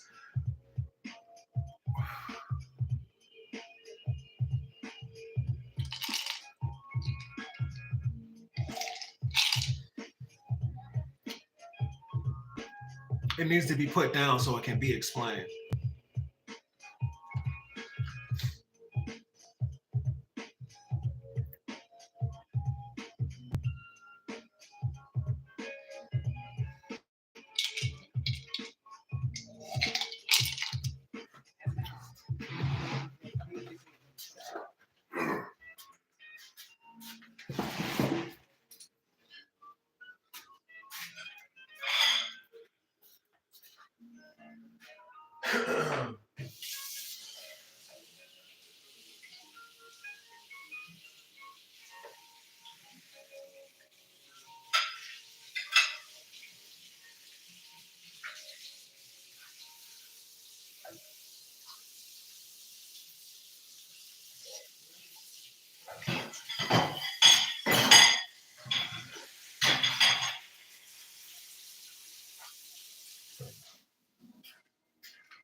All right.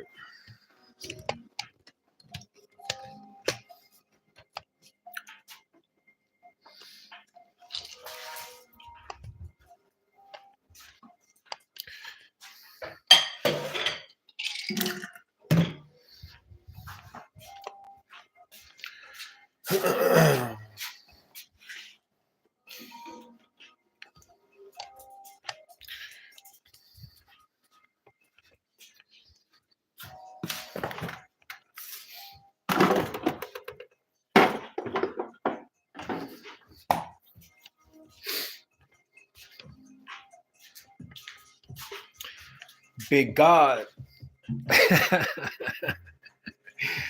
Big God. See what I'm saying? That's how that works.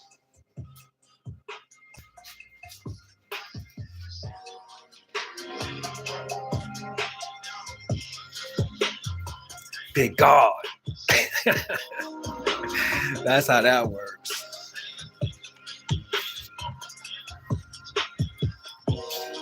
What black person you know playing games with God? That's how that works. Playing no games with God.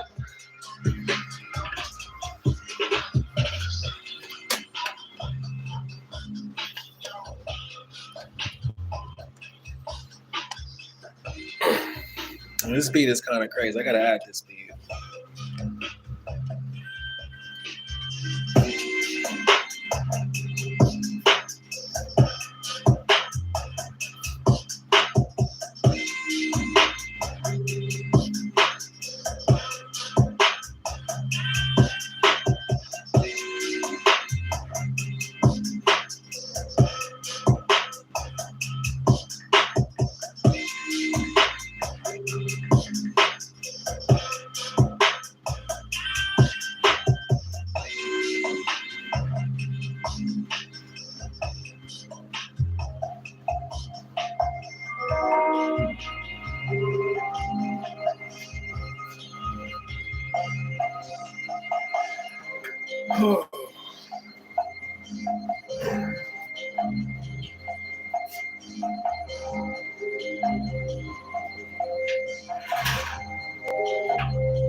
All right.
There you go. Now you understand. Now here's the interesting thing about racism. All you got to understand after that is that you got to understand racism is not bigotry.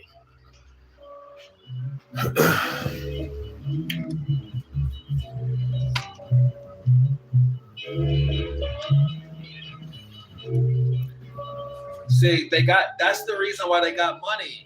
See now I gotta stop. I gotta stop at that.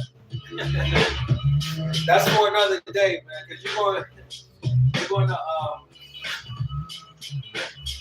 gonna push me past my zone, and then I'm gonna start thinking off the top, and I'm gonna have to start from scratch, and then I gotta be careful. And I don't want to take the risk after that last piece. But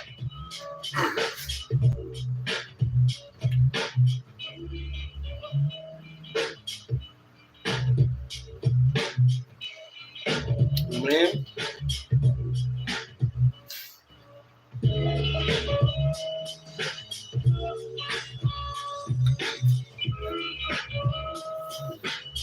you get through that playlist. I mean, I don't know if you smoke. You don't really want to drink, but if you have some time, especially if you have like YouTube Premium, just go ahead and check that playlist out. And you could start from different points. Like I have it separated relative to different aspects of Black consciousness. It is not an easy playlist. It is harsh. It is going to give you reality. It's going to give you the real reality of what's going on. So you can see that. And if you want to just, get to the, positivity of everything, or you want to get to the conclusion of the story, you can go all the way down to the bottom. But I'm really proud of that playlist because I realize what it does is it gives a lot of us the ability to see the full spectrum of things. A lot of us, we don't see the full spectrum of things because how much things have changed over time. A lot of Black people do have money. And so from their perspective, they wouldn't even be privy to a lot of these things because they don't have access to a lot of these aspects of reality. They could never confirm them. And so what I'm happy with the playlist for is that it does a way of confirming reality without it has a way of confirming reality, educating everyone without consciously I don't even know if sensitively is the word, but it's not like brutal. I realized that when it comes to a pro-Black consciousness, if it's approached from a inconsiderate perspective, or if it's approached by someone that's not actually conscious, then they're not really able to articulate it. They can only articulate things at the level that they understand them. And if you're not intellectual and you go over Black consciousness, then it's very easy to use your own personal perspective, your own internal dialogue to deal with it. And not everyone is fair on themselves like that. So I'm really proud of that playlist because I really feel as though it really gets to the core of the subject without I want to call it, what is it, embellishing or whatever, without doing that, without having a good old time whooping everybody's ass. Because a conventional thinking person would look at Black consciousness from a perspective of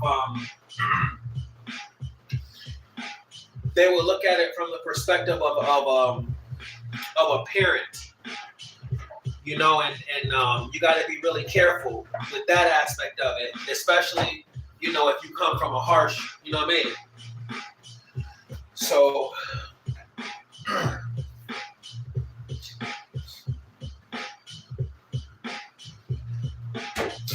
it's just one thing about intelligence is it's very easy to forget that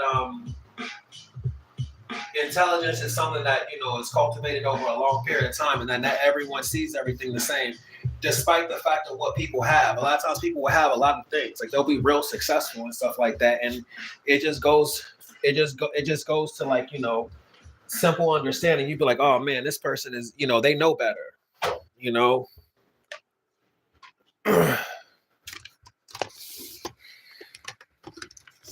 You got to be careful with these things. So I'm really happy that that playlist manages to do that.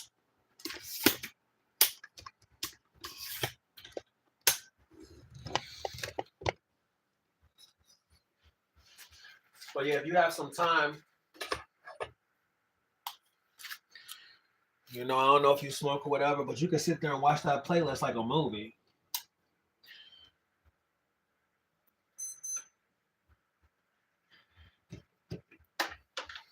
And it'll bring you full circle.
A real easy way, a real gentle way to understand racism is from the perspective of culture. So if you understand racism, then you can understand other cultures, and you can understand how to traverse them way more efficiently than if you just take racism as just as bigotry, because it's really not that. Even though a lot of the information kind of like a lot of aspects of it tend to overlap.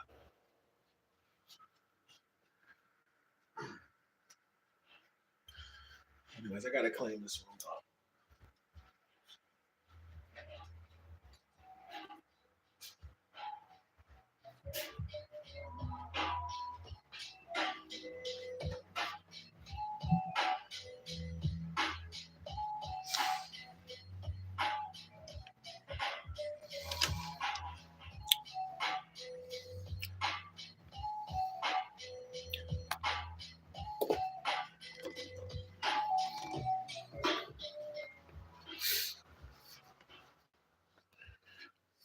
Hold on, I gotta let Mook outside.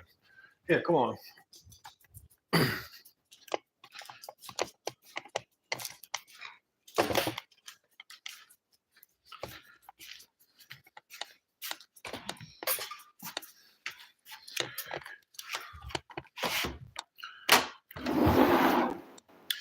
Interesting aspect about being surrounded by racists and stuff like that is, if you don't really know, if you're not really conscious, it doesn't appeal that way to them.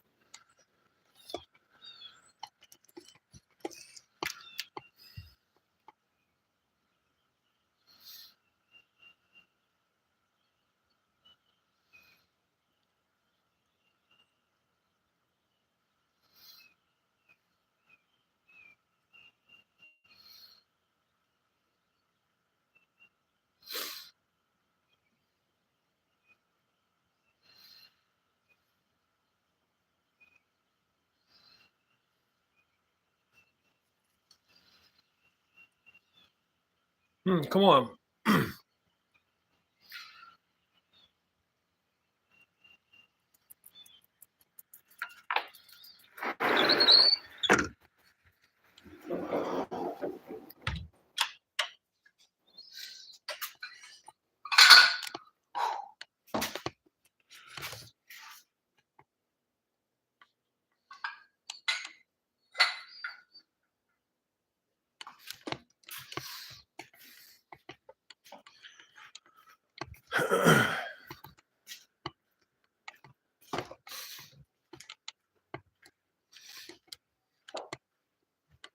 I can't say that they think the upper class absolves them of racism. I think more or less they consistently across the board understand that the upper class is merely is less challenging to live in.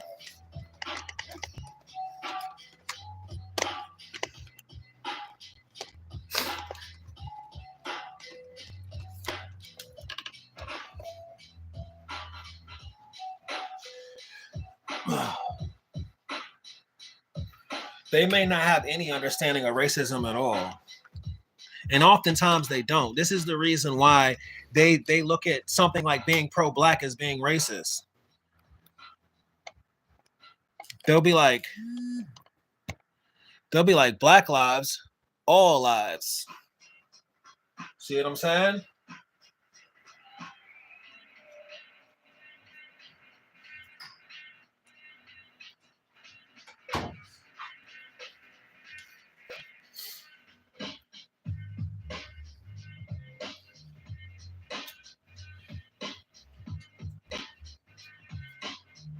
Most people perceive racism as anything opposing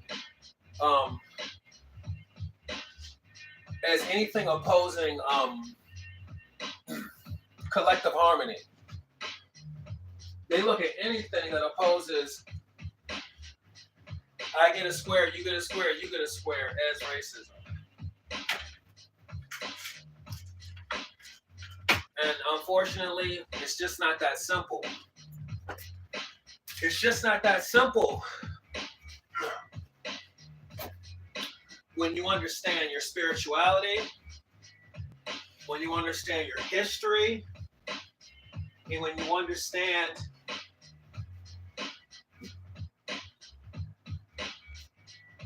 when you have that true perspective. Because Billie Holiday was the highest class.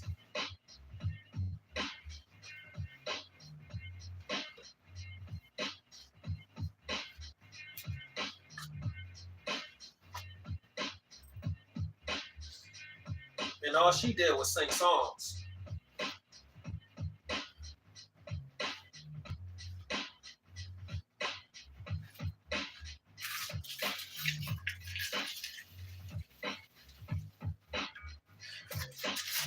And to this day, when it comes to the Gangster Hall of Fame, when it comes to the Gangster Hall of Fame, Billie Holiday is at the top. When it comes to the Gangster Hall of Fame, Billie Holiday is at the top. All them gangsters love Holiday.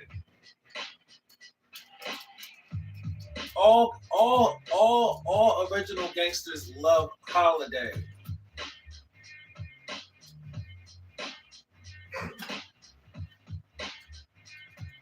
Gotti, all them love Holiday. They love Holiday like they love Frank Sinatra.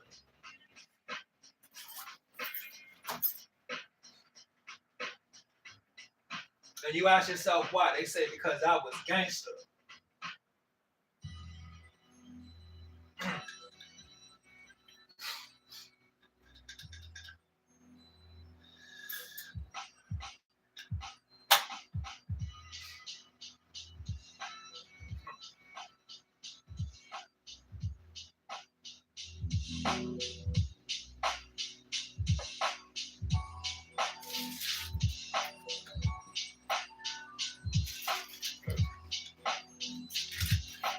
One thing that made Billie Holiday so gangster was actually in fact the class that she was really in. That's one thing that really made her so gangster, especially in the times that she was in. And her decisions are what really made her gangster, what really made her very gangster. Because she didn't have to do anything that she did. She could have sat up there and just sung them songs. She could have stayed on tour with all of them.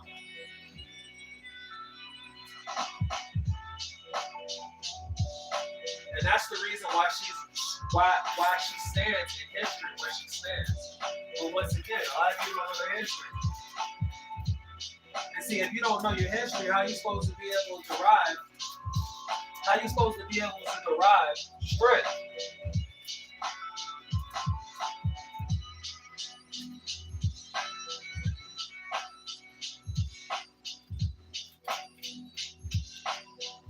You don't know your history. How are you supposed to be able to derive strength?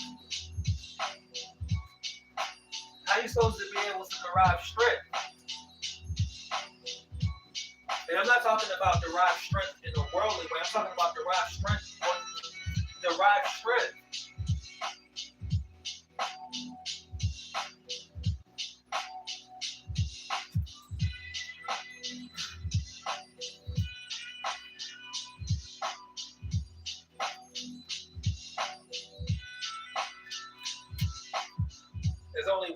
There's only one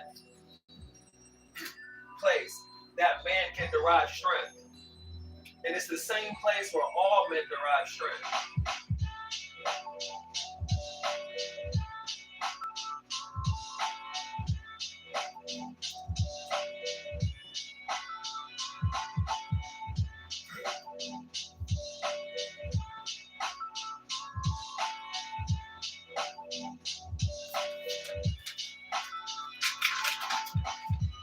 And it's not a bank account. Because having money don't absolve you of nothing. You think you rich, see exactly what you see it.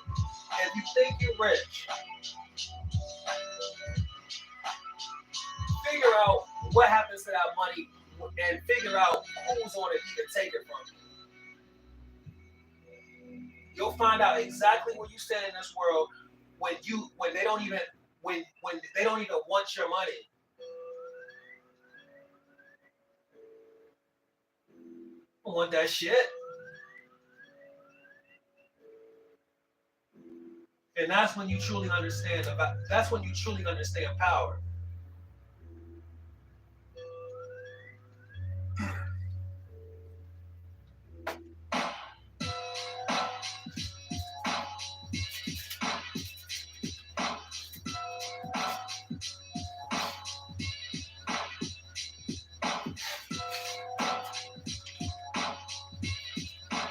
Being able to fold napkins, being able to sit at the dining room table, being able to drink some wine and have a good conversation until the night ends, that ain't got nothing to do with no power.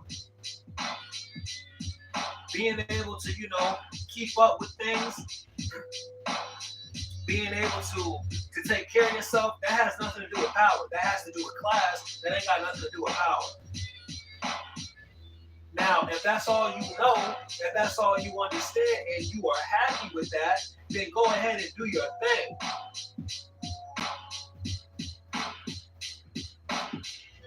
If that's all you really care about is to be able to have a nice breeze, sit under some nice trees and live out your merry days, then you go ahead and do your thing. But if you think that just because you able to eat 3 square meals a day and you able to go outside where it's safe, that you're supposed to all of a sudden be absolved of your race, you need to look in the mirror.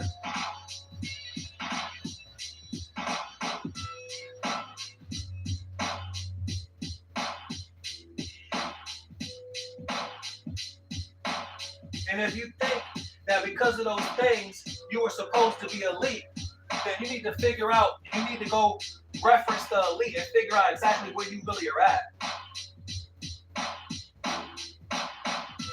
Because Malcolm X was the highest class. Martin Luther King was the highest class. They didn't need to do nothing. They could have sat right there and got paid in the shade. But if you think for 1 second that they thought that they were supposed to be absolved of some sort of racism, Malcolm X running around doing what he did,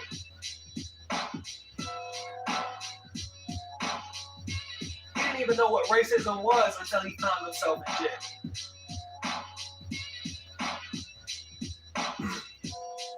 Anybody that thinks class absolves them of race is ignorant.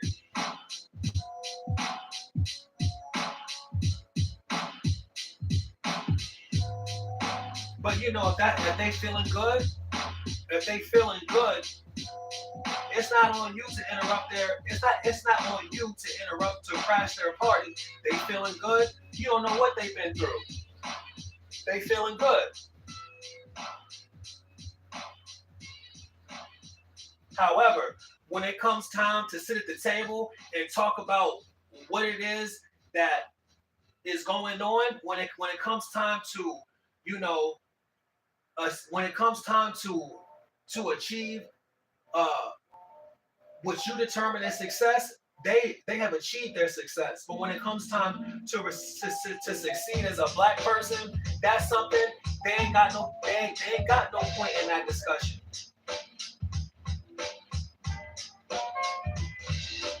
Because if they don't know what happened, if they don't know their history, if they don't know their spirituality, they're just not qualified to sit at that table. And if they ever do derive any sort of sense of desire or will, at that moment that they derive that sense, they will understand through that sense, they will sense it in the air that they have not been absolved of any racism. They will sense that. But once again, in order to have those senses, you got to be conscious to have those senses.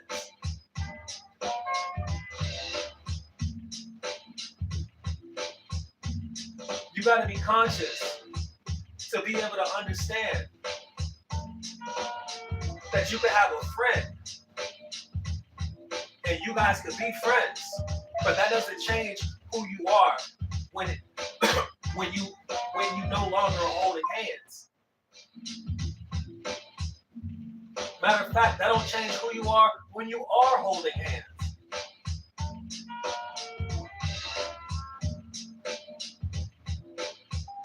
But if you're feeling good,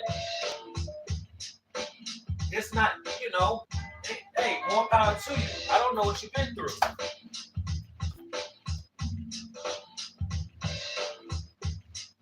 And ain't nobody rained on your parade. But as far as telling me what I need to do, telling me what my priorities need to be, and you don't even know who God is or even a fraction of your history, but you think because we're the same color that you're supposed to have some sort of authority, you are misinformed.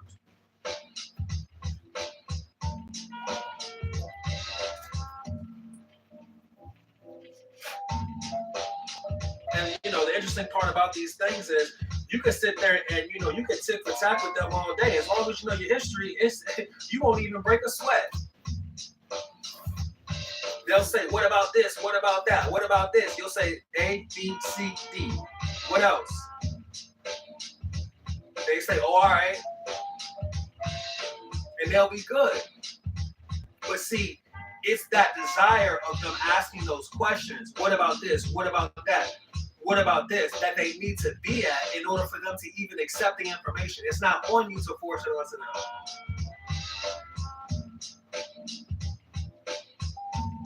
It's not on you to be knocking on their door, messing up their lemonade in the shade. They didn't. If they, you know, they got their lemonade, they in the shade, they're feeling good. You come over there with a bottle of Patron. Have yourself a good old time.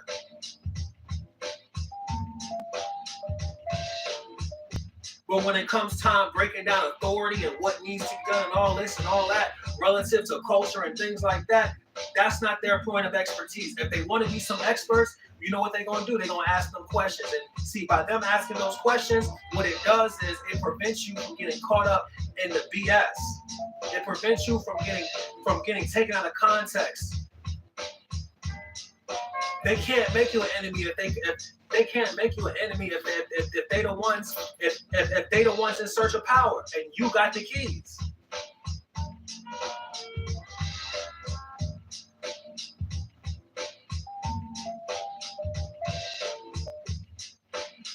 wake up every morning not understanding. You want to understand something? We could do that. But see, it's that desire to want to understand things that absolves the person of being a fool, and it's that desire to want to understand things that prevents them from, deriving hatred.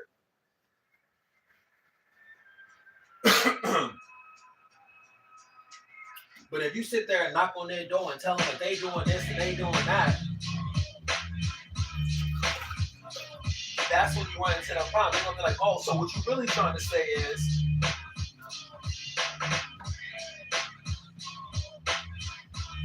and that's at the point where you say, no, what I'm really trying to say is I gotta go.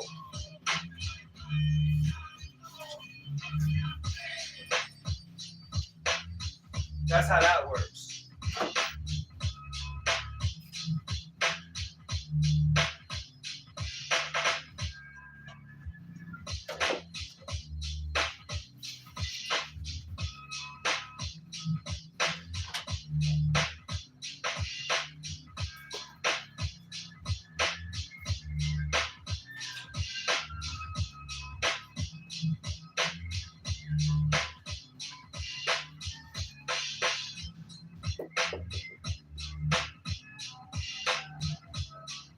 Let's see what you. Hold on, Mike. Let me see what you.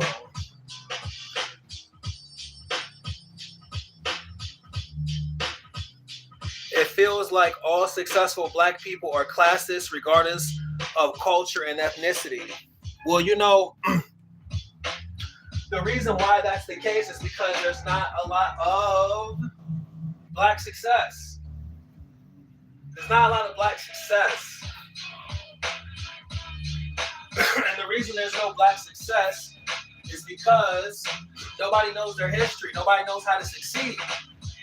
And see, once you start understanding that, see, now all of a sudden, guess this is how a person becomes pro-Black. This is how you become pro-Black. You don't become pro-Black because you got some sort of hatred. You become pro-Black because you understand the mechanics of the world.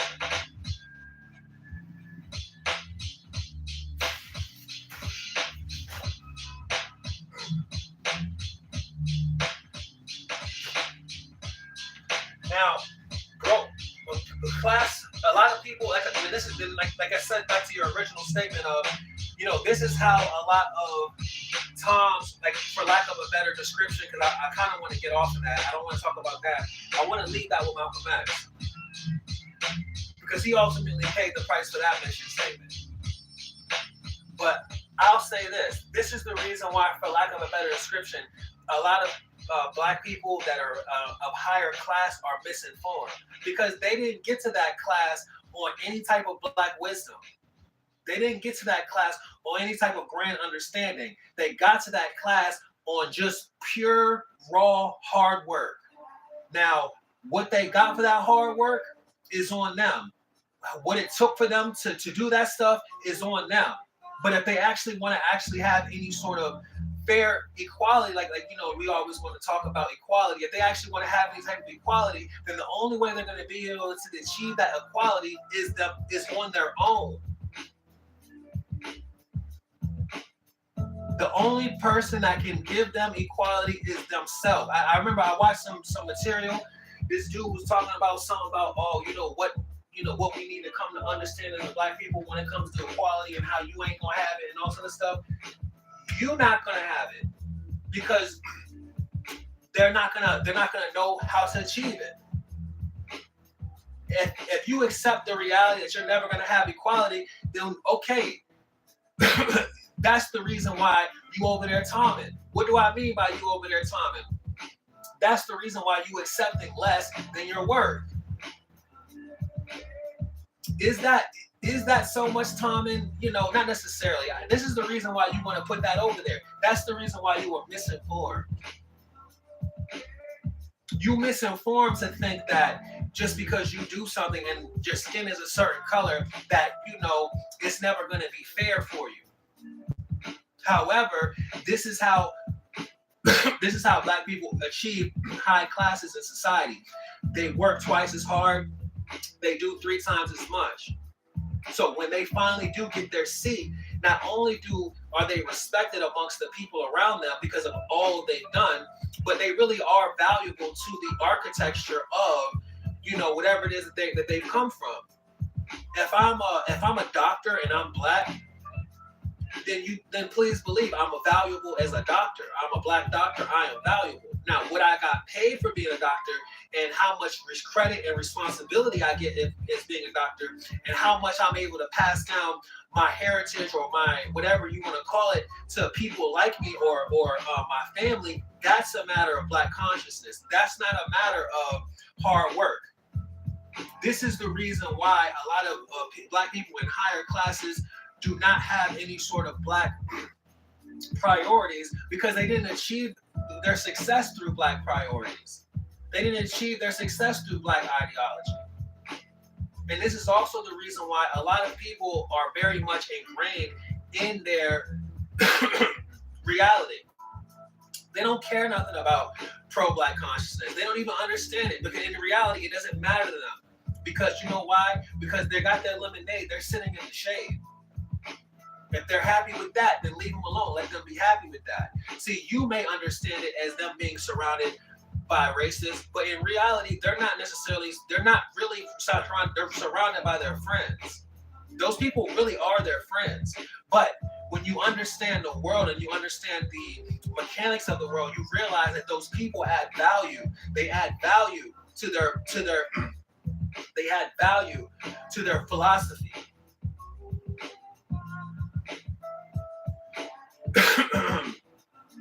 They add value. A lot of people, one person like that's very controversial. A lot of this has to do with the times, is Jackie Robinson. You say, man, Jackie Robinson, he played baseball and he did all this stuff. People that love baseball, they will be kind of up and down about Jackie Robinson, because of how much he sort of played into like equality and civil rights relative in that time. But one person that they won't be opposing to is Deion Sanders. Do you understand what I'm saying? They won't be opposed to Deion Sanders. Why aren't they opposed to Deion Sanders? Because Deion Sanders is one of the greatest football players of all time. Because Deion Sanders is on the Dallas Cowboys. Because Deion Sanders was an exceptional athlete that was phenomenal to everyone across the world. This is the reason why Deion Sanders can exist in such a high class, be surrounded by so many racist people, and not actually raise the same alarms. He's really adding value to the grand scheme of things. Same thing could be said about basketball players like Scottie Pippen. Same thing could be said about basketball players like Michael Jordan. Michael Jordan's success and his contribution to the world transcends racism because it provides value to everyone around him. However, the context of his life and what he's able to do with his empire is relative to his understanding of black consciousness. And what you will find with those types is their actions and behaviors, and what their contribution is to their culture is relative to that understanding. Their world acceptance is relative to their contribution. So Michael Jordan will be accepted among all races because his contribution is enormous. However, his effectiveness in advancing or laying down things for those that are to follow in his footsteps, to make the world a brighter place for people like him that are young, his abilities to do that, his willingness to do that. Forget his willingness to do that. His ability to do that is going to be relative to his consciousness. Because if he doesn't believe in God, it's not going to seem practical. It's not going to make sense. So sometimes these YouTube beats really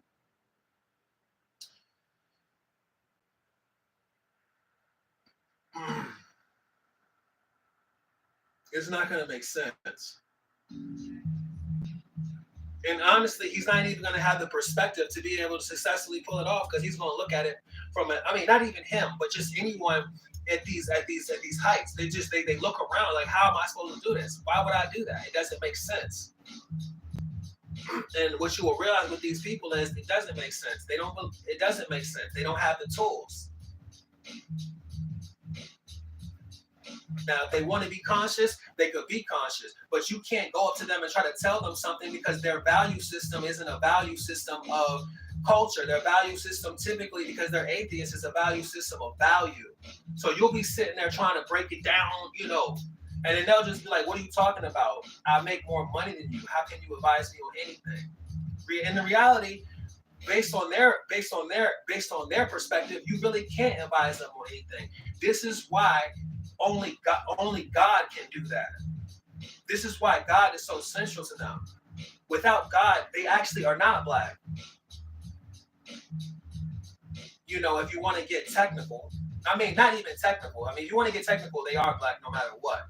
But if you want to get real, without God, they're not black.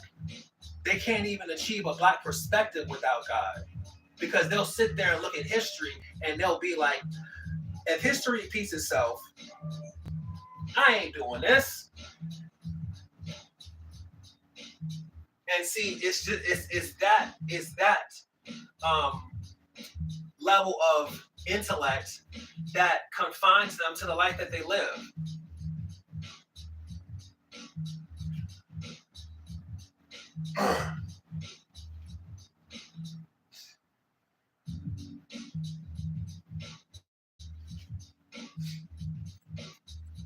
I mean, truly speaking, I mean, with God, I mean, what is class compared to God? What is class compared to God?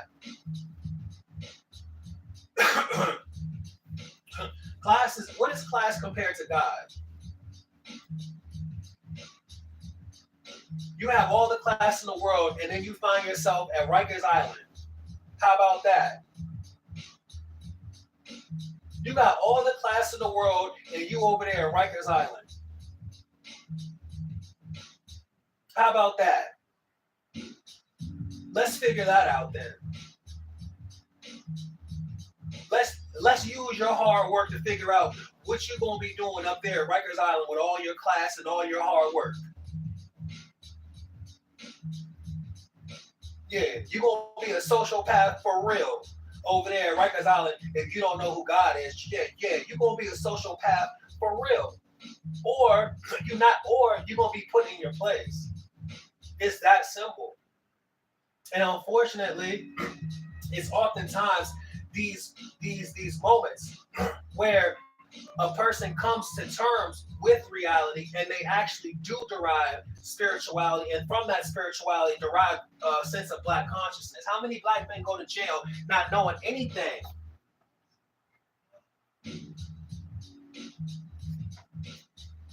But see, you wouldn't have to go to jail.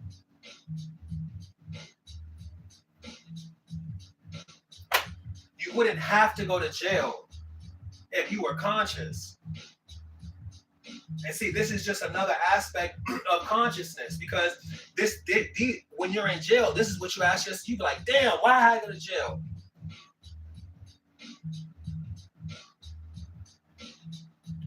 Now, if you decide not to be conscious, if you just want to sit there and you want to be lost, you will be lost. You'll be lost just like Malcolm X. You won't be asking no questions about why you're in jail. You're going to say exactly what Malcolm X said. You're going to say, for what?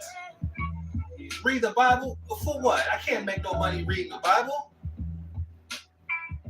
You be just like Malcolm X was in prison. You have yourself a whole gang of cigarettes, have yourself some money, and you be sitting there checking off your list. You be sitting there marking off your days on the calendar, not knowing a damn thing.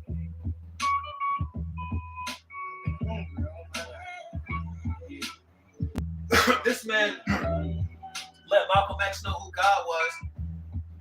Malcolm X found out who God was. And he didn't go to jail. He didn't spend a day in jail since.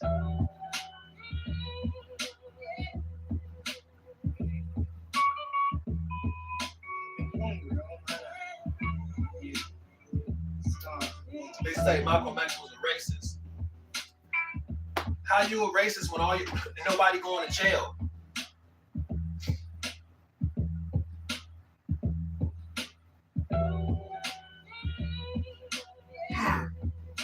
See, that's when they come to terms with the reality of the situation.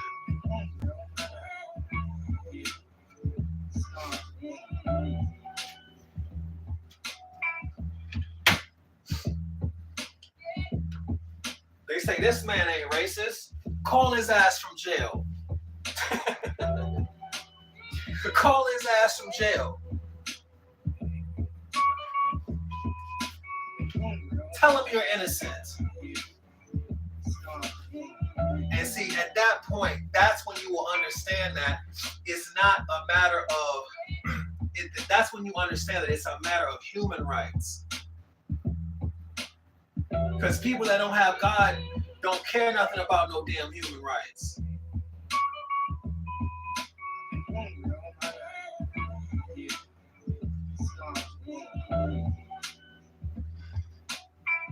And you're going to be in there feeling real inhumane.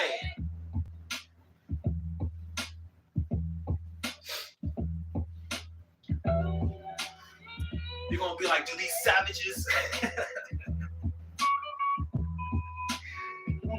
You're going to be in there with some savages. You're going to be wishing you had that lemonade in the shade.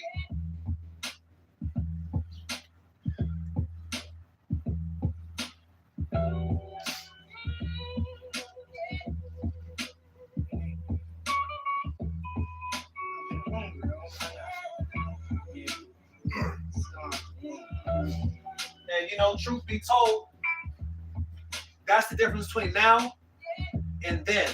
And what I mean by then is the 60s. Because see, in the 60s, you didn't have to go to jail. All you had to do, I'll be honest, even to this day, you don't really have to go to jail.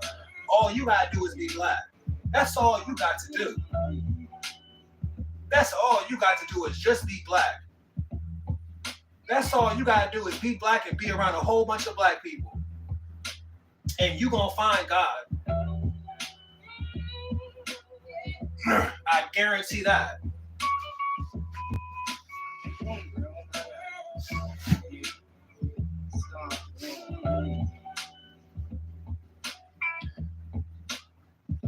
As a matter of fact, a lot of them, when they get up in those classes, they figure that they're clear.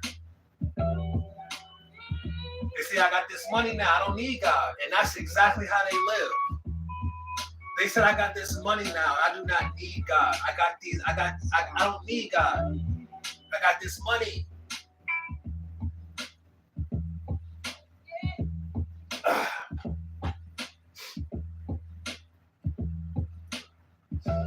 They say, no. They say, why do I need God when I got Abraham Lincoln?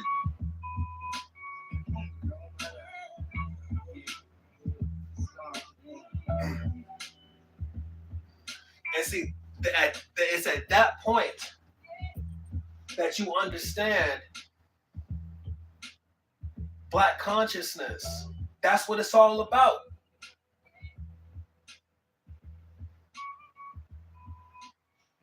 And this is why God is so central to the whole brand's perspective.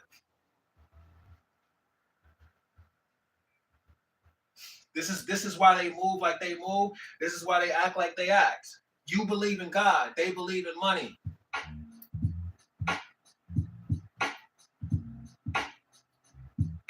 They say, let's have a race to the top. And then they die.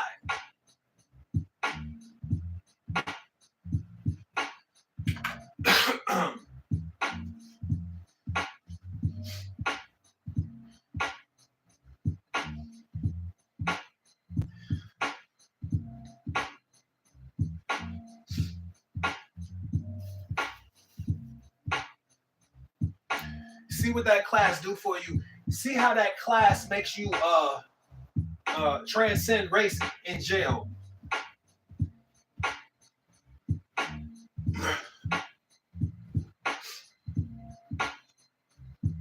And see, now you understand. And now when you look at that situation, now you have perspective. What is this perspective that you have? This perspective is consciousness. Now you know. It don't matter how much money you have. You can't escape the color of your skin. So what's the point? What are you trying to do? What you gonna go do? Work harder somewhere?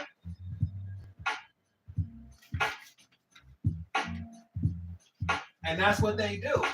So let them do their thing. They some hard ass workers. They some hard workers. Matter of fact, they work so hard. They some hard. There's no R in it. It's just hard. They some hard workers. That's how hard they work. Working hard. So let them work. And if they feeling good, they got their lemonade up in the shade, they got their friends, you know, let them live.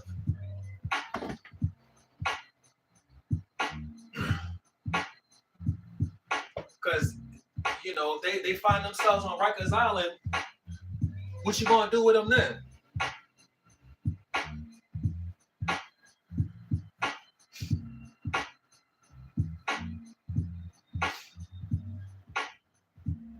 This is why God is so crucial and so pivotal. Because God keeps everyone on one accord.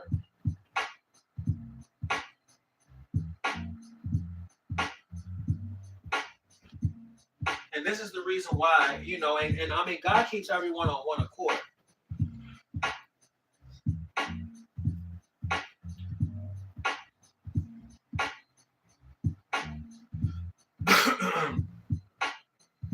You talk about class.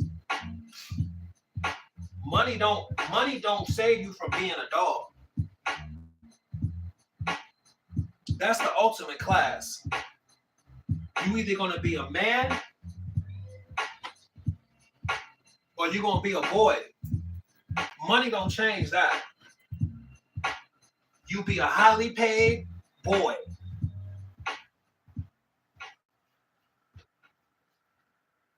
Which one do you want to be? You a man?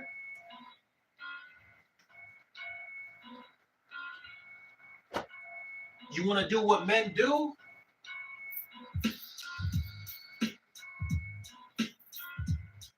All right then. And that's where God comes in. This is why you can ultimately conclude that they just don't believe in God. That simple.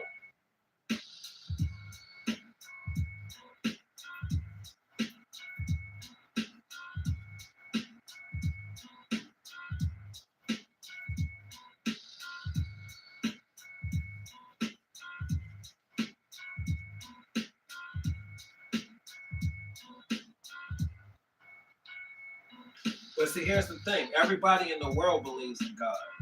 Every country in the world believes in God. Even when they say they don't believe in God, they know God is real. They just don't feel like doing all that. That's all. But they all believe in God. And see, this is where consciousness comes into play.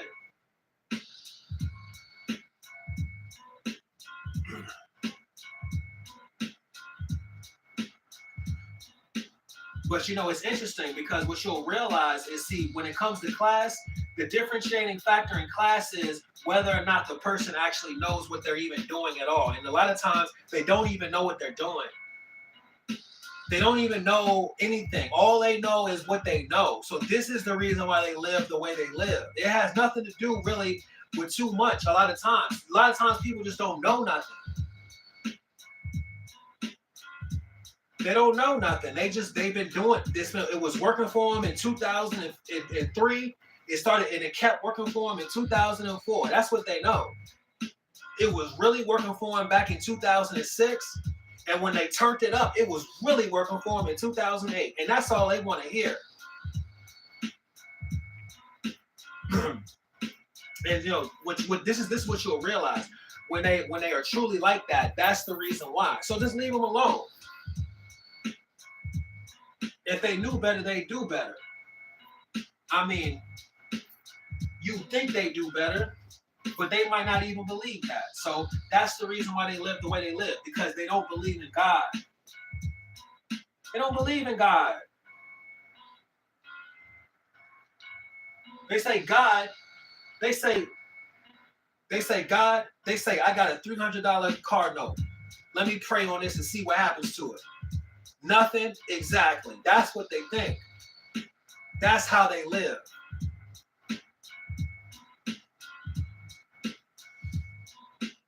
They say, let me see what Benjamin Franklin thinks about these car notes. That's what they believe. And this is what you will find out. And truly speaking, I mean, this is fundamental. It's fundamental. It's fundamental. And you would think it was common sense, but unfortunately it's not. It's not, because people don't believe in God. People don't even know. They don't even know.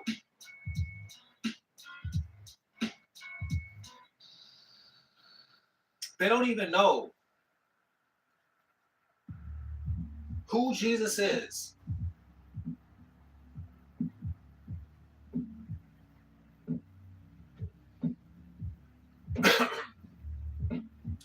They don't even know who Jesus is.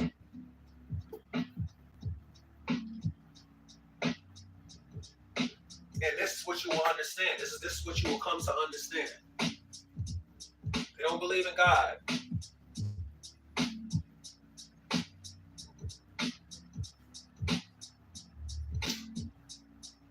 And the more you look, the more you know about God, the more you will truly learn about human nature.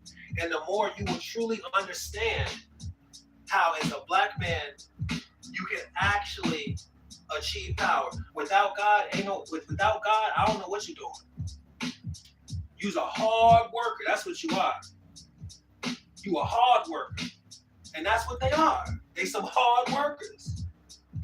And they can't deny that.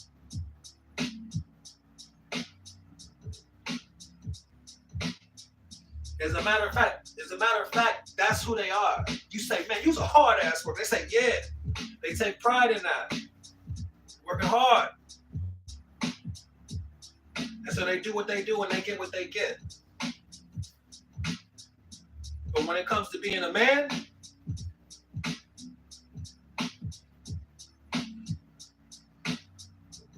they let the money do the money. They say, I am the man. They say, I am the man. And they go check their bank account. So they are the man.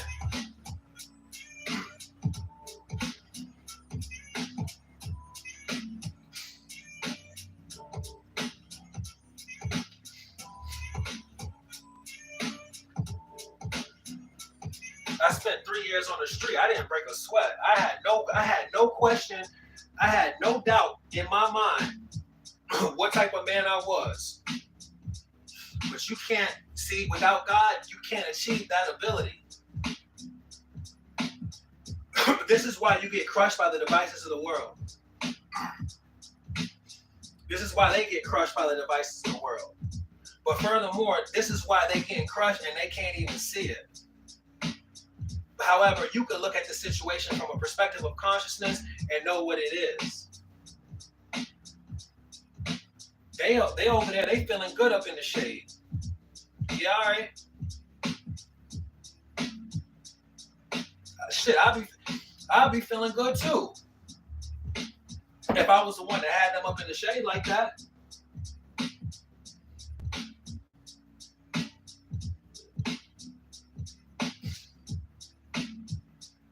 Matter of fact, yeah, they be feeling good up in the shade until they realize exactly that they just up there in the shade.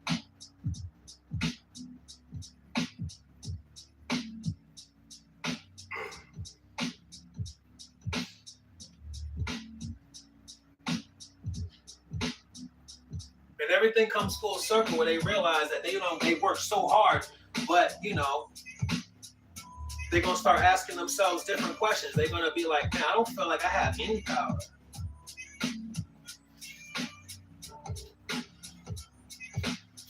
But see, oftentimes though, in order to really think that deeply, or in order to really come to that in order to come to that conclusion, you can't be enticed by the devices of the world, because the devices of the world will always draw your psyche to a different direction. You always end up thinking like, oh, I can get this car, I can get this. One thing a lot of people really get really stuck on nowadays is just dating. And how many people seriously crash out off that? That's the reason why.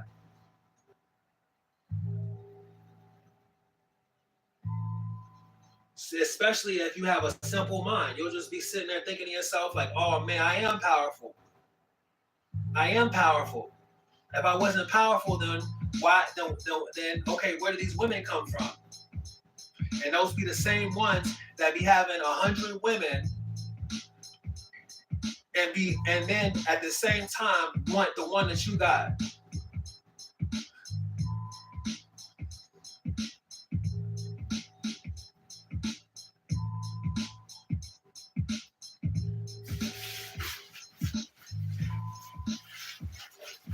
They think if they can take your woman, that says something about their power. Then they go ahead and get that.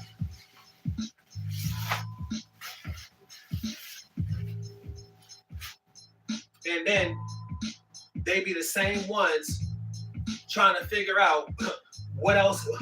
The next one you got, they right there behind you. Still trying to prove that same stupid ass point over and over and over. And see, that's the reason why they live like they live and they get stuck in the situations they get stuck in. Matter of fact, that's the reason why they need to stay their ass over there and do whatever it is that they doing. They need to have fun over there with their lemonade up in the shade. And that's also the reason why you don't go over there trying to, do a damn thing. Because to be honest, if they don't accept God, they ain't got no business around you. To be honest. But truly speaking, they're not black. They some infiltrators.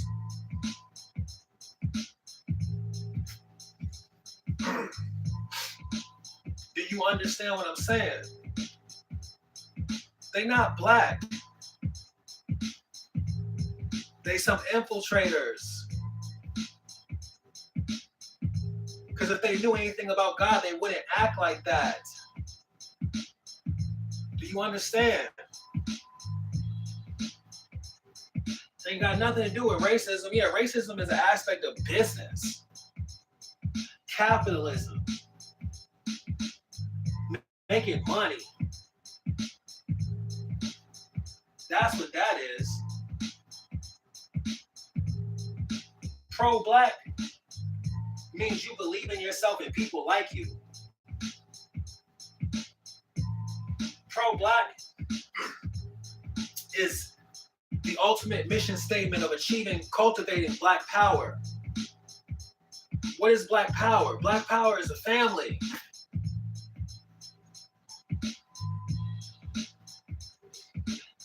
How are you supposed to have a family? Read the Bible.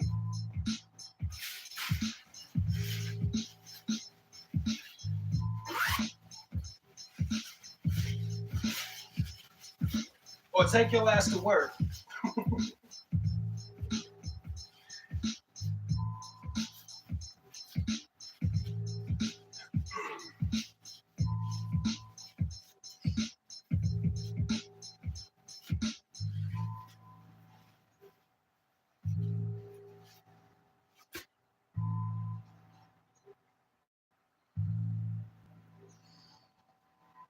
Oh man. But yeah, this is the reason why my future stuff is going to be on something else.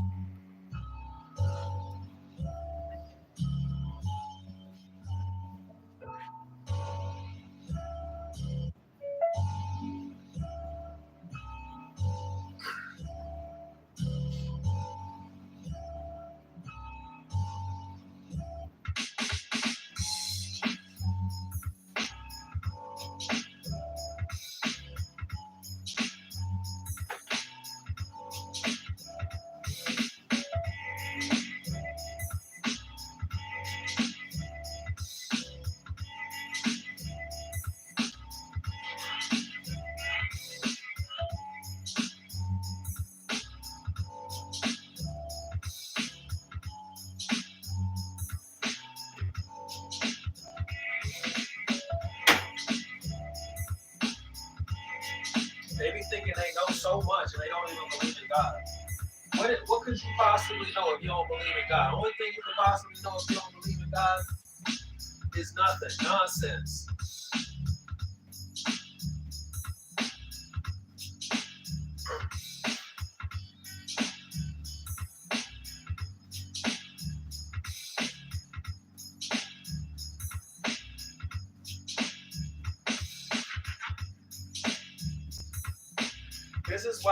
This is why religion is so pivotal and it's really so crucial, because religion it really gives you a base it gives you a foundational value.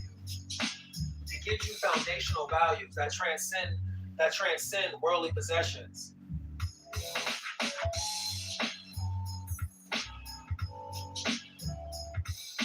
And by understanding those foundational values, you can actually obtain power. You can obtain real power. Real power. And believe it or not, that real power is being a man. Being a man is the power. It is the power. There's nothing more power. There's no more powerful form of human being than a man. And there's no powerful unit of human beings than a family. You want to talk about power? All you gotta do is watch The Godfather. That's some power right there. Now, if you don't believe in God, go to the library and go pick up some books, some psychology books on how to run a family, and see where that gets you. See how much power you done derived out of that. But I can save you the stress, and all you got to do is look at the President of the United States of America, the most powerful position in the world. As a matter of fact, no, the most powerful position in the free world. And the only way that seat is ever fulfilled, the only way that seat is ever carried out is through the power of God. Through the power of God. Through Jesus Christ, every single president to ever live and have any sort of substantial impact over the entire world was under God. You look at those buffoons that did not believe in God, and you'll see exactly what that got them. Nothing but hard times and heartache.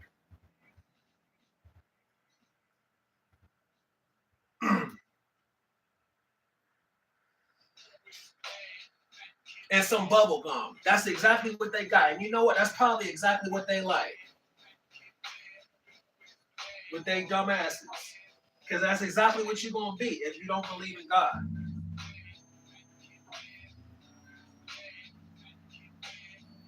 How are you supposed to be born in the most disadvantaged position of all human possibility? And you don't even and you're supposed to be powerful, and you're supposed to have some power, and you don't even know, and you can't even access wisdom. How are you supposed to have any chance at anything if you can't even access basic intelligence? How are you supposed to do that? I'm gonna tell you how you do that. You do that on the back of another man. That's how you do that. And if you think that's powerful, then hey, that's the reason why you got Abraham Lincoln. Give you that power. See, I got Benjamin Franklin, and I need my power. Got Benjamin Franklin on my boxers.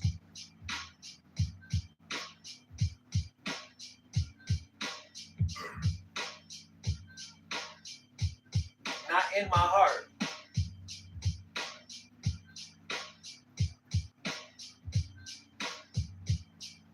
They say I ain't got them Franklins. I ain't got no power. Yeah, all right. I know a way you can get a whole bunch of Franklins. And we're going to see how powerful you are after that.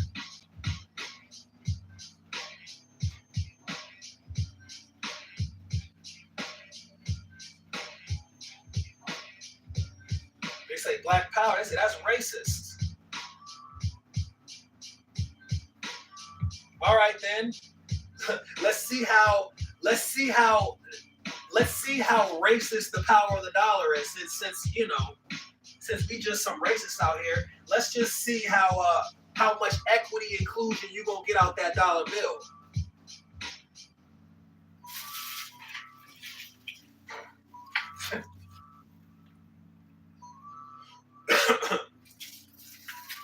You gonna get some equity inclusion, all right.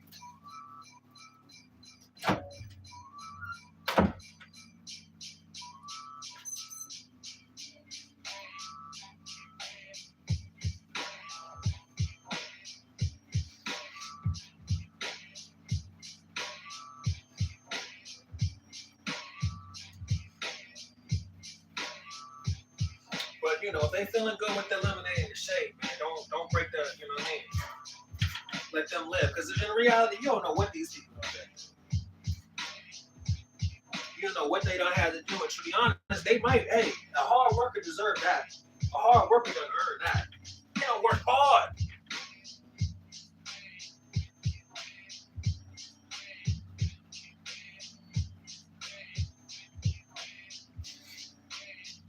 But when it comes time to talk about this philosophy,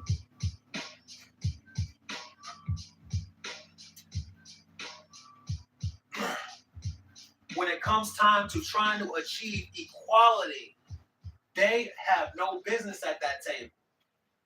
They don't know nothing about no damn equality.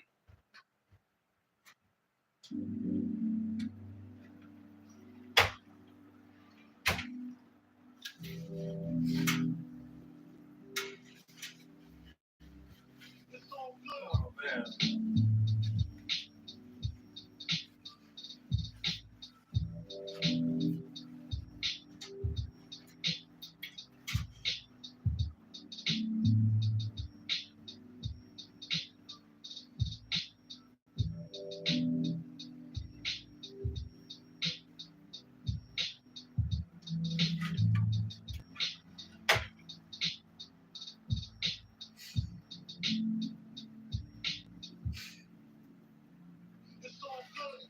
Wow, I remember I was out there in the street.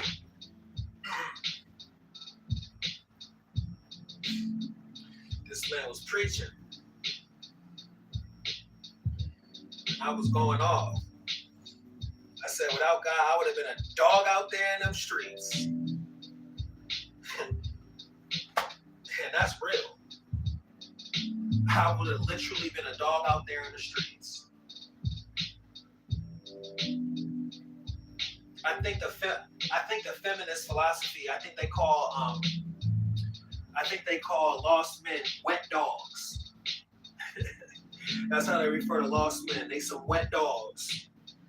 And you take them in and you know what I mean? You clean off them wet dogs.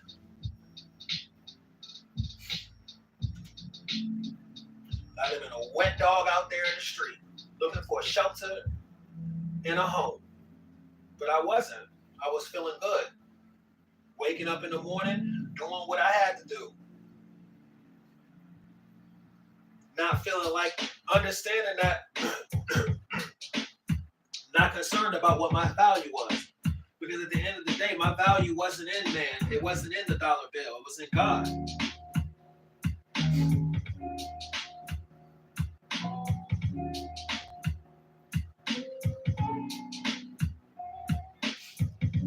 Money is only relative to what you can buy with it.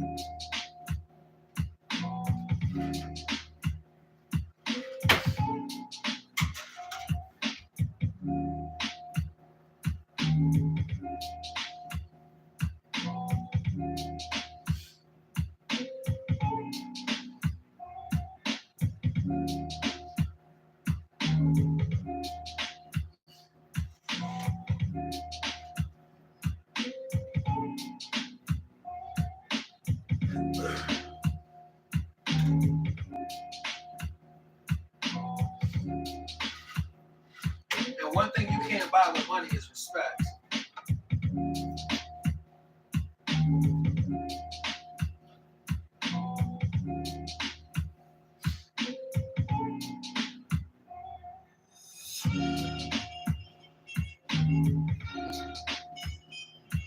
But you can't be mad if somebody's getting their money, you know what I mean?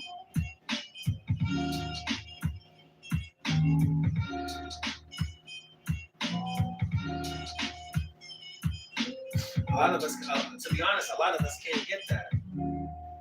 Unfortunately.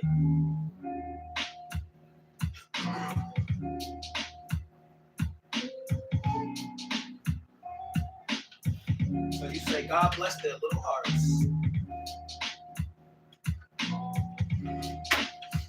And you really mean that. Maybe one day they will get their lemonade up in the shake.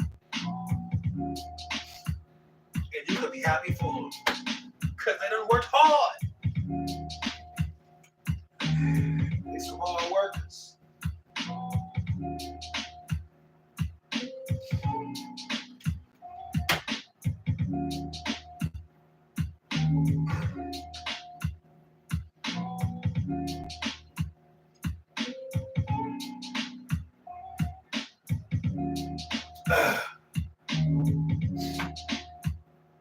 Doing that good work.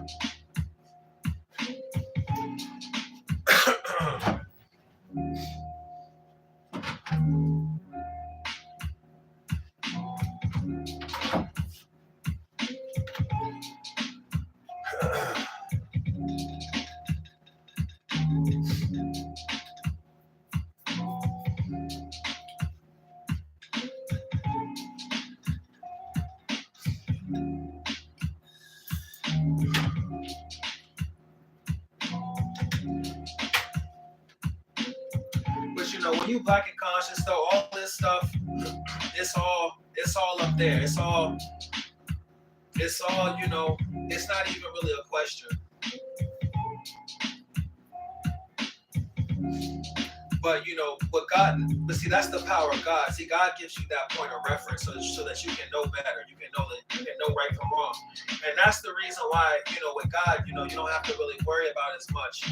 And honestly, you can be way smarter because you don't have to concern your decisions are already, you know, your decisions are easy. It's easy to determine your decisions. And if you have any questions, all you gotta do is really, truly speaking, if you have any questions, all you gotta do really is go to God. You know, God will send you to the right place.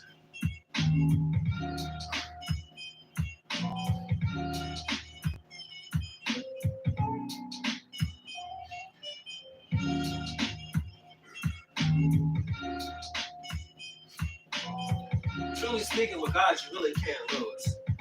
Even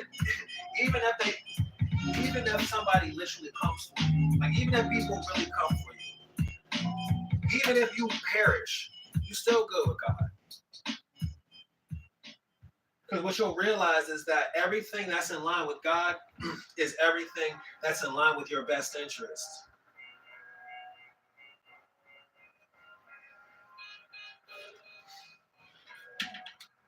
And when I mean best interest, I mean truly best interest. This is why, you know, even their idols still manage to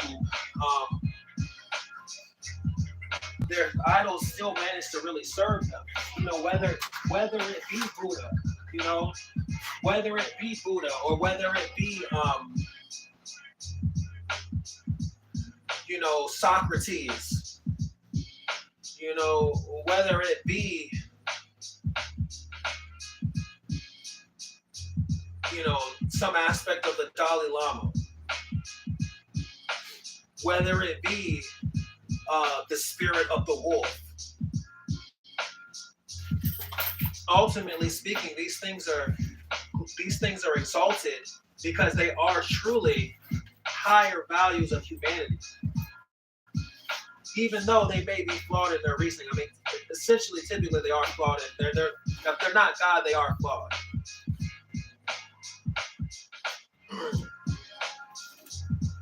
And this is ultimately why everyone believes in God.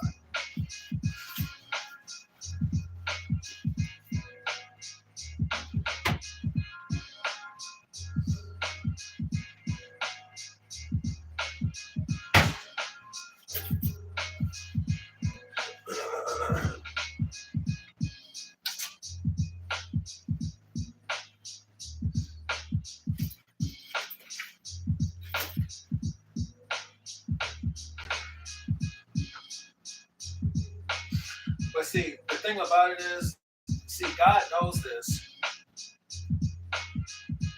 and so do those that oppose God.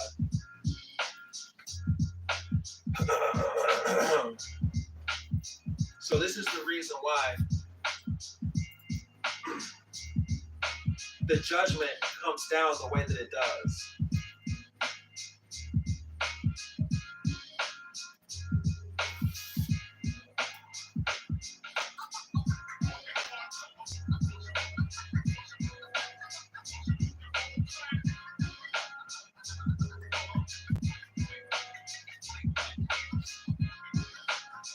You have the biggest test, but you have enormous potential.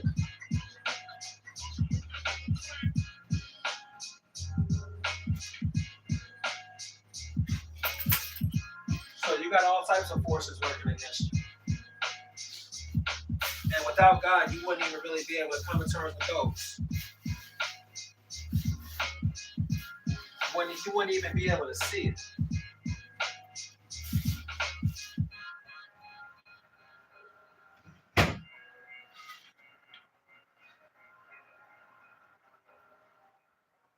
A lot of them don't even want to see it.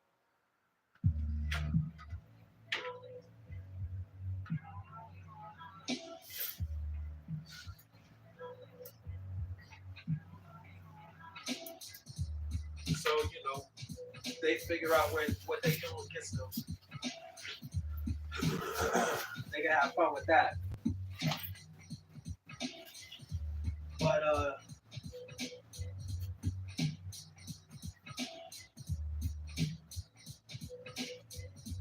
like I said, take your ass up there to Rikers Island.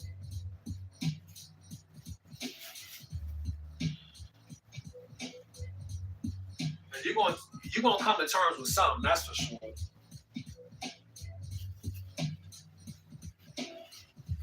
You're gonna find out exactly who you are. And you're gonna find out exactly what life without God gets you.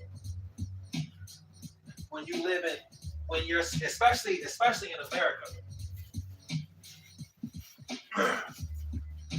where the constraints of the world can't save you. You're gonna find out exactly what that dollar gets you in jail. And I'm gonna just give you a little insight. For one cigarette, you're looking at like $5. So have fun with that.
Oh man.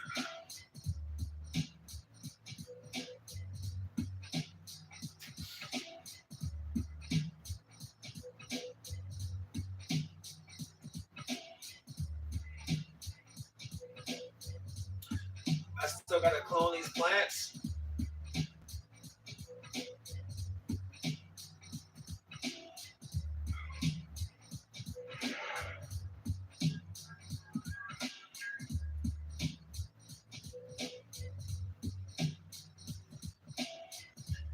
We gotta get to these soul caliber jabronis. We gotta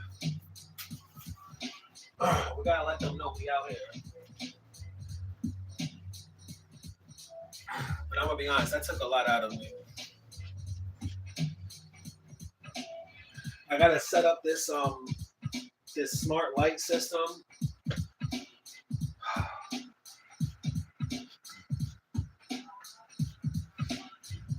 But I'm really getting exhausted. I feel like I need to take a break.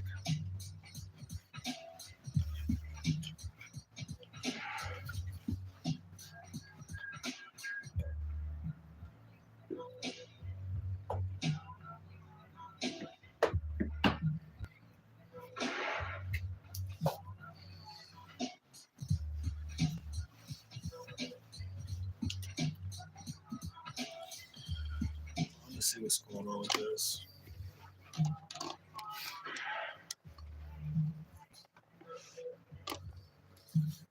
I appreciate your questions, Mike. They really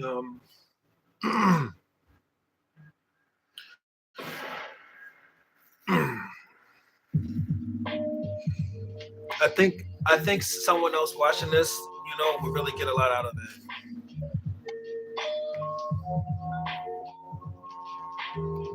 All right, cool. So Mike is gone.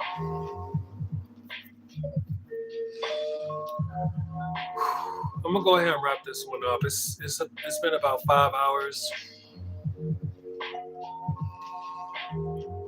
I'm gonna start cloning those things. If not tomorrow on my own time. I wanted to put a little. Oh, you know what I gotta do? I gotta do these damn thumbnails.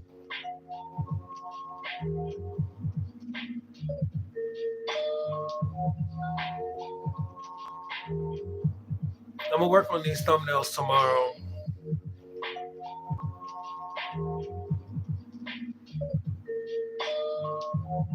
But yeah, I just wanted to put some space between some of my more serious, harsher videos. I want to put a couple of episodes between those so we can kind of more or less move on and, get things done. I'm always going to be pro-Black, so I'm always going to have something to talk about. But at the same time, I also want to keep things around here light, and I also understand that a lot of things I talk about are really complex. So I don't really like dealing with them just because they make things tense, because I know a lot of people don't understand. They be like, oh, so what you really saying is, and with that in mind, I appreciate, Mike, I appreciate, as well as my other guy, Eat Gigs, for coming through and, asking questions. So if there's something that you feel like is off, if there's something that you feel like, you need a clarification on, don't let my points, upset you. I really don't need to be like assassinated out here. So yeah, just let me know. But yeah, I'm gonna be boxing, gonna be golfing, gonna be smoking, gonna be growing, eventually gonna be driving. In real life, I got a lot of stuff to do. And that's just what's going on right now. So I'm gonna go ahead and wrap this one up. But if you're here at this point,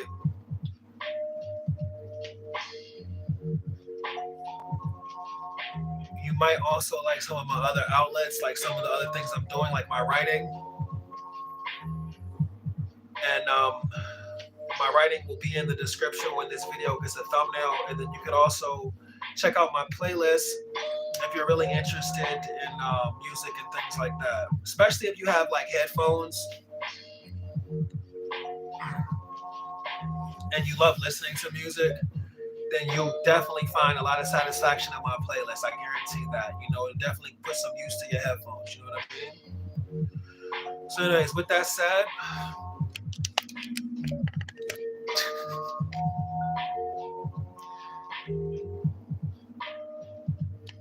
I'm gonna go ahead.